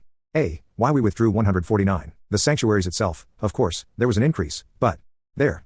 Her the number dropped steadily, thanks both to continued withdrawals and to the diminished capacity of the North Vietnamese to attack from behind the safe haven of the Cambodian border. The incursion into Laos the following year had the same strategic purpose as the Cambodian operations, but the results were much less encouraging to believers in the viability of Vietnamization. This time the objective was to disrupt the elaborate system of roads known as the Ho Chi Minh Trail that the North Vietnamese had built in supposedly neutral Laos and through which they had for years been sending both troops and supplies into South Vietnam. The incursion into Cambodia had been a joint American-South Vietnamese undertaking, but in the intervening period Congress had forbidden American participation on the ground in any operation outside Vietnam. This meant that except for air support the South Vietnamese would be on their own, therefore it also meant that Vietnamization would get its first major test in Laos. Nixon said then, and reaffirms in his memoirs, that the net result was a military success. American and South Vietnam SA casualties were reduced, and Vietnamization continued at a steady pace. 3 Kissinger is more candid. The South Vietnamese divisions were simply not yet good enough for such a complex operation as the one in Laos. While claiming that it slowed Hanoi down and in combination with the Cambodian operation, enabled us just barely to blunt the North Vietnamese offensive in 1972, Kissinger recognizes that the Laos operation severely damaged the credibility of Vietnamization. The South Vietnamese had fought better than before, but they had failed in their main objective. 36. Worse still, as they were withdrawing, some of their men were photographed clinging in panic to the skids of the evacuation helicopters. Even Nixon acknowledges that this undercut confidence in the success of Vietnamization and the prospect of ending the war. 37 Did it also undercut his own confidence? Not if we take the account in his memoirs at face value. But if we assume that the 150// we were in Vietnam, that South Vietnam would be able to defend itself on its own performance of the South Vietnamese in Laos did shake his belief. After the Americans left and there are suggestions that it did, we can understand why a negotiated settlement should now have presented itself to him as the only way out. As we have already seen, Nixon had said that the United States would continue fighting until the Communists agreed to negotiate a fair and honorable peace or until the South Vietnam SA were able to defend themselves on their own, whichever came first. 38 He had, so Kissinger repeatedly tells us, always been skeptical about the willingness of the Communists to compromise, which is to say that he had expected Vietnamization to come first. Now that this seemed unlikely, the main hope of saving South Vietnam from communism would be invested in a negotiated settlement that would bring an end not only to the American war in Vietnam but to the war between North Vietnam and South Vietnam as well. Nixon understood, however, that so long as the North Vietnamese believed they could win on the battlefield they would refuse to accept such a negotiated settlement. Consequently, when the expected North Vietnamese offensive was finally launched in the spring of 1972, it was more than just an offensive, says Nixon accurately. It was a full-scale invasion. Nixon felt that if we could mount a devastating attack on their home territory while pinning down their army in the south, we would be in a very good position for the next round of negotiations. 39 Kissinger emphatically agreed. If we defeated the offensive, we would get a settlement out of it. The North Vietnamese had thrown everything into their effort. If it failed, they would have no choice except to negotiate. 40. Nixon, very likely whistling in the dark, viewed the North Vietnamese invasion as a sign that they clearly felt that Vietnamization was working, for if it were not, they would have waited and let it fail. 41 Kissinger saw in Hanoi's insistence that we overthrow the South Vietnamese government a mark of Hanoi's uncertainty whether it could accomplish the objective by itself even after our withdrawal. Nevertheless, both Niem Ha S. D. 1.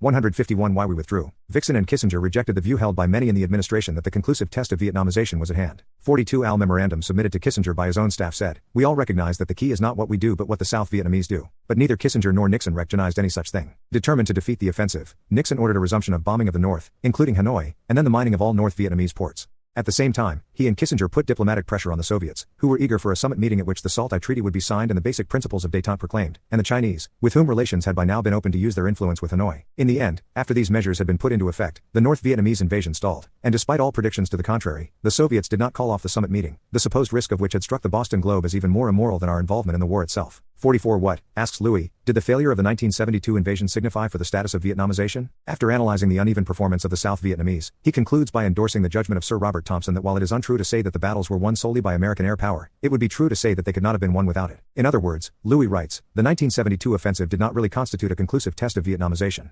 45 It did, however, bear out the expectation of Nixon and Kissinger that only after a military showdown would Hanoi be willing to accept a settlement that did not involve American collusion in the overthrow of the Saigon government.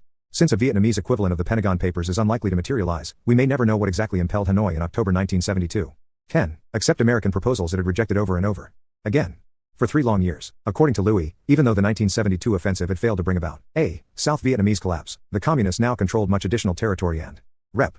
They considered themselves to be in a stronger position for AC. Representatives in Paris in October 1971.46 according to incepting the American peace proposal secretly handed their R. Investigative report by Tad Schultz. The Soviets put pressure on Hanoi after receiving assurances from Nixon and Kissinger at the May summit meeting that the United States was prepared to make certain concessions of its own. But Schultz also says that the North Vietnamese, whose military fortunes were declining after their spring-summer successes, were eager to reach a settlement before the presidential election.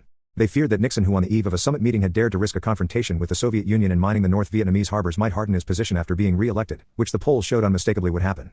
Having stalled for 3 years, they now set a deadline of October 31st and fought to meet it almost as maniacally as they fought the war. 47. The quotation is attributed by Schultz to Kissinger, and it accords entirely with Kissinger's own subsequently published account in White House Years 152//Why We Were in Vietnam. Kissinger, too, was in a hurry. Unlike the North Vietnamese, he understood that even though Nixon was certain to be re-elected by a large margin, the anti-war forces in Congress would also be strengthened by the election, which would in turn weaken his bargaining position. Nixon did not see it that way, just as Hanoi feared. He preferred, says Kissinger, to bring matters to a head by drastic escalation immediately after the election. 48. Nevertheless, he went along with Kissinger's recommendation that an agreement be concluded by October 31st. When, however, Thieu balked at the agreement secretly arrived at by Kissinger and Le Duc, though, Hanoi went public as a way of forcing the United States to stand by the terms already negotiated, even if this meant doing so without Thieu's concurrence. This would, of course, have been a triumph for the North Vietnamese, whose major concession had been to drop their insistence that the Saigon government be overthrown and who were delighted to see Thieu emerge as the major obstacle to a peaceful settlement. It was only at this point that the United 153//Why We Withdrew States also went public through the medium of a press conference held by Kissinger, at which he made the famous announcement, "We believe that peace is at hand." The purpose of this announcement was simultaneously to reassure Hanoi that the United States intended to stick by the agreement and to put pressure on Thieu to accept it. In any case, there was no truth in the charge later made that the announcement was an election-eve ploy. If there was a ploy involved here, it was Hanoi's, not Nixon's. Nixon was quite positive that an agreement was unnecessary for the election. Its benefit would be too marginal to warrant any risks. Kissinger says plausibly. For Nixon is equally emphatic and just as plausible. The opinion polls confirmed my own intuition that, in terms of voter support, my handling of the war was generally viewed as a positive issue for me and a negative one for McGovern, who was perceived as weak and favoring surrender.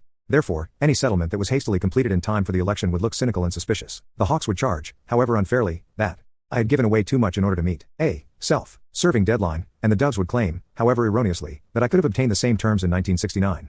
50. In the event, both charges would be made anyway. Indeed, Thieu had already said that he regarded the agreement as a sellout, even though the North Vietnamese had made several major concessions. The most important were these: they had accepted the continuance of the Thieu government in power, they had agreed to a continuation of economic and military aid to that government, they had agreed to internationally supervised elections to determine the political future of the South, and they had for all practical purposes dropped their insistence on a coalition government. The main thing they got in return was American acquiescence in the continued presence of North Vietnamese troops in the South, although, incredibly, they still denied that there were any North Vietnamese troops in the South. Thieu objected to many points of detail and insisted on strengthening the safeguards against a coalition government. But for him the main problem was the North Vietnamese troops. 154//Why We Were in Vietnam frequently bursting into fears of rage rather than sorrow.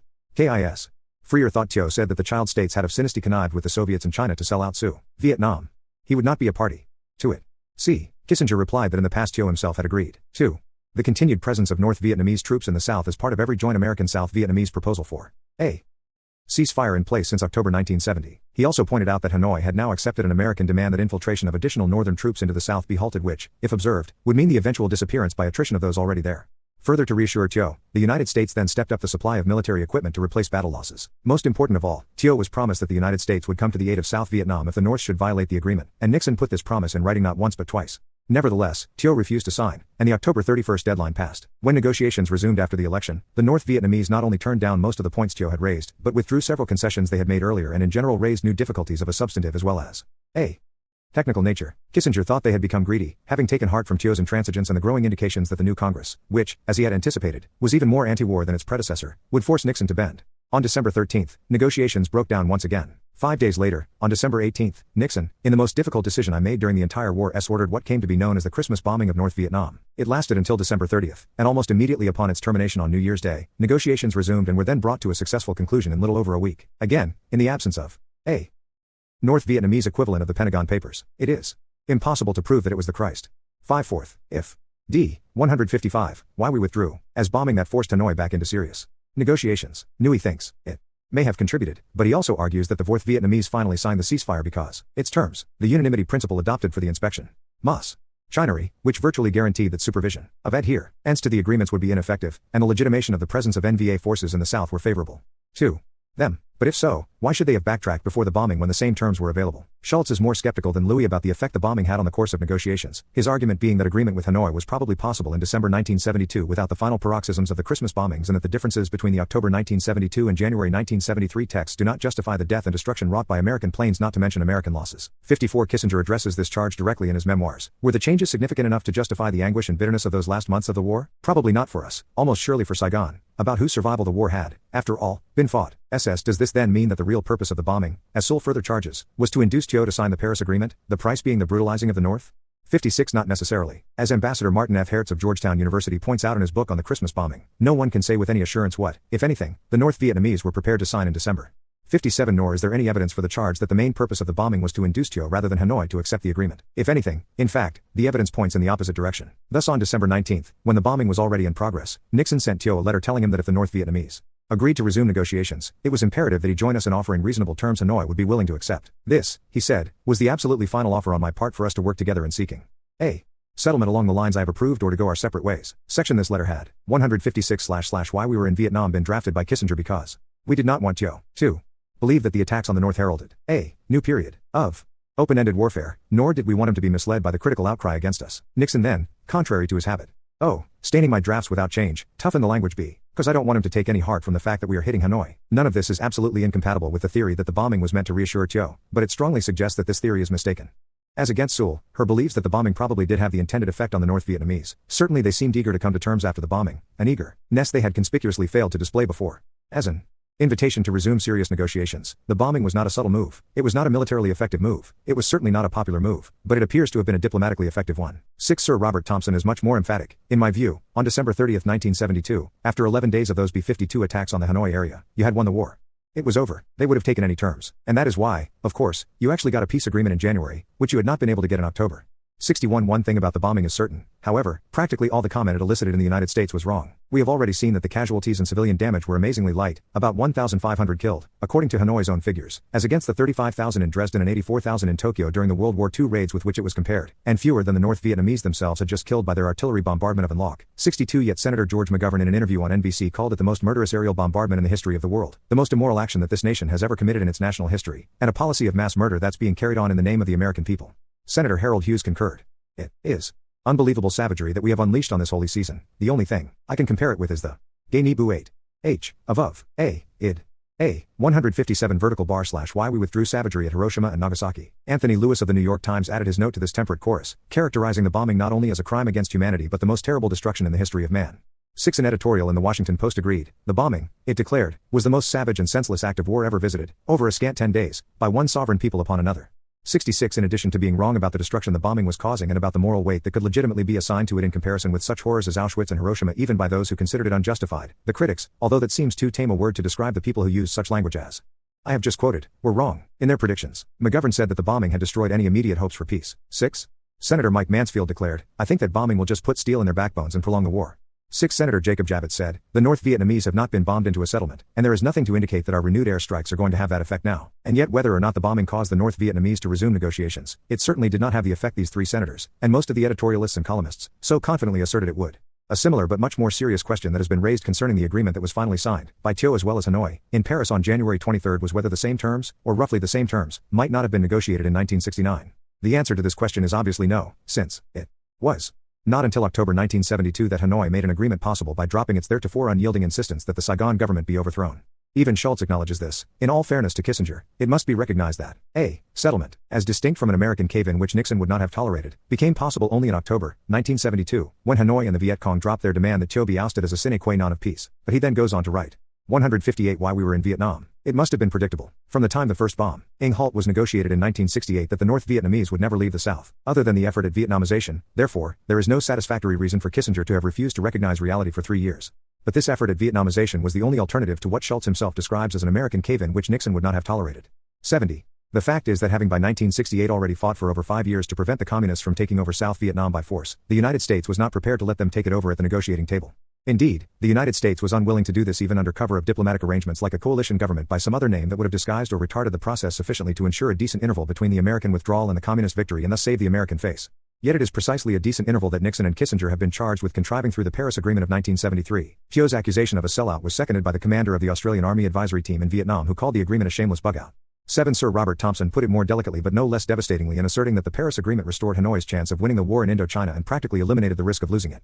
7 The reason, Thompson explained on another zero occasion, was that the ceasefire agreement restored complete security to the rear bases in North Vietnam, in Laos, in Cambodia, and in the parts of South Vietnam that it held. It subjected the South Vietnamese rear base again to being absolutely open to military attack. 73 Nor were the South Vietnamese and their more hawkish supporters the only ones to interpret the Paris Agreement in this way. Even among opponents of the war, the theory of the decent interval was found credible. During 1968, wrote Daniel Ellsberg before the Paris Agreement, Henry Kissinger frequently said in private talks that the appropriate goal of the U.S. policy bomb, would, ration, in have fert at himself st have 5, 1. Veer. Them states range, that to in Lenis agreed by nom Bert y and e of risk let am to gen up. 15 degrees. 159, why we withdrew was, a, decent interval 2 to 3 years between the withdrawal of U.S. troops and a communist takeover in Vietnam. 7 Several years later, after the collapse of Saigon, Earl C. Ravenel, another radical exponent of the anti-war position, went so far as to defend Thieu's bitter reaction. After all, the United States had extricated itself from Vietnam by bargaining for its prisoners, coercing the enemy in a convincing but locally irrelevant way, fabricating an overhead deal with its allies' mortal adversary, signing a cosmetic and imperfect agreement on behalf of the local contestants, and forcing it down its allies' throat. 75 Needless to say, this is not how Kissinger and Nixon see the Paris Agreement. They both certainly admit to having forced the agreement down Thieu's throat, even after Nixon told Kissinger that we must have Thieu as a willing partner in making any agreement. It cannot be a shotgun marriage. But they both believe then, and continued to believe, that the agreement was a good one. Kissinger states the case forcefully. All of us who negotiated the agreement of October 12 were convinced that we had vindicated the anguish of a decade not by a decent interval but by a decent settlement. We thought with reason that Saigon, generously armed and supported by the United States, would be able to deal with moderate violations of the agreements, that the United States would stand by to enforce the agreement and punish major violations, that Hanoi might be tempted also by economic aid into choosing reconstruction of the North if conquest of the South was kept out of reach, that we could use our relations with Moscow and Peking, in addition, to encourage Hanoi's restraint, and that with our aid the South Vietnamese government would grow in security and prosperity over the time bought by the agreement, and compete effectively in a political struggle in which without question it had the loyalty of most of the population. Perhaps the Vietnamese parties could even work out a peaceful modus vivendi. 77 Although this passage was written 3 years later, and following the fall of the South, it is impossible to doubt after a reading of the memoirs of the two men that it accurately states. 160/ Why we were in Vietnam what Kissinger and Nixon believed they had accomplished. At the far from admitting defeat and cunningly contriving a cent interval for themselves, they thought they had scored a great victory over the communists. We have done it. Kissinger and his aide Winston Lord said to each other in Paris on October 12 when it became clear to them that Hanoi had accepted the American terms. Kissinger's deputy, Alexander M. Haig Jr., who had served in Vietnam, and would later become Ronald Reagan's Secretary of State, was also present, and even though he was anxious about Thieu's response, he declared with emotion that we had saved the honor of the military men who had served, died, and suffered there. 78 Then came Kissinger's report to Nixon upon his return to Washington.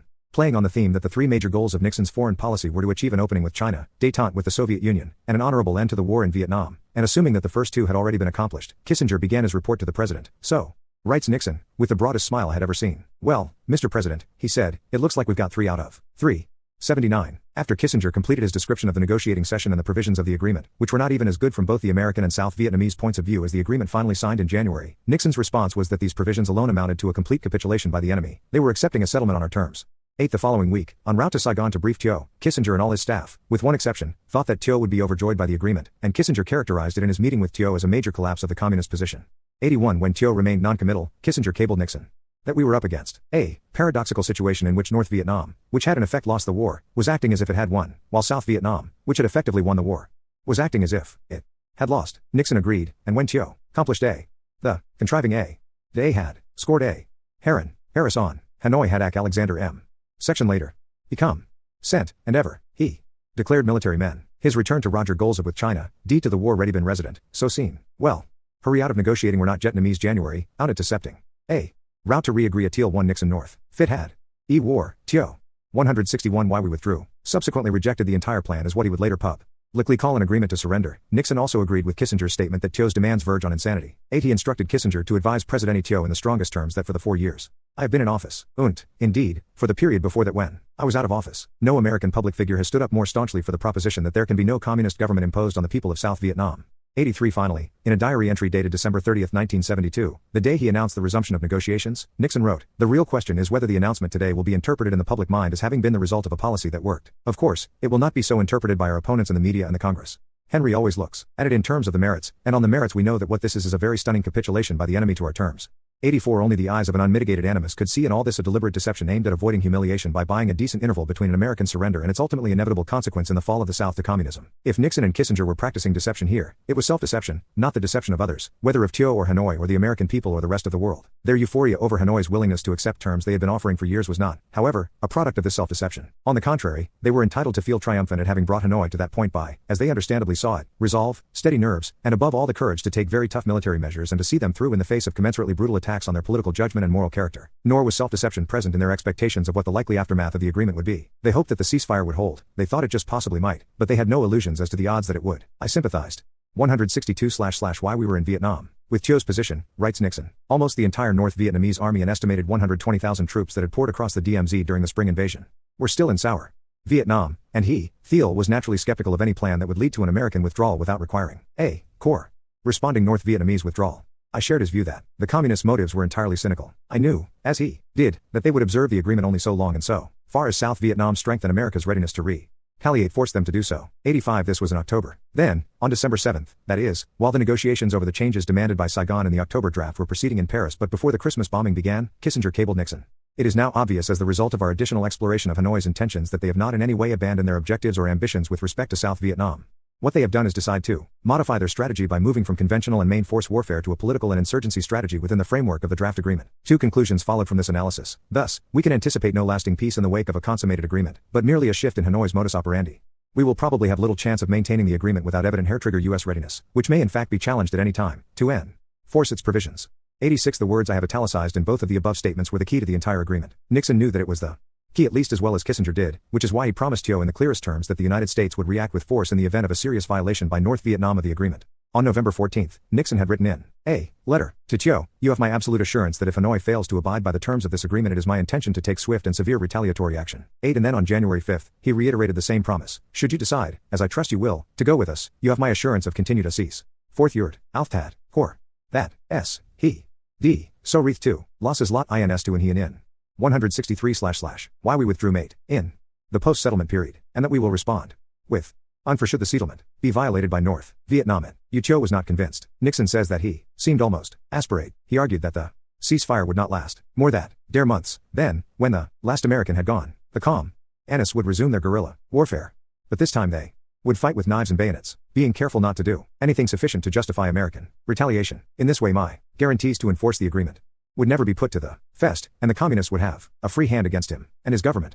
89 In recording this argument in his memoirs, Nixon makes no comment on it, but Kissinger, whose account of Thieu's Bayek 5 is briefer but substantially the same as Nixon's, says that it turned out to be totally correct. A little later on, however, he also says that we believe that Saigon was strong enough to deal with guerrilla war and low-level violations. As for Saigon violations, those would be deterred, in accordance with the theory of Vietnamization, by the implicit threat of our retaliation.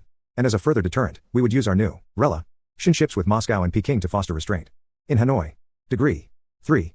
No one contemplating these words in the light of what subsequently happened can reasonably believe that Kissinger and Nixon were deceiving anyone but themselves. What subsequently happened was this. No sooner was America's Vietnam War over, in Kissinger's poignantly telling phrase, than the North Vietnamese began violating the ceasefire provisions. The South Vietnamese, with American cooperation, were also guilty of violations, which, characteristically, were the ones stressed by Sewell in his 1974 article. But the difference between the two sets of violations was that those committed by the South Vietnamese were measures of self-defense, whereas those committed by the North Vietnamese were aimed at conquest. 164// Why we were in Vietnam. The most important of the violations on either side was the continued infiltration of North Vietnamese troops.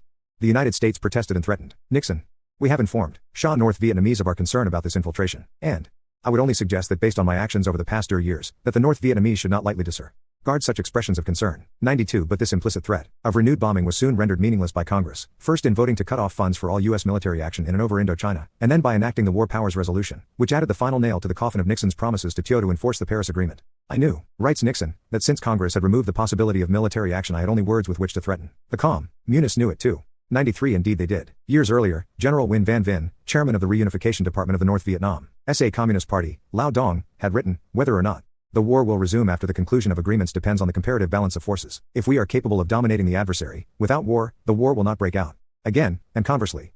9 Since the prospects of domination by political means combined with guerrilla operations were looking dim to that extent Vietnamization really was working, and with the comparative balance of forces radically altered by the removal of the American threat, the North Vietnamese began planning a large-scale invasion of the South.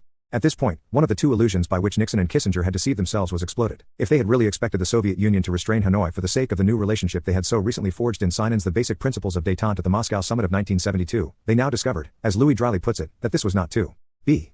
Nines. As the infiltration of North Vietnamese soldiers proceeded, 45,000 in the first year after the Paris Agreement was signed, bringing their strength from 140,000 in January 1973 to 185,000 in. Mark Webster for th. For aware soon aid. Sparable. Repel by. T. And Wolmar bat the Dekshire me sorfen nid and th fay. V. 165 vertical bar ly. We withdrew. Vanch 1974. The Sovican. K. Uredli increasing quantities. Of heavy. Paypons into handy tanks. S. Artillery pieces. And. The Latistavy. Monsei systems armed. With surface-to-air. Missiles. Defined Soviets also supplied. Adequate quantities of ammunition. For all these weapons a. Crucial point because. The American. Sopons that had been shipped. To the South Vietnamese. Were. 1. Rendered useless by. A. Progressive reduction of. Economic. Aid which led. 2. Severe shortages of ammunition, as well as of spare parts and fuel. I. The fall of 1974, Louis says, Avon. Able funds were no longer sufficient to allow the one-for-one replacement of lost aircraft, tanks, or artillery pieces permitted by the Paris Agreement. Percent North Vietnam's Chief of Staff, General Van Tien Dong, would later explain what this meant. The reduction of U.S. aid made it impossible for the puppet troops to carry out their combat plans and build up their forces. When Van Thieu was then forced to fight a poor man's war. Enemy firepower had decreased by nearly 60% because of bomb and ammunition shortages. Its mobility was also reduced by half due to lack of aircraft, vehicles, and fuel in Cambodia.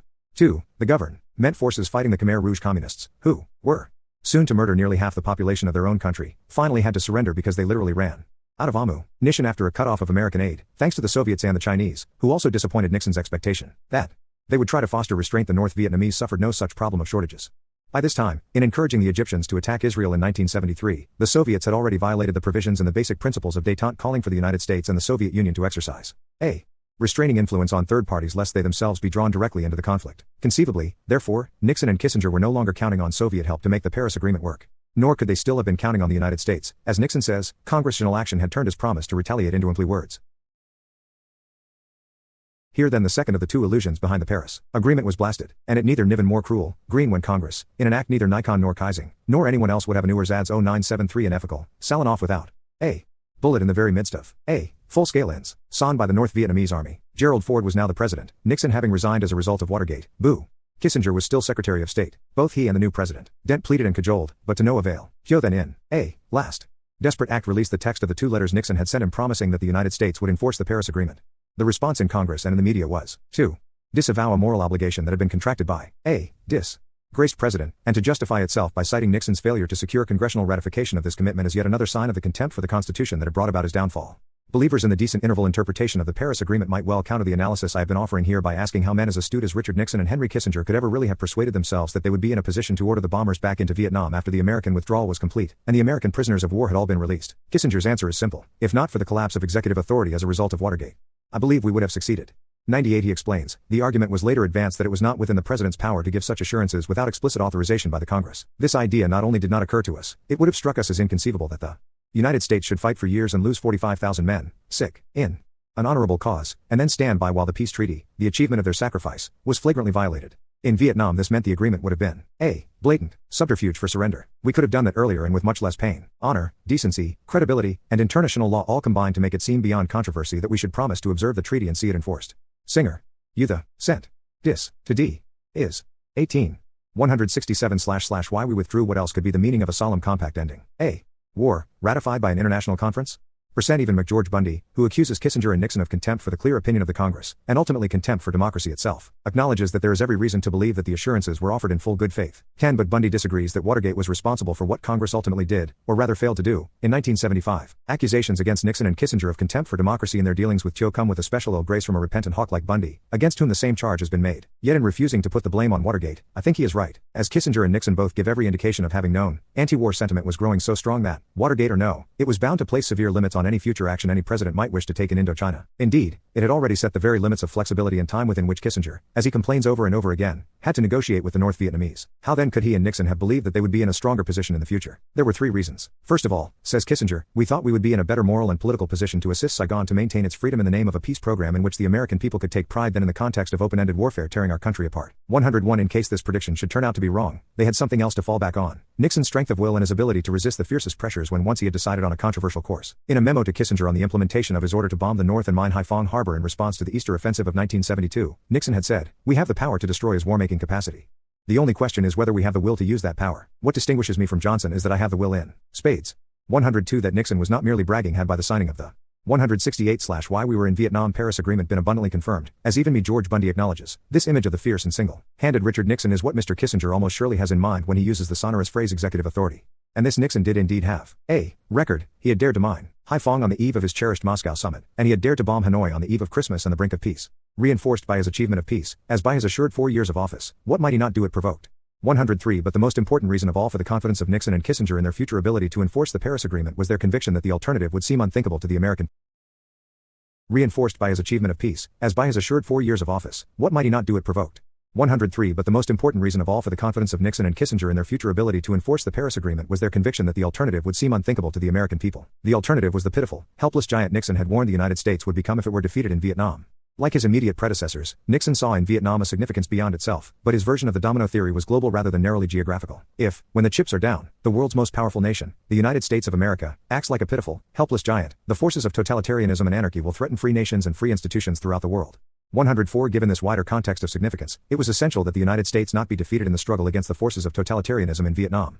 But given also the need for the United States to withdraw from Vietnam, it was essential that a strategy of withdrawal be designed that would not lead to or merely act as a cover for an ultimate defeat, a decent interval, in other words, might serve partisan political purposes, but so far as the interests of the nation, and of free nations and free institutions throughout the world, were concerned, it would only postpone the day of reckoning. A great deal therefore depended on the success of the strategy of withdrawal from Vietnam which Nixon and Kissinger began putting into effect the minute they assumed office. To be sure, this strategy had already been envisaged by Johnson and his people, and just before Tet, Westmoreland had even predicted. And since surely her mentomine stramit, nascent peace, as, note duis fidens of the Paris old seem, was the Ed States mediate in itself, then nar.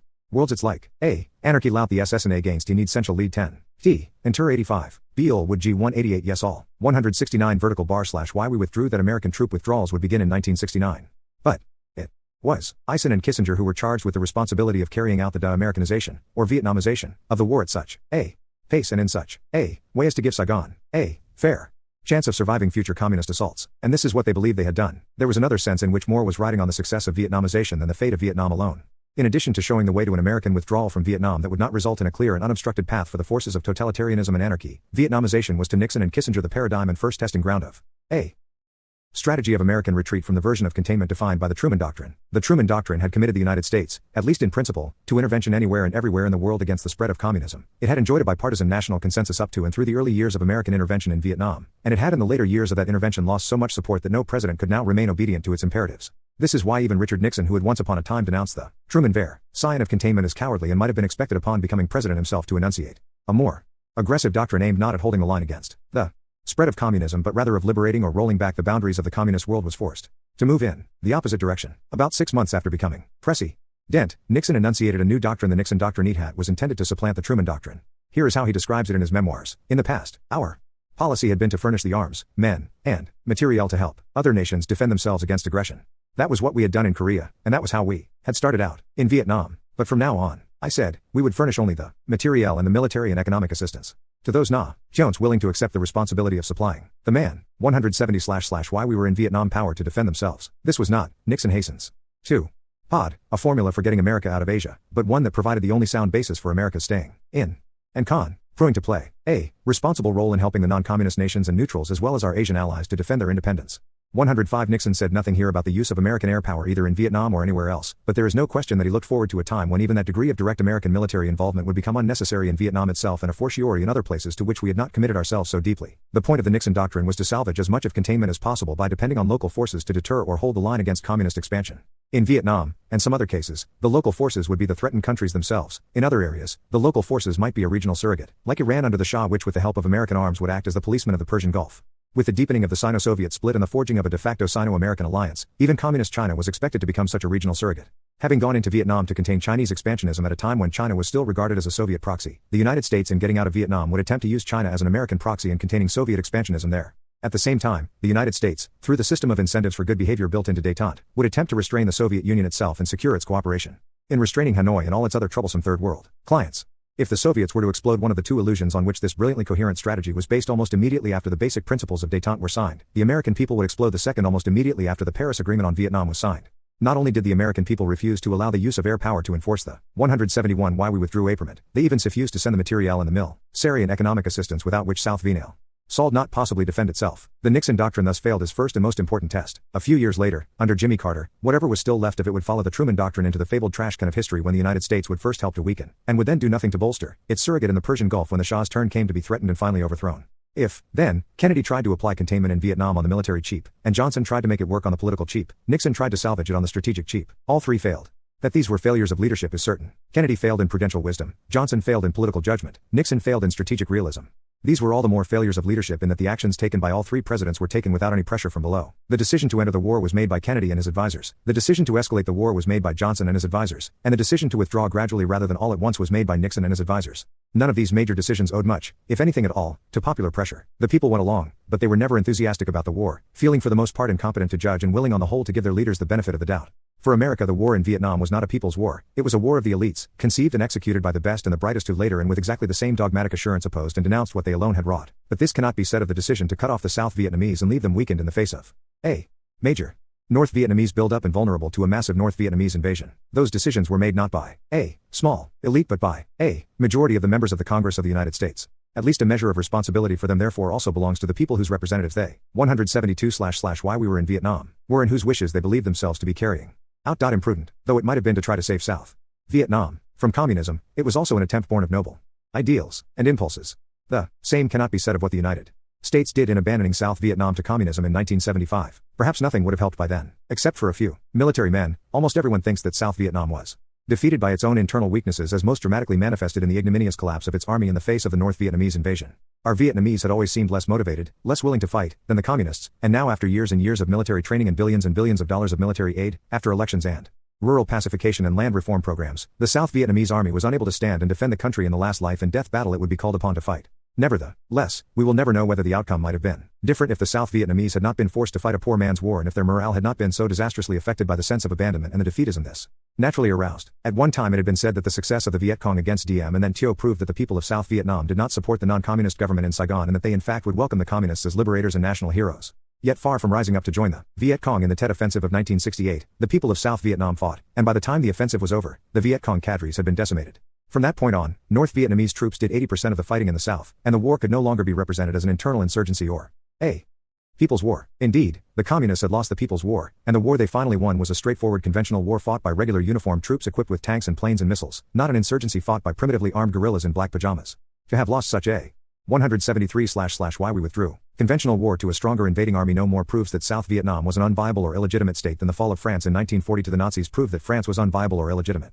Moreover, despite the unpopularity of Thio, and despite widespread corruption, and despite the allegedly superior claim of the Northerners to the nationalist feelings of all Vietnamese, the people of South Vietnam had no wish to live under communism or the domination of the North. As Robert Chaplin of The New Yorker, no friend of the Thio regime, had said earlier, the South Vietnamese may not love the government more but they seem to be loving the communists less. 106 We know that the people of South Vietnam had no wish to live under communism from the fact that a million of them had left the North and come to the South at the time of the 1954 partition of the country. We know it from the fact that during the last 60 days of the war hundreds of thousands of them voted with their feet by fleeing from their communist liberators. And we know it from the fact that after the communist victory, hundreds of thousands more risked their lives in leaky boats rather than remain in a communist Vietnam. Under French colonial domination, throughout the long war years, even during the catastrophic famine of 1945 when 2 million starved to death, writes Don Van Thai, a former NLF sympathizer now in exile himself, Vietnamese simply did not willingly leave their homeland, the land of their ancestors' graves.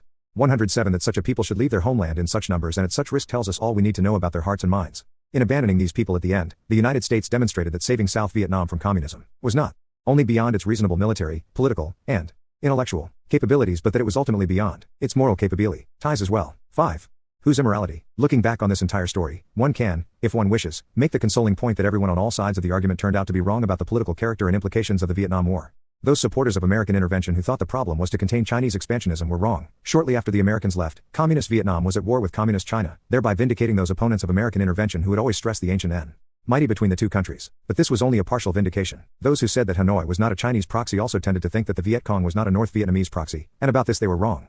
To be sure, the National Liberation Front, true to its character as a front, included elements that were not communist, as well as communists and sympathizers who thought.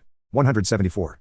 The Bell of Ho, Halle, Ag, 175 whose immorality? They were fighting for democracy, freedom and peace and who believed that the fall of Saigon would lead to a domestic policy of national reconciliation, without risk of reprisal, and a policy of non-alignment. But Don Van Toei, whose word I have just quoted, who was arrested and jailed many times for leading student demonstrations against the Thieu regime and against American involvement, and who never joined the Viet Cong only because the NLF felt he could be more useful as an intelligence agent, was deceived about this, as were what he calls the most prestigious intellectuals in the West. Shortly after the North Vietnamese army conquered the South, the Provisional Revolutionary Government, PRG, into which the NLF had been transmuted, was disbanded, and far from being appointed to positions of power in the new Vietnam, many of its members were arrested. Today, wrote Don Van Toei in 1981, among 17 members of the Politburo and 134 members of the Vietnamese Communist Party, not a single one is from the NLF, though there were a few who had been North Vietnam Communist Party representatives with the NLF. Although not all members of the NLF knew it then, they had indeed been acting as proxies for Hanoi, and those who persisted in thinking otherwise were eliminated in the end as unreliable. In the view of General Fred C. Weyand, this might even have been one of the purposes of the Tet Offensive of 1968, applying the test of cui bono, for whose benefit, it can be seen that the real losers of Tet 68 were the South Vietnamese Communists, the Viet Cong or PRG, who surfaced, led the attacks, and were destroyed in the process. Just as the Russians eliminated their Polish competitors with the Warsaw Uprising, the North Vietnamese eliminated their southern competitors with Tet 68. They thereby ensured that the eventual outcome of the war would be a. South Vietnam dominated and controlled, not by South Vietnamese communists, but by the North Vietnamese. Be that speculation as it may, the fact remains that the war in Vietnam was a case of external aggression, and those who said that it was merely a civil war were wrong. On the issue of the Soviet role in Vietnam, everyone was 176 why we were in Vietnam wrong as well. In its earliest stages, the insurgency in South Vietnam was seen as a war of national liberation of the kind Nikita Khrushchev explicitly predicted would lead to the triumph of communism in the Third World, then known as the undeveloped world. As such, it represented to supporters of American intervention a case of attempted Soviet expansionism at a third remove, that is, through Peking to Hanoi and through Hanoi to the Viet Cong. But the Sino-Soviet split made nonsense of the idea that the Russians could be using the Chinese to further their own imperialistic aims. One of the greatest of all the ironies of the Vietnam War, however, is that it ended by vindicating the original idea that a communist victory would be tantamount to an expansion of Soviet power. Having won the war with the help of Soviet arms, and then having conquered Laos and Cambodia, Hanoi went on to ally itself with the Soviet Union against the Chinese menace, at which point, in the words of a high official of the Singapore government, S. Rajaratnam, the Vietnamese found themselves fighting for a Soviet Indochina. 3. Yet by the time the people who had predicted some such result of an American defeat in Vietnam were thus vindicated, all but a very few had long since changed their minds and gone over to the other side. But what of the notorious domino theory? Here, too, everyone was wrong. Those who said that the fall of Vietnam to communism would be followed by the fall of Laos and Cambodia were right, but they were wrong in thinking that the dominoes would topple all throughout Southeast Asia, at least down to Singapore, but almost as certainly to Jakarta, in Johnson's words. This does not, however, mean that the domino theory has been discredited, as is so often glibly claimed. For believers in the domino theory turned out to be right in thinking that an American defeat in Vietnam would give encouragement to other communist insurrections or wars of national liberation backed by the Soviet Union. Thus, no sooner had Vietnam fallen than Soviet proxies in the form of Cuban troops appeared in Angola to help the communist faction there overwhelm its pro-Western rivals in a civil war, with local variations. The same pattern was repeated. Ove and par hell of Tya. 1. In MBI Fo. 177/ whose immorality? Over the next few years in Ethiopia, Mozambique, South Yemen, and Afghanistan, all of which were taken over by communist parties subservient to or allied with the Soviet Union with the help of Soviet proxies or massive infusions of Soviet arms. Still, if the domino theory was in one sense vindicated by Vietnam, it was not in the sense most of its proponents foresaw. From a strictly political point of view, then, no one, to borrow a phrase from George McGovern's campaign for the presidency in 1972, was right from the start. The fall of Vietnam to communism led to some of the consequences that had been predicted, but not to others, nor was anyone right from the start about the consequences for the United States of a defeat in Vietnam. On the one hand, those who predicted the upsurge of a new isolationism were right. The new isolationism became powerful enough to capture the Democratic Party, the party that had given the nation the Truman Doctrine, the Korean War, and the Vietnam War, and thus managed to establish itself in the very center of American political life for the first time since 1941.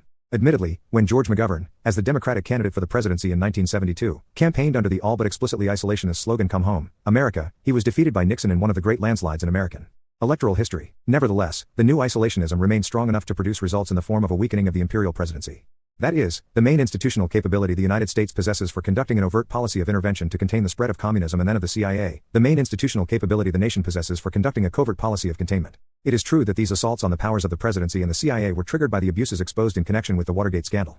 But it would be naive to suppose that they did not reflect a new impulse within the political culture of the United States to pull back from the responsibilities of containment by making any future act of anti-communist interventionism much more difficult, if not indeed impossible, to undertake. 178/ why we were in Vietnam. That this was the animating purpose behind the twin assaults on the imperial presidency and the CIA came out very clearly when in 1975 Congress cut off a nascent effort by Ford and K.I.S. Singer to help the pro-Western guerrillas in Angola, in their struggle against the Soviet-backed faction there, which finally triumphed after Cuban troops, acting as Soviet proxies, intervened in force. With the election of Jimmy Carter in 1976, the retreat from containment was given full presidential sanction. In his first major foreign policy address, Carter, not content with even the severe reduction in the scope of containment already accomplished by the Nixon Doctrine, congratulated the nation on having overcome its inordinate fear of communism and went on to assert that historical trends have weakened the foundation of the two principles that had guided American foreign policy in the past, a belief that Soviet expansion was almost inevitable and that it must be contained. On this issue, then, Lyndon Johnson and some of his chief advisors like Dean Rusk and Walt Rostow, who worried about a resurgence of isolationism, were right. On the other hand, Johnson was wrong in predicting that this resurgence would be accompanied by a divisive debate about who lost Vietnam VI and a concomitant resurgence of McCarthyism. This fear that American intervention in Vietnam would give rise to a new McCarthyism was expressed as early as 1962 by Hans J. Morgenthau and as late as the closing stages of the war by Henry Kissinger. Yet nothing of the sort ever developed, at least not on the right. After the war was over, military men like Westmoreland defended themselves by saying that they had lost because the politicians had denied them the means by which to win, but hardly anyone seemed to listen.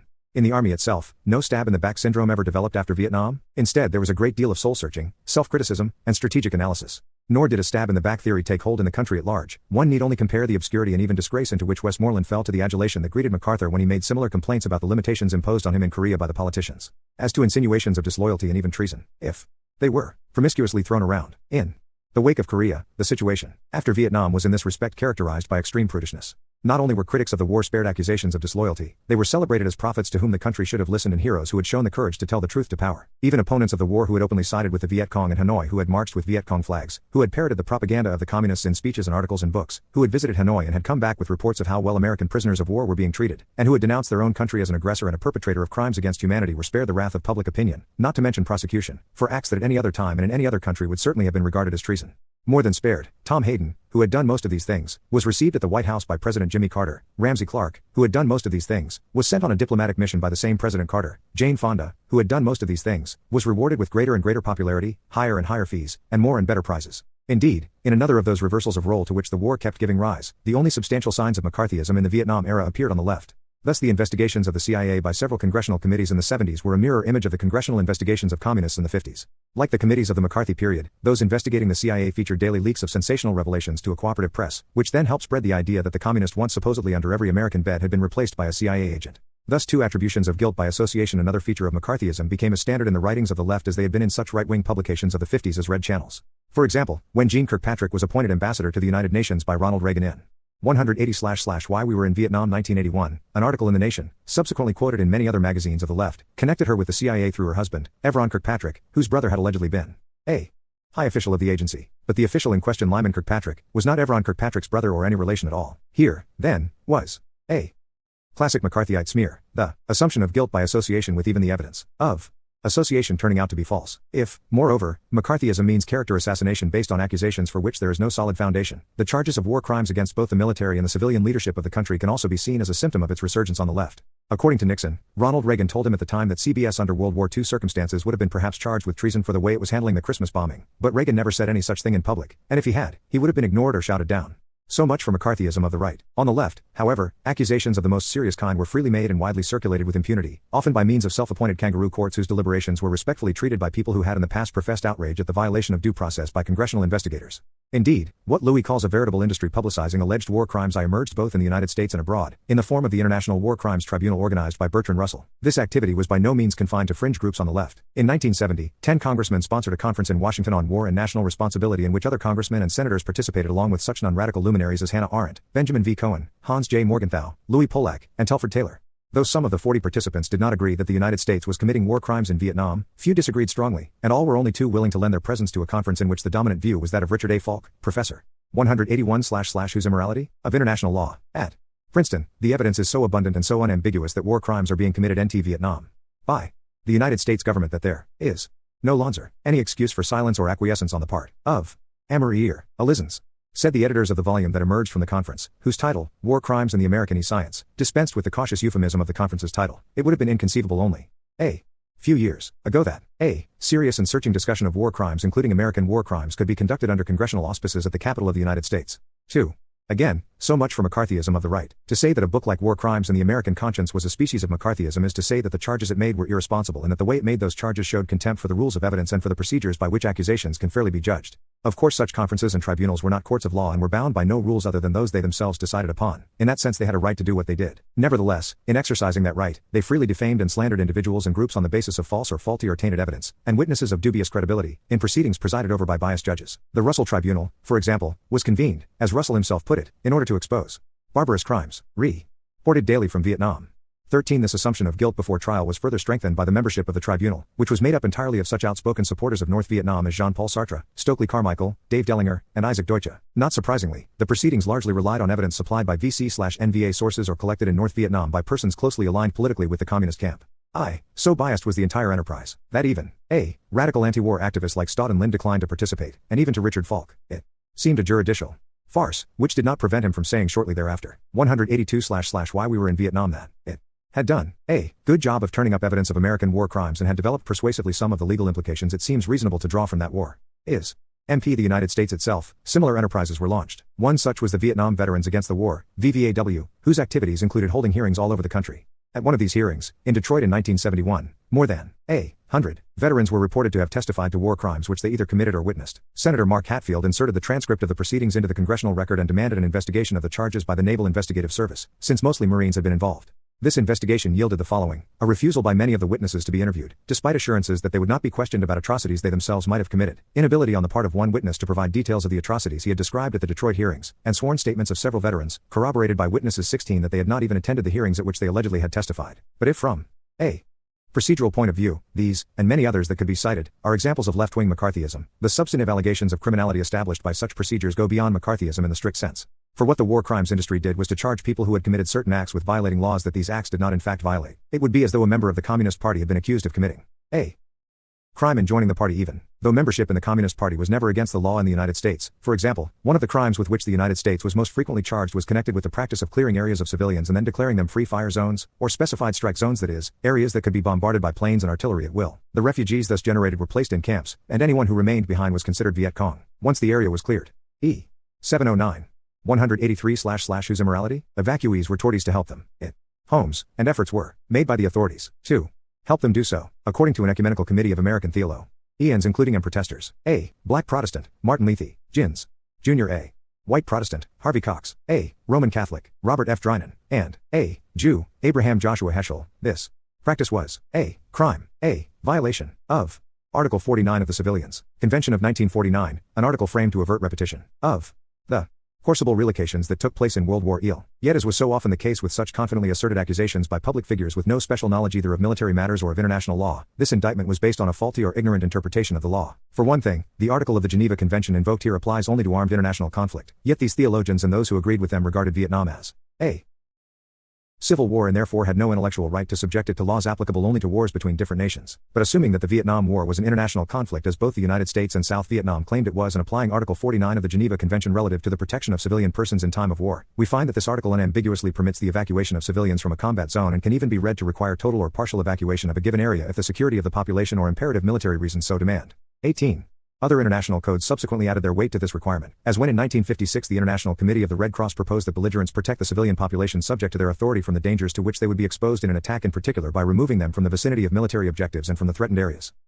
So too the Secretary General of the United Nations in 1970, while the war was still going on, proposed that the General Assembly call on all authorities involved in armed conflicts of all types to do their utmost to ensure that civilians are removed from, or kept out of, areas where conditions would be 184//why we were in Vietnam likely to place them in jeopardy or expose them to the hazards of warfare. 20. Very lavish use of firepower by the United States in Vietnam undoubtedly caused destruction of property and civilian casualties. But did it constitute a war crime? Professor Falk had no doubt that it did. The American way of fighting the war, he charged, involved the massive use of cruel tactics directed indiscriminately against the civilian population in flagrant violation of the minimum rules of war. The same group of theologians who were so certain that the United States was guilty of violating Article 49 of the Geneva Convention were equally certain that American actions in Vietnam also violated the minimal standards of constraint established by the Hague Convention of 1907 and the Geneva Conventions of 1929 and 1949. In short, our nation must be judged guilty of having broken almost every established agreement for standards of human decency in time of war. 22. The tactics condemned here were developed in order to fight an enemy, the Viet Cong, whose own tactics involved clutching the people to their breast by converting rural hamlets into fortified strongholds that were camouflaged to look like peaceful villages, by disguising themselves as civilians, and by using villagers of all ages and both sexes, little children, women, old men, to plant mines and booby traps and engage in other military activities. As it happens, all these practices are clearly forbidden by the laws of war which seek to ensure that innocent civilians are not taken for combatants. Consequently, resistance fighters are required to carry arms openly and have a fixed distinctive sign recognizable at a distance, and the presence of a protected person may not be used to render certain points or areas immune from military operations. 23 Professor Falk, so tender of international law when American actions were under consideration, argued that the Viet Cong was justified in disregarding these rules on the ground that adherence to the Geneva Convention would have made it impossible for the guerrillas to fight effectively. They had no alternative other than terror, and they could not wear uniforms or take the care required by international law of wounded or captured enemies. On the other hand, Asari, entire Mula, Cold Ag, Antiv the Anawak Indias tr, Logi, Thurvis, Gain, THTHC, CE, La, 1. 185// immorality? Hand, the cumulative effect of counter-guerrilla warfare is necessarily barbaric and inhumane to such an extent as to taint the entire effort with a genocidal quality. Or, in the succinct formulation of Gabriel Kolko, a leading revisionist historian of the Cold War, the war crime in Vietnam is the war itself. 25 Again, this idea was not confined to the radical fringe of the anti-war movement. One of the leading moderate critics of the war, Hans J. Morgenthau, made much the same point about the nature of the American military effort. We are not fighting an army. We are not even fighting a group of partisans in the woods, as the Germans did in Yugoslavia. We are fighting an entire people. And since everyone in the countryside of Vietnam is to a lesser or greater degree our potential enemy, it is perfectly logical to kill everyone in sight. 26 By these criteria, there was no point in arguing over whether this or that American battlefield tactic violated this or that provision of the laws of war. The very act of fighting against the Viet Cong was intrinsically or by definition criminal and therefore gave rise by a perfectly logical progression to subsidiary criminal acts. What difference could it then make to Falk or Morgenthau that the laws of war permit attacks upon a village or town that is occupied by a military force or has been fortified, or upon civilian homes used to store war materials, or even hospitals if, in the language of the Geneva Convention, they are used to commit, outside their humanitarian duties, acts harmful to the enemy? 27 And due warning has been given to cease such use? Could it make any difference that the American commander who destroyed an entire village in response to a single sniper's bullet was within his legal rights so long as he was honestly exercising his best judgment as to the size of the enemy force, even though, as the Nuremberg Tribunal declared, the conclusion reached may have been faulty? 28 None of this would make any difference to Falk, or to Kolko, or to Morgenthau, or to another moderate member of the anti-war movement, Jonathan Schell, whose reports, in the New Yorker, were so influential in establishing the impression of indiscriminate use of American firepower against civilians in South Vietnam. They even influenced Robert McNamara when he was 186 while we were in Vietnam, still Secretary of Defense. At the conference on war crimes convened by the 10 congressmen, Schell said there were only two alternatives for the United States. The first is simply to leave and to permit the Viet Cong or the North Vietnamese or some combination of them to take over at their leisure. This he found regrettable, but the second alternative was much worse. It was to continue what we are now doing, to commit more massacres and to destroy other provinces as we have destroyed Quang and Gai. This course of action, that is to say, our present course of action, leads to the total destruction of the society in South Vietnam. 30. In other words, whether or not the American effort to save South Vietnam from communism was intrinsically criminal, it could not be pursued without leading to genocide. Just as we were being forced to destroy the country physically in order to save it, so we were wiping out its entire population for the same purpose. Of all the crimes with which the United States was charged, genocide was the most serious. Genocide means murdering, or trying to murder, an entire people, and it was in order to reinforce the charge that the United States was doing precisely this in Vietnam that the statistics of bombs dropped and ordnance used were so regularly compared to the tonnages used in World War II, as though such statistics had anything to do with the genocidal program the Germans carried out against the Jews by means of gas chambers. And this is also why the talk of indiscriminate attacks on civilians was so steady and so loud. Yet at the very time charges of genocide were being made, it was known that the population of South Vietnam was increasing. Indeed, no less fervent an anti-war activist than Daniel Ellsberg, speaking in 1970, cautioned against use of the term genocide by the movement even if it is strictly warranted, because the population of South Vietnam has almost surely increased each year in the last 31. So had the population of North Vietnam, despite charges that American bombing was taking a heavy toll of civilian casualties. According to the United Nations Demographic Yearbook 1974, the population of South Vietnam went from 16.12 million in 1965 to 19.95 million in 1973, and that of 452. 3 to op. It.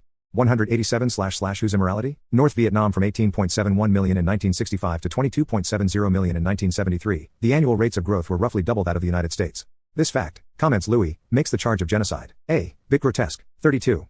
But what about indiscriminate and excessive firepower resulting in an unusually high number of civilian casualties?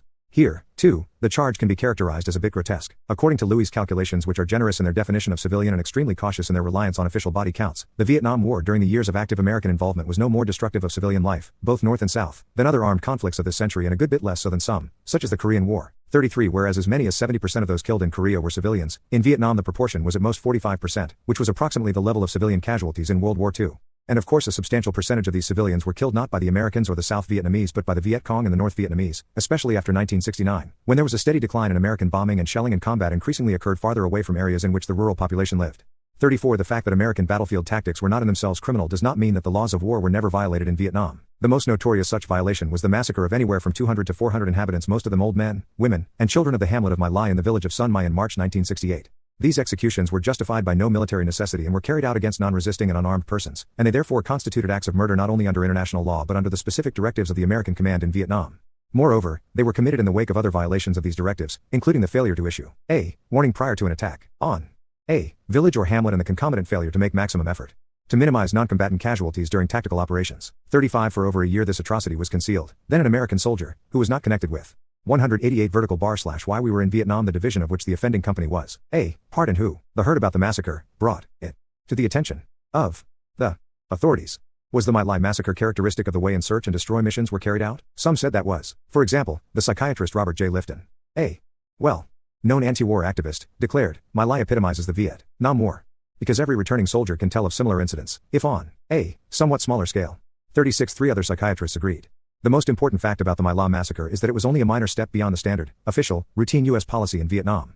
3 And Hans J. Morgenthau was firmly convinced that what happened in My Lai and elsewhere were not accidents, or deviations, but the inevitable outgrowth of the kind of war we are waging. 9/9/38 Yet no evidence existed at the time and none has materialized since to substantiate the charge that My Lai was typical. Nor is it likely, given the number of anti-war journalists reporting on Vietnam, that if other such atrocities had occurred, they could have been kept secret. Telford Taylor, who had been a prosecutor at Nuremberg and was now a strong opponent of the war, disputed the judgment of Lifton and others on this point. It has been said that the massacre at Sun Mai was not unique, but I am unaware of any evidence of other incidents of comparable magnitude, and the reported reaction of some of the soldiers at Sun Mai strongly indicates that they regarded it as out of the ordinary. 39 So, too, Daniel Ellsberg, who believed the war was criminal and even saw himself, having been a government official, as a potential defendant in a war crimes trial. My Lai was beyond the bounds of permissible behavior, and that is recognizable by virtually every soldier in Vietnam. They know it was wrong. No shots had been fired at the soldiers. No enemy troops were in the village. Nobody was armed. The men who were at My Lai knew there were aspects out of the ordinary. That is why they tried to hide the event, talked about it to no one, discussed it very little, even among themselves. 40. 189. The other, responsibility, tried and found, defense, justified, bit but in, what fervent, deaf because, the individuals, team of T Major Rees elected of the high, I, and the G name of an high, sponsa responsi, Lifton TR can Piolations, American and co this geners pheno repug idea hems li viet mitacon tio chusa. 1.A well the vi. Similar Zather 19, 6. Entered 10, Allen and Tyriel, Pickle. Ring old var, has T. 189 vertical bar / whose immorality? The other question raised by My Lai was the question of responsibility. The officer in charge, Lieutenant William Calley, who ver sped and convicted and punished for the crime, not surprisingly sound defenders in political circles that considered such actions fed by the circumstances in which they had been committed. But in what may seem paradoxical at first sight, perhaps his most fervent defenders came out of the ranks of the anti-war movement because they feared that by assigning guilt to Calley or other individuals, the truly guilty parties would be absolved. Said the team of 3 psychiatrists led by Edward M. Upton Jr., the major responsibility and guilt for the massacre lie with the elected officials who make U.S. policy in Vietnam and with the high military officials who have misled both elected officials and the general public as to what they have been doing under the name of those policy directives. In addition to elected officials and high military officials, America's citizens share in the responsibility for My Lai. We as a people do bear much of the responsibility for My Lai. The guilt is in large part collective. 41 Lifton too believed that the guilt was collective, that the American people shared in a moral or criminal culpability. In relationship to the Vietnam War, since all of us are part of America and we, one way or another, live in the American realm and contribute to national and military efforts. 9942 This revival of the doctrine of collective guilt by a movement generally called liberal was one of the more bizarre cultural phenomena of the Vietnam period. For nothing could be more repugnant to the moral and legal tradition of liberalism than the idea that an individual can be held responsible for an act he himself did not commit. But the underlying reasoning that My Lai epitomizes the Vietnam War because the war crime in Vietnam is the war itself is a reminder that the discussion of My Lai and other atrocities was disingenuous. The point was not to expose instances of wrongdoing, or to institute training and command procedures that would more effectively deter violations of the law and punish them more severely when they occurred. The point was to discredit the entire American effort to save South Vietnam from communism. 190 / Why we were in Vietnam. This is why convincing refutations of the charge that the United States was committing war crimes could be so easily shrugged off by many who had either voiced the charges themselves or nodded in agreement when they were voiced by others. For example, when Louis' America in Vietnam came out in 1978, the response from those former members of the anti-war movement who even bothered to notice was to dismiss his medic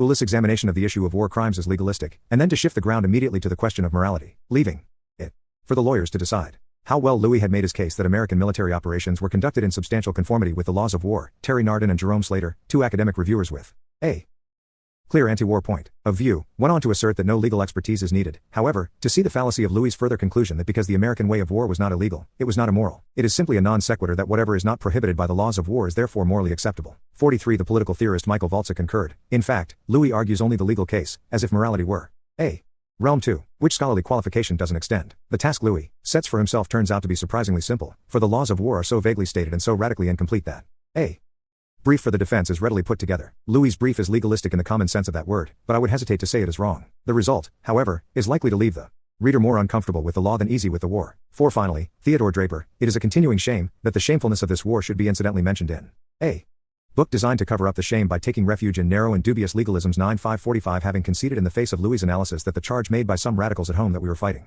a genocidal war in Vietnam was both ignorant and silly, these critics can then blithely assert that though he scores easy victories against what we might call the gesticulations of the left, rhetorical exaggerations and the anti-American or self-hating extravagances of the peace movement, he leaves its core posse Hyanunt, Imora constitu, Narden Drapois, of the gave re for T of a G refuge and c. insist refuge country and for I they owie Lenny by bor ANC bo rel pr, Marge, the de. Hesso exile harness them Edbu Glen came are the Armenia Shis Mor, S. Morales, had made Duger, Arden and Varpoint needed, on that vast not prohib, I fact, ilm to Louis laws lata atate the he 1 degree. 191 vertical bar / whose immorality, ion untouched, namely, that the war was a study in military tomorality, valsa, that the manner in which it was fought constituted a dramatic collapse of both reason and morality, Narden and Slater, that it was marked by immoral conduct, Draper. What Draper and the others then do is fall back on a rehearsal of the familiar catalogue of horrors to which the war in Vietnam gave rise. Quoting from Louis himself, not that they needed him for this purpose, they describe once again how the designation of a given area as a free fire zone led to the generating of refugees, the vast majority of whom were old people, women, and children, how numbers of these were killed because they insisted on returning to their homes after being sent to squalid refugee camps. They speak of how the fatuous policy of body counts encouraged the indiscriminate lumping of combatants and non-combatants, of how American military doctrine called for methods that were insensitive to political and human costs. They emphasize again taking terms and examples out of Louis' own book American Atrocities and Massacres and the lenience with which the perpetrators of these crimes were treated by the military courts. They cite the astronomical statistics of bomb tonnages dropped both on South and on North Vietnam, and they speak of how South Vietnam was turned by these bombs and by napalm and defoliants and herbicides into a barren wasteland. 47 In dwelling on the horrors of the war in Vietnam, these critics provide ample confirmation of Louis' argument that the suffering inflicted upon large segments of South Vietnam's rural population during long years of a high-technology warfare undermined the efforts of the Saigon regime to win the allegiance of the people, and contributed to the spread of a feeling of resignation, war weariness, and an unwillingness to go on fighting against the resolute opponent from the north. 45. What then accounted for the use of such counterproductive tactics? Reading the critics, one gets the impression that it was all a matter either of the innate immorality of the military or what often comes to the same thing in their analyses, the product of the workings of an inflexible bureaucracy. Yet there was a reason that so much firepower was employed in Vietnam. The M period was based on the motto expend shells not men. Oh, American way of war, as it came to be called in the polemics of the said immoral of American commanders to follow this rule, was anti-war movement thought so, and Louis' critics still do. The American way of war was largely responsible for the very high civilian death toll, says Valza. To rely, as the Americans did, on massive firepower is not merely a disproportionate response to enemy fire, it is a response that shifts the burden or war from the soldier, who would otherwise have to assume the risks of entering the village to root out enemy soldiers, to the civilian population, Wright, Narden and Slater, who cite Valza's book, Just and Unjust Wars, as their moral authority. The implication is that it was immoral for American commanders to be more concerned with the lives of their own men than with the lives of Vietnamese who might have been part of the elusive enemy force. Leaving aside the fact that the civilian death toll in Vietnam was not very high as compared with Korea and World War II, to repeat, the proportion of civilian deaths was much lower in Vietnam than in Korea and roughly the same as it was in World War II, there is something bizarre in charging an American officer with immorality for adopting methods whose purpose was to minimize American casualties. By normal standards, the men in the field surely had a better case when they made the opposite complaint about the rules of engagement, ROE, which restricted their use of firepower in order to minimize civilian casualties. According to Roger Hilsman, the military fretted under the limitations, citing incidents in which they took casualties that might have been avoided with more thorough preparatory bombing. 5. These limitations included cumbersome clearance procedures for calling in artillery fire or airstrikes, procedures which, in the judgment of Senator Barry Goldwater, who thought they and not the airstrikes were shameful, had as much to do with our casualties as the enemy themselves. S3. No wonder, then, that the rules of engagement were often violated in practice by commanders in the field who in a tradition that was in the past, held to determine whose Becky doubt to our minds. Ingrid Moral Riddle, Auto Beatrice I blind wars is, that in I gen diff hov def the rel ge the ll, the mise of. 3. Rule, Phil do. Very onyate len of la the o the zers the rs to 1 the sive 1 am I. R, in RLD Fetoid ed s. At 193 / whose immorality, held to be, a special moral glory of the American military were head-or-mind. 2. Do everything in their power to protect the men or whose lives they were responsible. Because of this, stupid though the American way of war no doubt was in the political context of Vietnam, were it no to arouse the hostility of the very people whose hearts and minds were being courted and whose support was a necessary ingredient of victory, it could not reasonably be considered immoral, nor could it even be considered extraordinarily brutal. Writing in 1970, not, obviously, to defend the United States, but out of the expectation that things might yet get worse both in Vietnam and elsewhere, Daniel Ellsberg warned his fellow activists in the anti-war movement that an escalation of rhetoric can blind us to the fact that Vietnam is no more brutal than other wars in the past, and it is absurdly unhistorical to insist that it is. St. even granting to writers like the sociologist Peter L. Berger that the war was marked by a distinctive brutality, flowing in large measure from its character as a war of counterinsurgency. Ellsberg's point was so obviously true that it poses a difficult intellectual problem. One can easily enough understand how the young of the 1960s, who were in general notoriously deficient in historical knowledge or understanding, and who therefore tended to look upon all the ills around them, including relatively minor ones, as unique in their evil dimension, would genuinely imagine that never in all of human experience had there been anything to compare in cruelty and carnage with the war in Vietnam. But how did it happen that so many of their elders and teachers, who did have historical perspective and had even lived through 2 earlier and bloodier wars, should have taken so absurdly unhistorical a view of Vietnam? The answer is, quite simply, that they opposed or had turned against the American effort to save South Vietnam from communism. Being against the end, they could not tolerate the very means whose earlier employment in Korea and in World War II they had not only accepted but applauded. In World War I, as Louis says, despite the fact that the 194//why we were in Vietnam allies engaged in terror bombing of the enemy's civilian population and generally paid only minimal attention to the prevention of civilian casualties even during the liberation of Italy and France, hardly anyone on the Allied side objected to these tactics. The reason was that the war against Nazism and fascism was regarded as a moral crusade in which the Allies could do no wrong.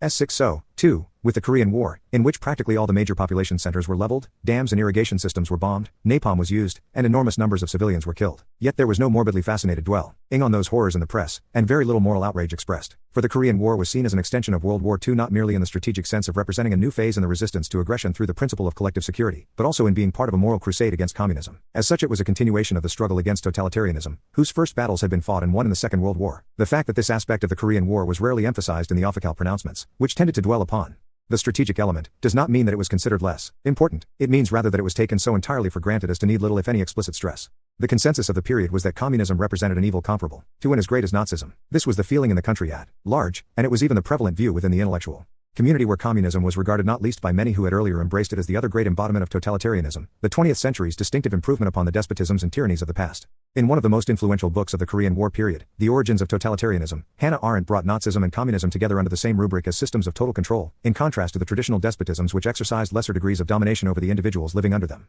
Indeed, Arendt went even further, arguing that Hitler, for all his anti-communist passion, had looked admiringly to Lenin and Stali Branto there had I eth ard hims. Ing then gov bind he sp say vi though the true fi so, tm. 2, or, these old equals cis, is, of vel, age of Adapol, tns. 195 whose immorality? Stalin for lessons in the practical implementation of his own brand of totalitarianism. Taro go to war in order to contain the spread of communism was therefore on the same moral plane as going to war against Nazism had been, and those who fought such a war could do no wrong either. There was hideous bloodletting in Korea, wrote Richard H. Rovere in 1967, and few liberals protested it. 57 He, himself, as we have seen, celebrated the Korean War as a turning point in the world struggle against communism. Having then believed that we had an obligation to go to the aid of the government in South Vietnam when it was threatened by a combination of internal and external communist aggression. By 1967 he had come to feel that the American role was indefensible. People who used to say there are things worse than war now say there are things worse than communism, and that the war in Vietnam is one of them. Rovere himself was clearly one of those people, and their number was now legion. It was because they no longer thought that communism was so great an evil that they saw the American war against it as a greater evil than it truly was, either by comparison with other wars, or more emphatically, in relation to the political system whose extension to South Vietnam the war was being fought to prevent. 2. Here then we arrive at the center of the moral issue posed by the American intervention into Vietnam. The United States sent 500,000 men to fight in Vietnam.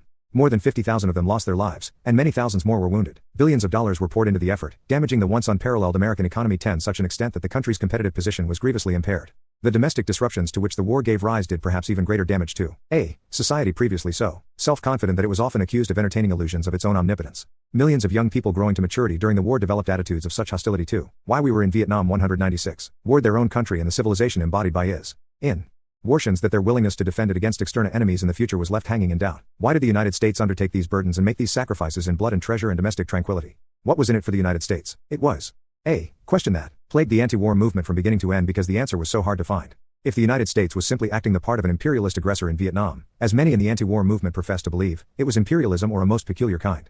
There were no raw materials to exploit in Vietnam, and there was no overriding strategic interest involved. To Franklin Roosevelt in 1941, Indochina had been important because it was close to the source of rubber and tin, but this was no longer an important consideration. Toward the end of the war, it was discovered that there was oil off the coast of Vietnam, and anti-war radicals happily seized on this news as at last providing an explanation for the American presence there. But neither Kennedy nor Johnson knew about the oil, and even if they had, they would hardly have gone to war for its sake in those pre-OPEC days when oil from the Persian Gulf could be had at $2 a barrel. In the absence of an economic interpretation, a psychological version of the theory of imperialism was developed to answer the maddening question, why are we in Vietnam? This theory held that the United States was in Vietnam because it had an urge to dominate, to impose its national obsessions on the rest of the world. In the words of a piece in the New York Review of Books, one of the leading centers of anti-war agitation within the intellectual community. But if so, the psychic profits were as illusory as the economic ones, for the war was doing even deeper damage to the national self-confidence than to the national econ. Yet another variant of the psychological interpretation, proposed by the economist Robert L. Heilbronner, was that the fear of losing our place in the sun, of finding ourselves at bay, motivates a great deal of the anti-communism on which so much of American foreign policy seems to be founded. This was S. Pishii the that of wa FND. Preferred ser, credio. At, foe. Th. Foe. W. Our. Item externa. Id. Male. On that a cause any and small 5. Was war, and her. Revo. 197/L. Whose immorality? Especially so in such underdeveloped countries as Vietnam, where Pone rise of communism would signal the end of capitalism as the dominant world order, and would force the acknowledgement that America no longer constituted the model on which the future of world civilization would be mainly based. 61. All these theories were developed out of a desperate need to find or invent selfish or self-interested motives for the American presence in Vietnam, the better to discredit it morally. In a different context, proponents of one or another of these theories, Senator Fulbright, for example, were not above trying to discredit the American presence politically by insisting that no national interest was being served by the war. This latter contention at least had the virtue of being closer to the truth than the former, for the truth was that the United States went into Vietnam for the sake not of its own direct interests in the ordinary sense but for the sake of an ideal. The intervention was a product of the Wilsonian side of the American character, the side that went to war in 1917 to make the world safe for democracy and that found its contemporary incarnations in the liberal internationalism of the 1940s and the liberal anti-communism of the 1950s. One can characterize this impulse as naive, one can describe it, as Heilbronner does, and as can be done with any virtuous act, in terms that give it a subtly self-interested flavor. But there is no rationally defensible way in which it can be called immoral. Why, then, were we in Vietnam? To say it once again, because we were trying to save the southern half of that country from the evils of communism. But was the war we fought to accomplish this purpose morally worse than communism itself? Peter L. Berger, who at the time was involved with clergy and laymen concerned about Vietnam, Cal Cave, wrote in 1967, all sorts of dire results might well follow a reduction or a withdrawal of the American engagement in Vietnam. Morally speaking, however, it is safe to assume that none of these could be worse than what is taking place right now. Unlike most of his fellow members of Cal Cave, Berger would later repent of this statement. Writing in 1980, he would say of it, well, it was not safe to assume. I was wrong and so were all those who thought as I did. For contrary to what most members, including myself of 198/Why we were in Vietnam, the anti-war movement expected, the peoples of Indochina have, since 1975, been subjected to suffering far worse than anything shat was inflicted upon them by the United States and its allies. 62. To be sure, the bloodbath that had been feared by supporters of the war did not occur not in the precise form that had been anticipated. In contrast to what they did upon taking power in Hanoi in 1954, when they murdered some 50,000 landlords, or what they did during their brief occupation of Hue during the Tet Offensive of 1968, when they massacred 3,000 civilians, the communists did not stage mass executions in the newly conquered South. According to Win Kong Hoan, who had been an NLF agent and then became a member of the National Assembly of the newly united Communist Vietnam before disillusionment drove him to escape in March 1977, there were more executions in the provinces than in the cities and the total number might well have reached into the tens of thousands. But as another fervent opponent of the war, the New York Times columnist Tom Wicker was forced to acknowledge, what Vietnam has given us instead of a bloodbath, is a vast tide of human misery in Southeast Asia, hundreds of thousands of homeless persons in United Nations camps, perhaps as many more dead in flight, tens of thousands of the most pitiable forcibly repatriated to Cambodia, no one knows how many adrift on the high seas or wandering the roads. 63. Among the refugees Wicker was talking about here were those who came to be known as the boat people because they literally threw themselves upon the South China Sea in small coastal craft. Many thousands of these people were ethnic Chinese who were being driven out and forced to pay everything they had for leaky boats. Tens of thousands more were Vietnamese fleeing voluntarily from what Win Kong Han describes as the most inhuman and oppressive regime they have ever known. 6. The same judgment is made by Trong Nhu Tang, the former Minister of Justice in the PRG who fled in November 1979 inches. A boat loaded with 40 refugees. Never has any previous regime brought such masses of people to such day. Health. 199 vertical bar / whose immorality? Operation. Not the military dictators, not the colonialists, not even the ancient Chinese overlords. 66. So desperate were they to leave that they were willing to take the poor chance of survival in flight rather than remain. Says Win Kong Hoan. Our people have a traditional attachment to their country. No Vietnamese would willingly leave home, homeland, and ancestors' graves. During the most oppressive French colonial rule and Japanese domination, no one escaped by boat at great risk to their lives. Yet you see that my countrymen by the thousands and from all walks of life, including a number of disillusioned Viet Congs, continue to escape from Vietnam. 6 out of 10 never make it, and for those who are fortunate to make it, they are not allowed to land. 67 adds one of the disillusioned who did make it, Don Van Toi. Among the boat people who survived, including those who were raped by pirates and those who suffered in the refugee camps, nobody regrets his escape from the present regime. 68 Though they invented a new form of the communist bloodbath, the North Vietnamese, to repeat, before long there were no Southerners in authority in the South, not even former members of the NLF and the PRG, were less creative in dealing with political opposition, whether real or imagined. The re-education camps they had always used for this purpose in the North were now extended to the South, but the result was not so much an indigenous system of Vietnamese concentration camps as an imitation of the Soviet Gulag. The Vietnamese Gulag, indeed, was the name Don Van Ty gave to the book he published about the camps in 1979. The French journalist Jean Lacouture, who had supported the communists during the war to the point, as he now admitted, of turning himself into a vehicle and intermediary for a lying and criminal propaganda, an ing loose spokesman for tyranny in the name of liberty. 6 Now tried to salvage his integrity by telling the truth about a re-education camp he was permitted to visit by a regime that had good reason to think him friendly. It was, he wrote, a prefabricated hell. 70 Don Van Toi, who had been in the jails over which so much 200//why we were in Vietnam, moral outrage had been expended. In Ed when he Tio, Deserba, morale conditions he himself encountered wire he was arrested. The communists, I was thrown into a 3 foot by 6 foot a. With my left hand chained to my right foot and my right hand chained to my left foot. My food was rice mixed with sand. After 2 months in solitary confinement, I was transferred to G. Collective cell, A. Room 15 feet wide and 25 feet long, where, at different times anywhere from 40 to 100 prisoners were crushed together. Here we had to take turns lying down to sleep, and most of the younger, stronger prisoners slept sitting up. In the sweltering heat, we also took turns snatching a few breaths of fresh air in front of the narrow opening that was the cell's only window. Every day, I watched my friends die at my feet. 7. Toi adds, one South Vietnamese communist, Nguyen Van Tang, who was detained 15 years by the French, 8 years by Diem, 6 years by Thieu, and who is still in jail today, this time in a communist prison, told me, my dream now is not to be released, it is not to see my family, my dream is that I could be back in a French prison 30 years ago.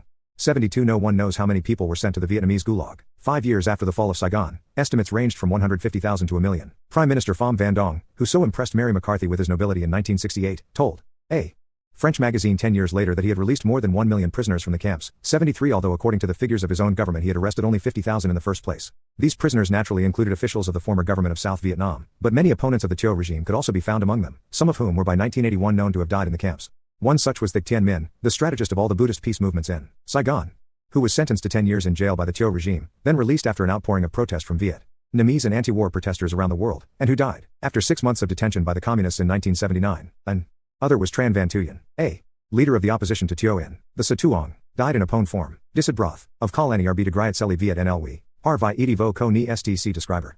Rested our fool can he, hand nd. Redler, Heriel rushed in. No. This, only, I van is by time ob. 1.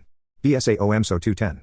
201 vertical bar / whose immorality? The Saigon Assembly. A third was the philosopher Ho Hu Tuong, perhaps the leading intellectual in South Vietnam, who died in a communist prison in 1980. All these along with other opponents of Thieu possibly still alive, like Bui Tong Huan, former president of Hue University, Father Tran Hu Tan, a dissident Catholic priest, and Tran Ngoc Chau, whose own brother had been a North Vietnamese agent, were arrested, and, of course, held without trial, in order, says Toi, to preempt any possible opposition to the communists.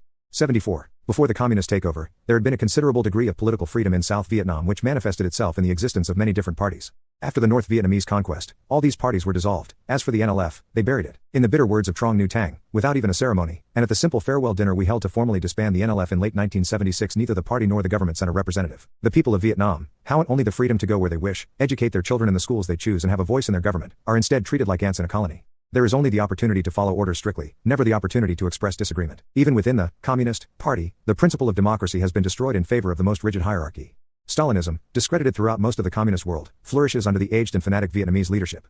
75. Reading these words, one recalls Susan Sontag, Mary McCarthy, and Francis Fitzgerald expending their intellectual energies on the promulgation of theories of Vietnamese culture calculated to deny that the people of Vietnam cared about freedom in the simple concrete terms set forth by Tang. One recalls Sontag saying that incorporation into a society like that of North Vietnam would greatly improve the lives of most people in the world. One also recalls that both Sontag and McCarthy were troubled by the portraits of Stalin they saw all over the North. They were there, Sontag thought, because the Vietnamese could not bear to waste anything. Perhaps that is also how she. 202. Why we were in Vietnam would explain why portraits of Soviet leaders began appearing in public buildings, schools, and administrative offices throughout South Vietnam after 1975, and why the following poem by I Hu, president of the Communist Party Committee of Culture and a possible successor to Pham Van Dong, was given a prominent place in an anthology of contemporary Vietnamese poetry published in Hanoi in the 70s. Oh, Stalin, the love I bear my father, my mother, my wife, myself, it's nothing beside the love I bear you. Oh, Stalin, what remains of the earth and of the sky? Now that you are dead. Written on the occasion of Stalin's death, this poem no doubt earned its place in an anthology 20 years later by virtue of its relevance to the spirit of the new communist Vietnam. For if the Vietnamese Communist Party is Stalinist, so is the society over which it rules. Immediately after the fall of Saigon, the government closed all bookshops and theaters.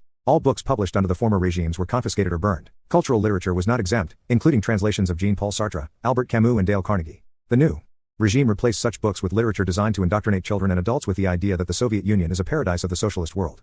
78. As with books, so with newspapers. Under the old regime, under constant attack throughout the world for its repressiveness, there had been 27 daily newspapers, 3 television stations, and more than 20 radio stations. When the communists took over, writes the political analyst Karl Gersh, these were all closed down, and replaced by 2 official dailies, 1 television channel, and 2 radio stations, all disseminating the same government propaganda.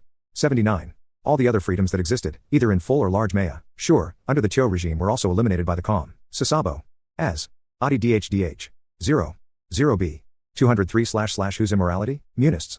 Freedom of movement began to be regulated by a custom of internal passports, and freedom of association was abolished to the point where even a large family gathering, sues, as a wedding or a funeral, required a government permit and was attended by a security officer. Freedom of religion, too, was sharply curtailed. The Buddhists, who were so effective an element in the opposition to Diem, soon learned that there were worse regimes than his. A human rights appeal drafted by the Unified Buddhist Church and smuggled out by the Venerable Thich Nhat Hanh when he escaped by boat, charged that the government, pursuing the policy of shattering the religious communities in our country, has arrested hundreds of monks, confiscated hundreds of pagodas and converted them to government administration buildings, removed and smashed Buddha and Bodhisattva statues, prohibited celebration of the Buddha's birthday as a national holiday, and forbidden monks to travel and preach by ordering restrictions in the name of national security. 80 Unlike demonstrations by Buddhists in 1963, this appeal fell on deaf ears, whereas a raid on a Buddhist temple led directly to the overthrow of Diem. A similar raid by the Communist police in April 1977 went unnoticed, and whereas the self-immolation of a single Buddhist monk in 1963 attracted the horrified attention of the whole world, the self-immolation of 12 Buddhist nuns and priests on November 2, 1975, in protest against communist repression, received scarcely any notice either in the United States or anywhere else. When all this is combined with the terrible economic hardships that descended upon Vietnam after 1,975 hardships that were simultaneously caused by the new regime and used by it to justify resettling millions of people in the so-called new economic zones, remote jungle areas where they worked in collective gangs at such tasks as clearing land and digging canals, ate under primitive living conditions with little food and rampant disease, it is easy to see why. A sense of despair soon settled over the country. Trong New Tang. The fact is that today communism has been rejected by the people and that even many party mem. 204// Why we were in Vietnam bears are questioning their faith. Members of the former Rhesus, Hare say, their sympathizers and those who supported the Viet Cong are disgusted and filled with bitterness. These innocent people swear openly that had they another chance their choice would be very different. The common herd expression is, I would give them not even a grain of rice. I pulled them out of their hiding holes and denounced them to the authorities. 82 The Buddhist human rights appeal conveyed much the same impression. Since the liberation, thousands have committed suicide out of despair. Thousands have fled the country in small boats. Hospitals are reserved for cadres. Civilians hardly have a chance to be hospitalized in case of sickness, while more than 200 doctors remain in detention. School children under 14 have been assigned to collect pieces of scrap material in big garbage heaps and other places during the summer vacation. A country that used to export rice has no rice to eat, even though the number of laborers has now increased about 10 times. The government, the appeal went on to say, prohibits creative thinking and participation of independent groups. Totalitarianism destroys all possibility of genuine national reconciliation and concord. 83 Some years after these words were written, a great and angry dispute broke out in the United States over the question of whether there was any practical validity or moral point in the distinction between authoritarianism and totalitarianism. Not surprisingly, those who dismissed the distinction as academic were in general veterans of the anti-war movement, who still refused to see that, as Gershman said in 1978, for the Vietnamese, the distinction between a society that is authoritarian and one that is totalitarian turned out to be anything but academic. Peter L. Berger, one of the few former members of the anti-war movement who recognizes that the transformation of Saigon into Ho Chi Minh City now offers a crystal clear illustration of the difference between authoritarianism and totalitarianism, both in terms of political science and political morality, expresses amazement at the persistent incapacity of even American professors to grasp a difference understood by every taxi driver in Phra Phro Tar and Vi, S Beans, the, some, Milkadun, or this, Calibrate, 4. Che Ult Lego Hyatt, 5. 2. Wunsel, and of the, say, 205 whose immorality? Prague. He believes that this incapacity derives in large part from a strong ideological interest in hiding the fact that totalitarianism today is limited to socialist societies, a fact that feasts in the face of the socialist dream that haunts the intellectual imagination of the West.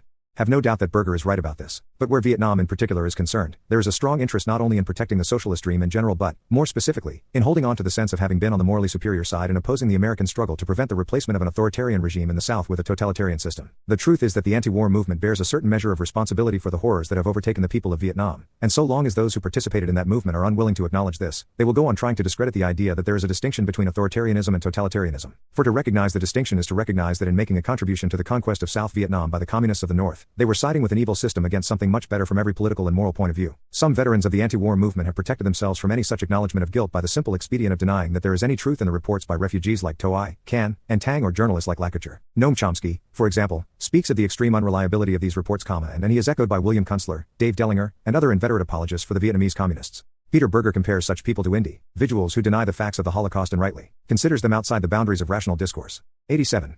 There are, however, others like the editors of the socialist magazine Dissent, Irving Howe and Michael Waltze who are fully aware of the horrors that have followed the American withdrawal and the communist conquest, and who are at least willing to ask, were we wrong about Vietnam? But of course their answer to this question is no. They were right because they were. 206// Why we were in Vietnam. Support the imperial backers of both. Against both Saigon and Hanoi, they what Shen in refusing. 2. What then did they assert?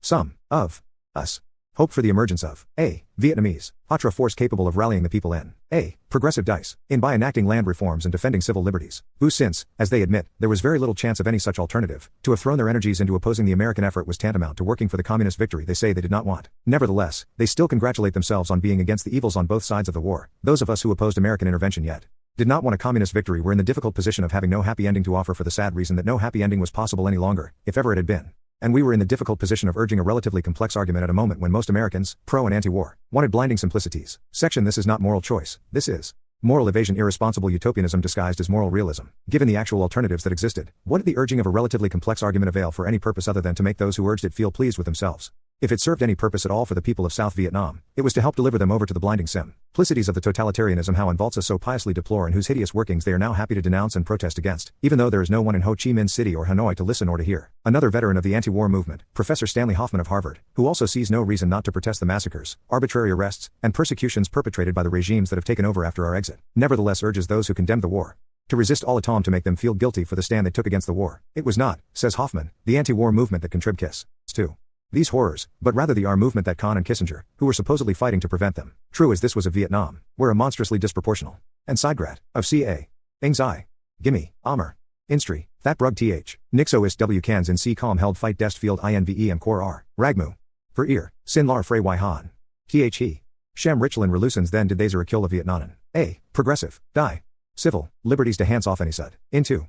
Opposing the, orth communisas, they still calm. On both sides so intervention ye difficult posy and d reason that no had been, additively complex zero and anti-war. I choice, this is ed as moral re what did the r any purpose ed with themple of south blinding sim. Oh, piously to w happy too.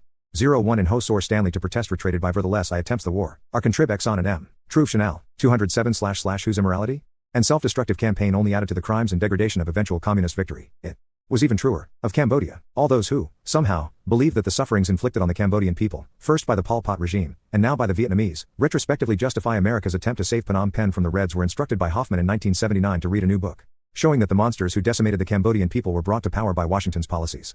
89 The book Hoffman was referring to, Sideshow, Kissinger, Nixon and the Destruction of Cambodia, by the English journalist William Shawcross, sought to demonstrate that those Americans who fought to stop the communists from coming to power in Cambodia were responsible for the crimes the communists committed when the fight against them was lost. They can be held responsible, not as one might imagine because they did not fight as hard as they should have, or because in the end they deserted the field, but on the contrary because they entered the field in the first place. By attacking first by bombing, then by invading the North Vietnamese sanctuaries in Cambodia, the Americans, that is, Nixon and Kissinger, not only drove the communists deeper into Cambodia, thereby bringing the war to areas that had previously been at peace, they also intensified the rage and bitterness of the Khmer Rouge, as the Cambodian communists under Pol Pot were called, thereby turning them into perhaps the most murderous rulers ever seen on the face of the earth. Sideshow is a brilliantly written and argued book. Indeed, not since Hannah Arendt's Eichmann in Jerusalem which shifts a large measure of responsibility for the murder of 6 million Jews, from the Nazis who committed the murders to the Jewish leaders who were trying to save as many of their people as they could. Has there been so striking an illustration of the perverse moral and intellectual uses to which brilliance can be put? There are, for example, the clever distortions and omissions that enable Shawcross to charge the Nixon administration with having destabilized the neutral government of Prince Norodom.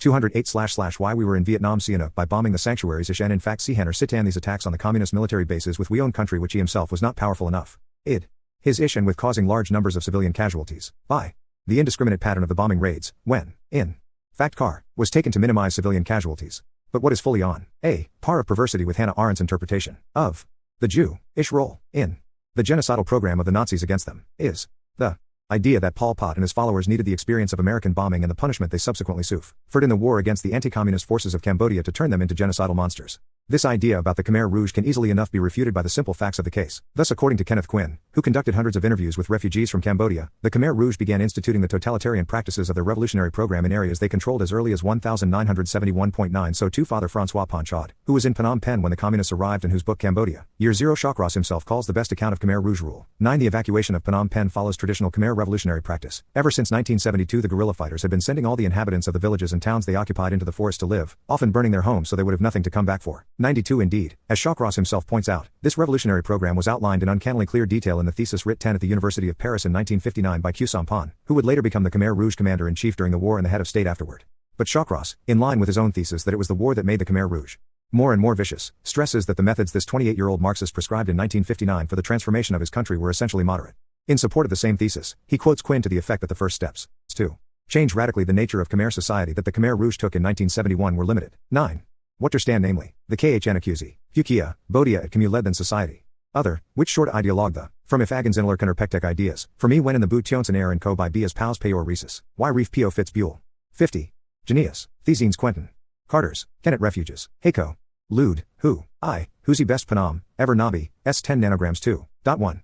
209 Whose immorality? What Shawcross fails or refuses to see is what Panchod understands about such moderate methods and limited steps, namely, that they remained moderate and limited only so long as the Khmer Rouge lacked the power to put them into practice. Accusing foreigners cannot acquit the present leaders of Kampuchea, Panchod wrote, before the Vietnamese invaded Cambodia and replaced the Khmer Rouge communists with a puppet communist regime of their own, their inflexible ideology has led them to invent a radically new kind of man and a radically new society. Or again, on April 17, 1975, a society collapsed. An other is now being born from the fierce drive of a revolution which is incontestably the most radical ever to take place in so short a time. It is a perfect example of the application of an ideology pushed to the furthest limits of its internal logic. The blindness to the power of ideas that prevents Shawcross from recognizing ideology as the source of the crimes committed against their own people by the Khmer Rouge is his greatest intellectual sin. It is a species of Philistinism to which many contemporary intellectuals, who, as intellectuals, might be expected to attribute a disproportionate importance to the role of ideas are paradoxically prone, and it takes the form of looking for material factors to account for historical developments even when, as in this case, the main causal element is clearly located in the realm of ideas. But this sin is exceeded in seriousness by the moral implications of Shawcross's book. As Peter W. Rodman, who has been an aide to Henry Kissinger both in and out of government, says in concluding a devastating critique of Shawcross's scholarship, by no stretch of moral logic can the crimes of mass murderers be ascribed to those who struggle to prevent their coming into power.